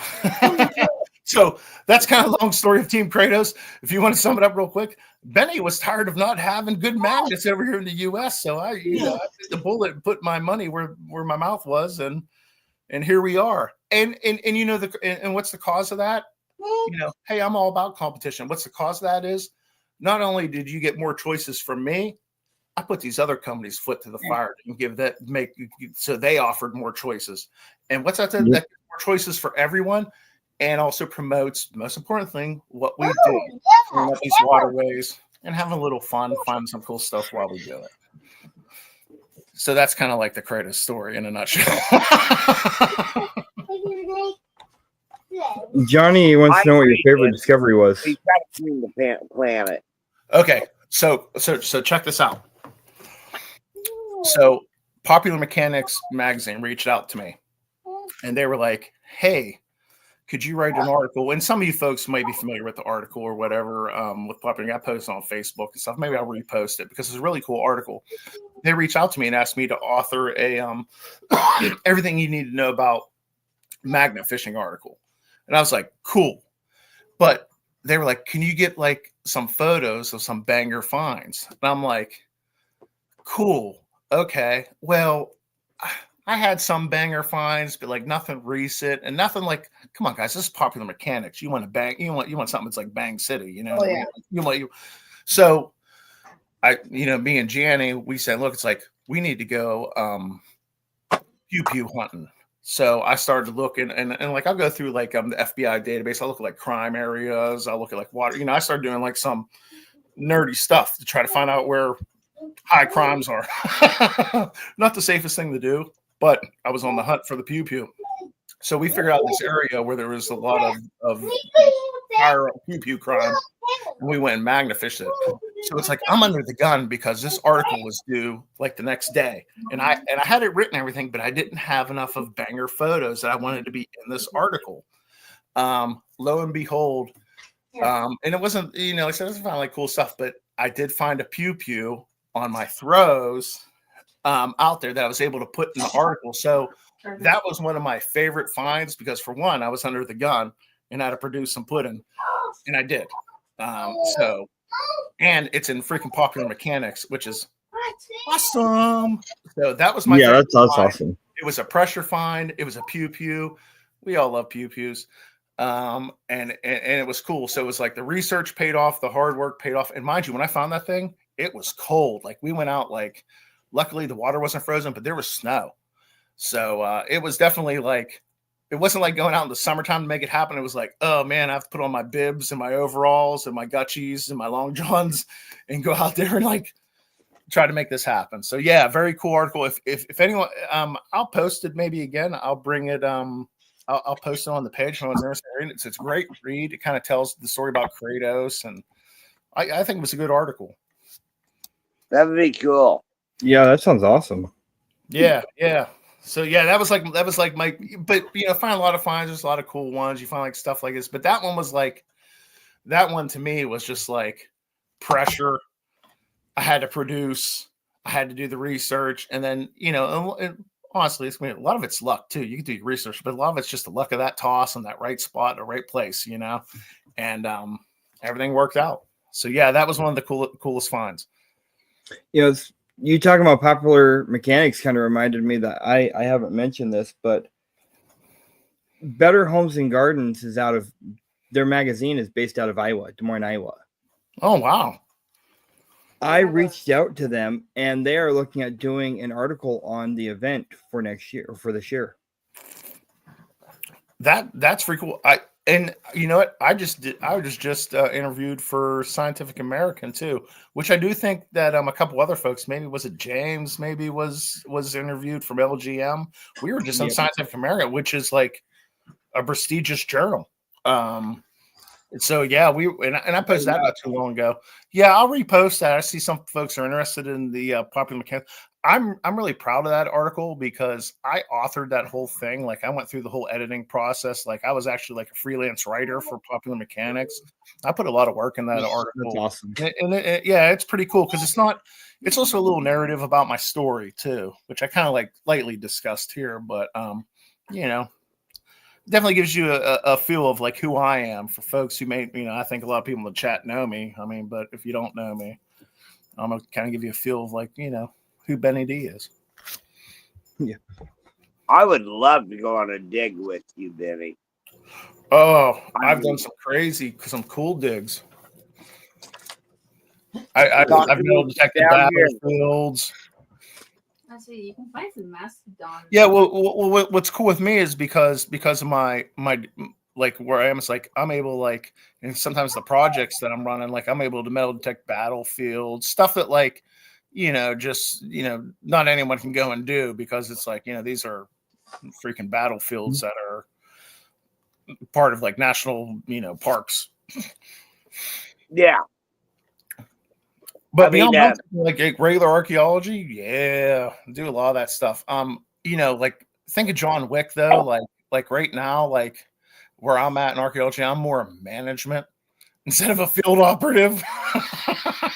You know what I mean? Yeah, I mean, So I make sure the Continental has I'm at. Yeah, I'm like the management, and then I have my field crew, which I used to be, but my field crew will go out and do the work, and then it's like I do the recommendations and this and that, and write the reports for the state, stuff like that.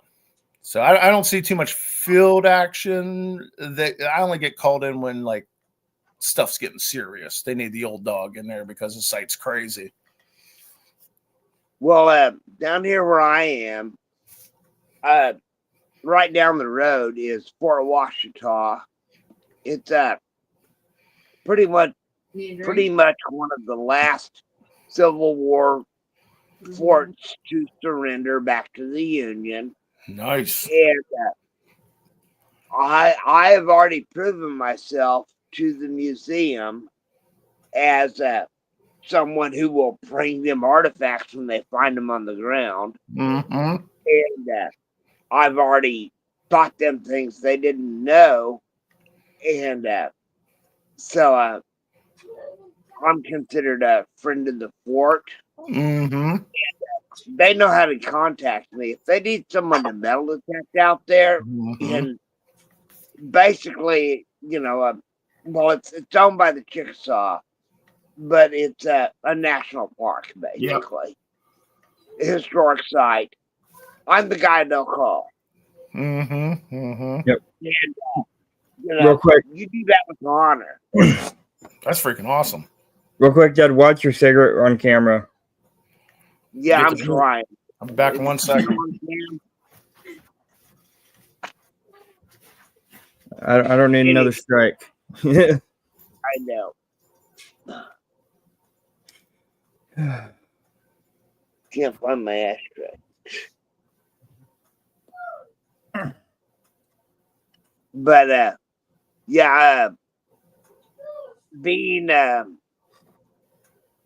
being someone who will go out and dig for a place without reward for yourself, but for reward for what tomorrow will know, that's something really important to me.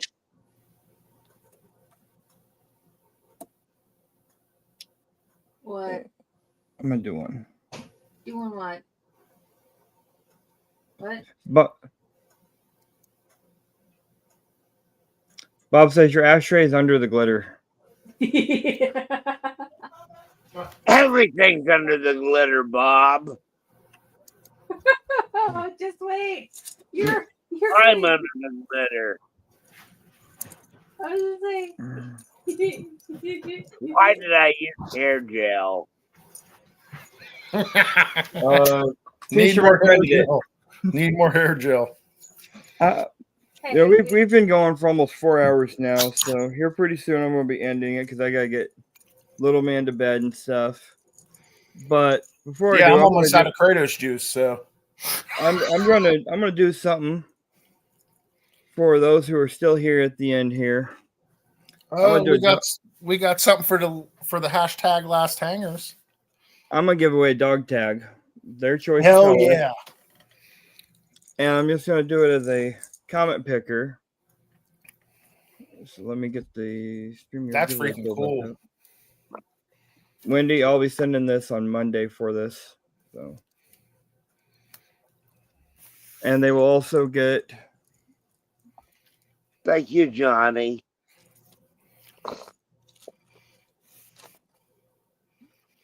Number 11 of the limited edition. Nice. Hey, let's give a shout out to Johnny. We know it's past his bedtime. Right? Hey, Tommy Picker, pick this up. I seen Matty post a picture of him not too long ago. I know he's grinding. He looked like he was like sawing logs on one of his photos. That'd be awesome, Bob. Let's see.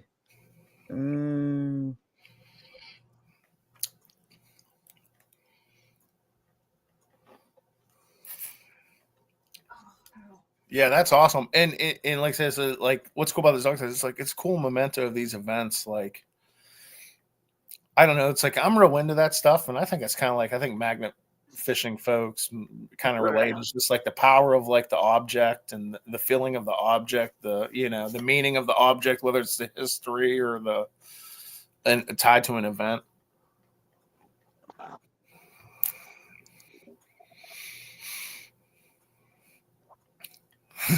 Johnny. If I can get this giveaway tool to work. Johnny, no, I'm on a work conference call.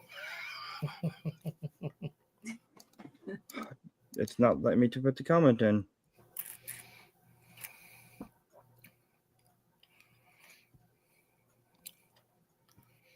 Yeah, so appreciative. Thanks for hanging out, everyone. This is awesome. It's like time flies when you're having fun. I think I spelled it right. If not, oh well. Spelling is not my strong suit. Yeah. Yeah, that's right, Busby. Life is crazy. That's why it's like, yeah, if you're able to spend time and hang on out, very much appreciated. Everyone's life's busy, so it's like, for y'all to take the time and come and hang out and Like I shoot said, the breeze with us, because it wouldn't take it. have some fun. That's awesome. Come on, computer. My StreamYard would not let me put the comment in correctly, so I just said screw it, just put it how it is. Hey, that's it right there, baby. Jared died. Bob. He's just like, what Jared typed? Like, sweetie, you spelled the quarter wrong. I kept trying to do it, and autocorrect was pulling it up, and then it would clear the whole comment and restart it. That is, yeah, that's how you get it. Grammarly.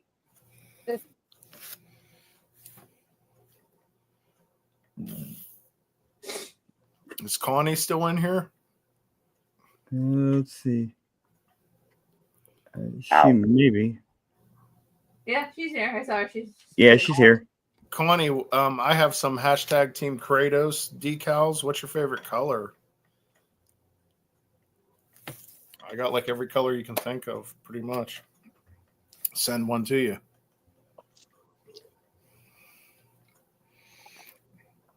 Oh, everything's collapsing. Magnet.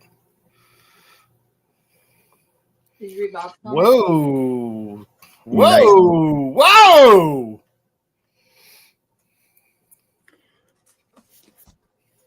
It's over there. What's over where? Ooh, red. I got some red ones. Got you, Connie. I got you. So Dispatch makes these awesome coil keychains. And he's going to throw one in. He 3D prints these. Oh, that's cool. So these are awesome. I'll say if I never started a magnet fishing business, it would probably be metal detecting. But just because it's like my two loves and my hobbies that I do. But magnet fishing just always had like a special place in my heart. I don't know. I guess us magnet fishers know what I'm talking about. No need to explain. We get it, right? 100%, Johnny. So let's see. There's 11 in here. Got 9 entries. You want? You go good, Tug. You love color. Yep. So it's your choice of color. Come on, we got more people in here. Make sure you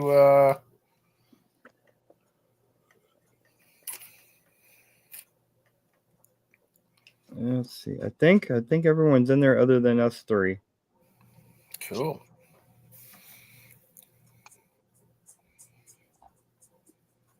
So let's go ahead and run this.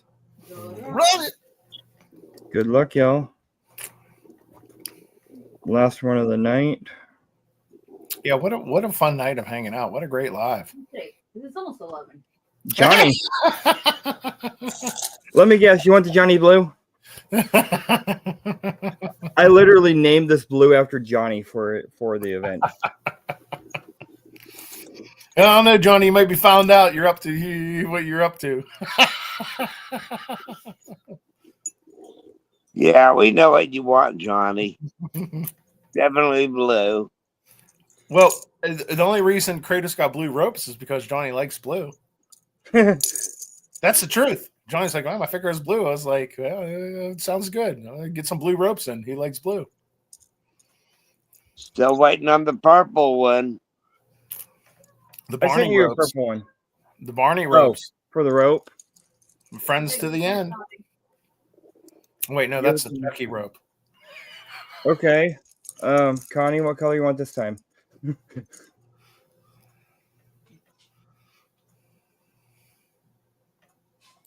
Yeah, and got the blue rope. Yeah, Magna Fisherman Sean bought a blue rope, I Mhm. believe. So I got a green one. Yeah, we love got that the green. greens in. Yep, folks like the greens. I love Johnny that green. Blue. You wanted a Johnny's blue. Johnny Blue. All right. I got an envelope for you, Connie, anyways. So we'll just throw it in there.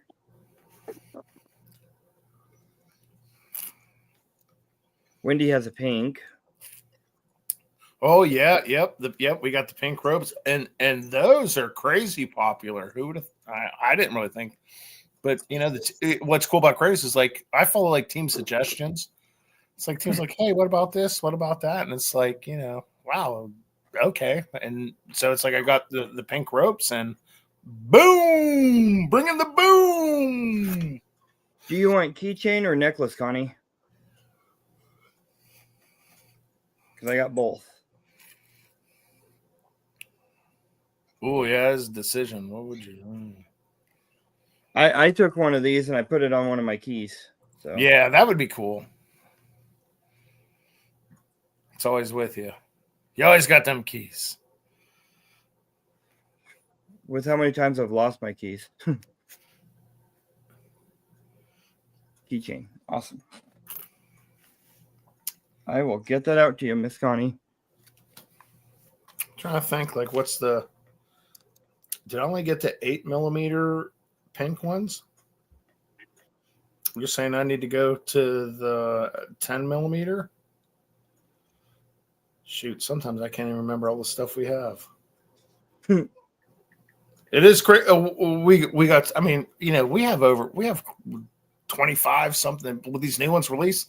Like, we have like 20. If you're looking for a fishing magnet, let's not joke around. Kratos is your one-stop magnet fishing shop. Like, who else got all these magnets? Get out of here. Come on. Busby says electric colors would be awesome. What the hell is electric colors?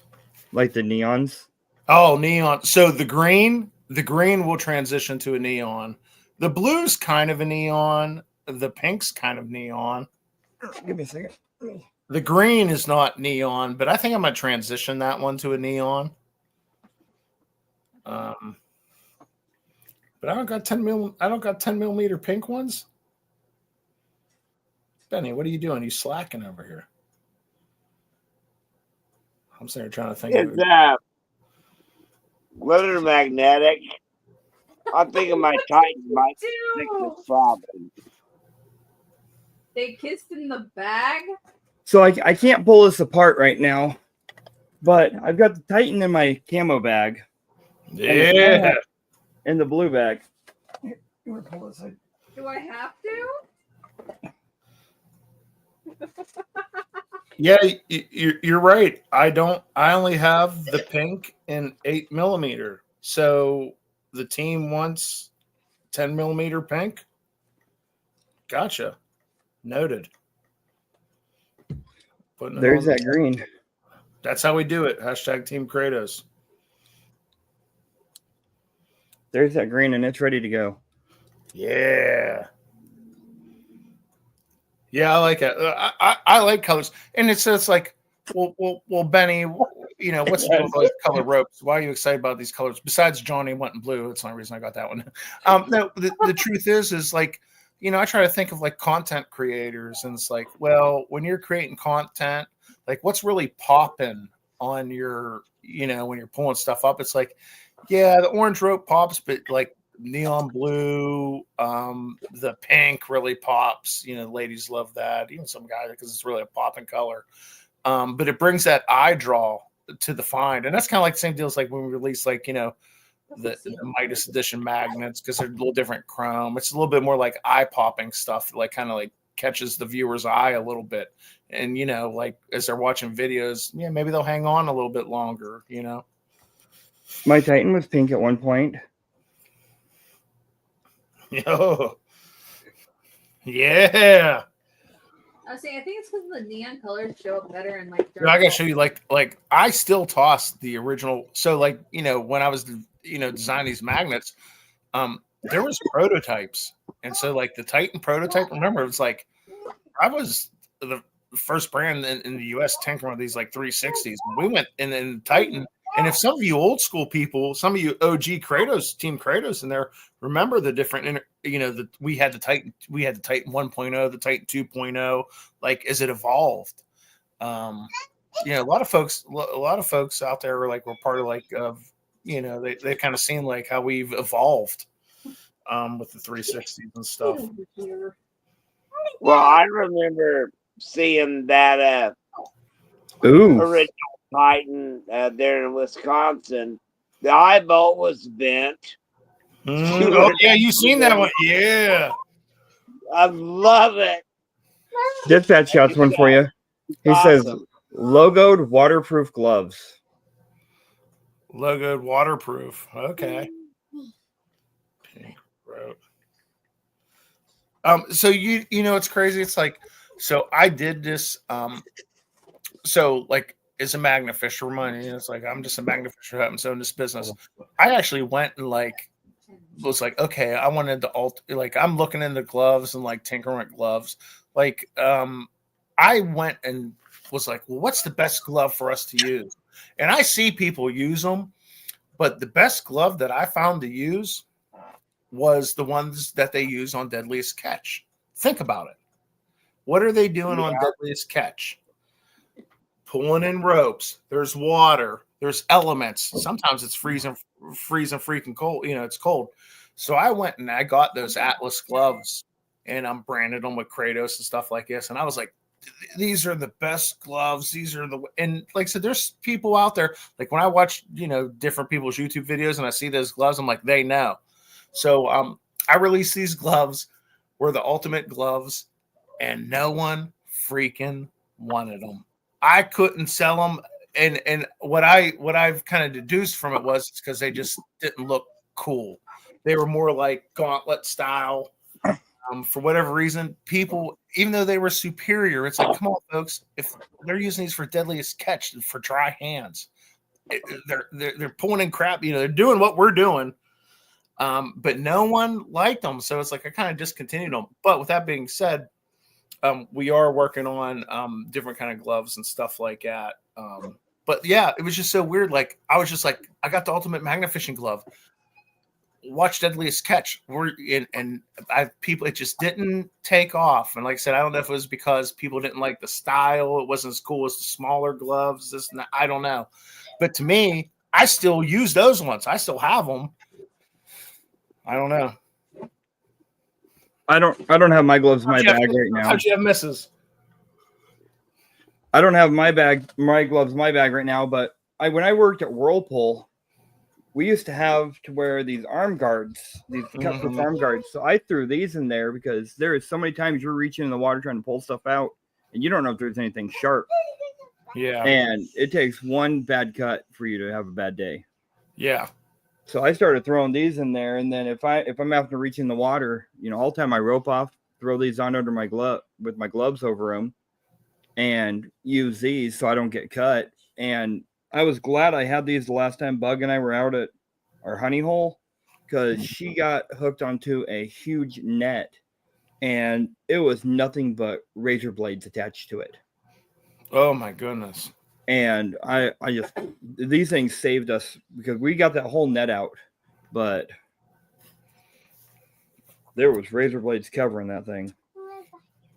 All I'm saying is, if you're watching magnet fishing videos and you see someone with a pair of blue gloves that come to like here, they know what's up. Yeah. Like when you see those gloves, that person knows what's up. It don't look as fashionable or whatever, but like those are the ultimate gloves, like for magnet fishing. There's no better glove. I mean, there's other gloves. Some people are like, I like this glove as a, yeah.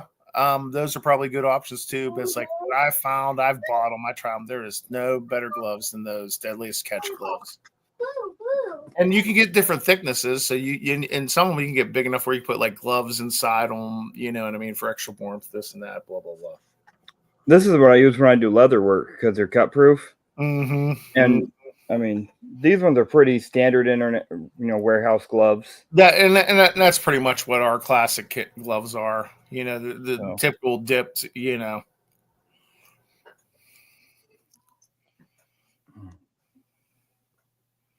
Yeah, like you said, you're fashion. I want protection. Listen, that was what that was like my thinking. It was just like I went hard looking for the ultimate glove. I mean, I did research, I did stuff, and it's like I sat there and compared professions of what's closest to these professions that have been for like, and that's where I came down to like the Deadliest Catch, because what they're doing. I mean, we all seen Deadliest Catch, I would hope. Yeah, it's been around. They're doing what we're doing, but in extreme environments, pulling the and yeah, there's a reason why they use those gloves. But like I said, it just never took off. I don't know if it's because they were a little bit more cost wise, because but those gloves would last you forever. They don't wear out. Yeah, Night Johnny. The gloves that I use. I used to own a landscaping company, and I would have to cut brick all the time. So I was tossing brick, catching bricks, and stuff like that. Mm-hmm. And these gloves, they would last forever. Well, I would take and have to use a angle grinder with a 4.5-inch diamond blade to cut some of the bricks. And I'd hit my hand constantly with that diamond blade, and it would hold throughout that diamond blade hitting it. So I started going with those gloves. Yeah. Yep. I was like, "Yep, these are good. I can get 6 of them for under $10. 6 pairs for under $10." Still. Well, and the truth is, like, you look at videos, you kind of see what most people kind of like what Johnny said. They're just kind of going the throwaway glove, the latex dipped kind of, use it till it wears out, buy another pair for $2. You get some folks that are real dealers out there, but yeah.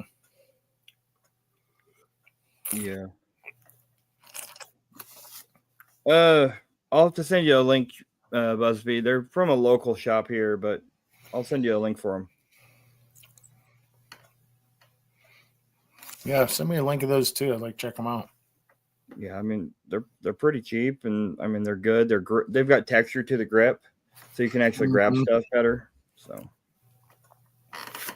yeah, and then like Wendy's saying, they wear nitrile gloves under their gloves, and I know a lot of people do that. Well, and that's the trick with even with the gauntlet gloves of the other ones. Like, even though they're waterproof, you can like add those gloves, or you can, even if you get big enough pair, you can put like the small little thinner gloves on for extra warmth. But yeah, double wrapping, baby. Sometimes it'll save you. Yeah. AU diver said, when I was a diving professionally, arm and hand protection was a must. Yeah, completely. I need to talk with you about some diving stuff, actually, AU, at some time.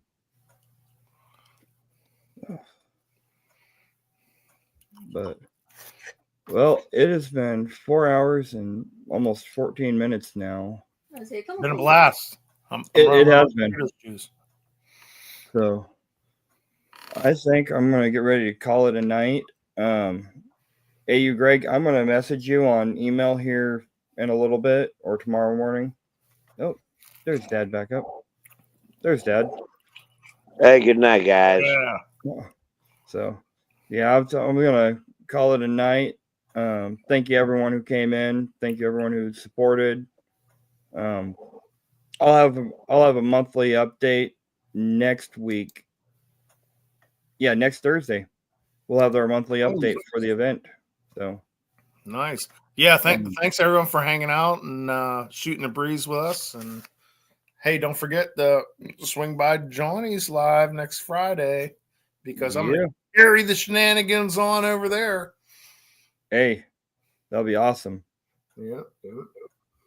So cheers, everyone. And all Hashtag Team Kratos. Love y'all. Yep, and show the support. Love y'all. Have a good night. Yep. you in chat, peace out and much love. Yeah.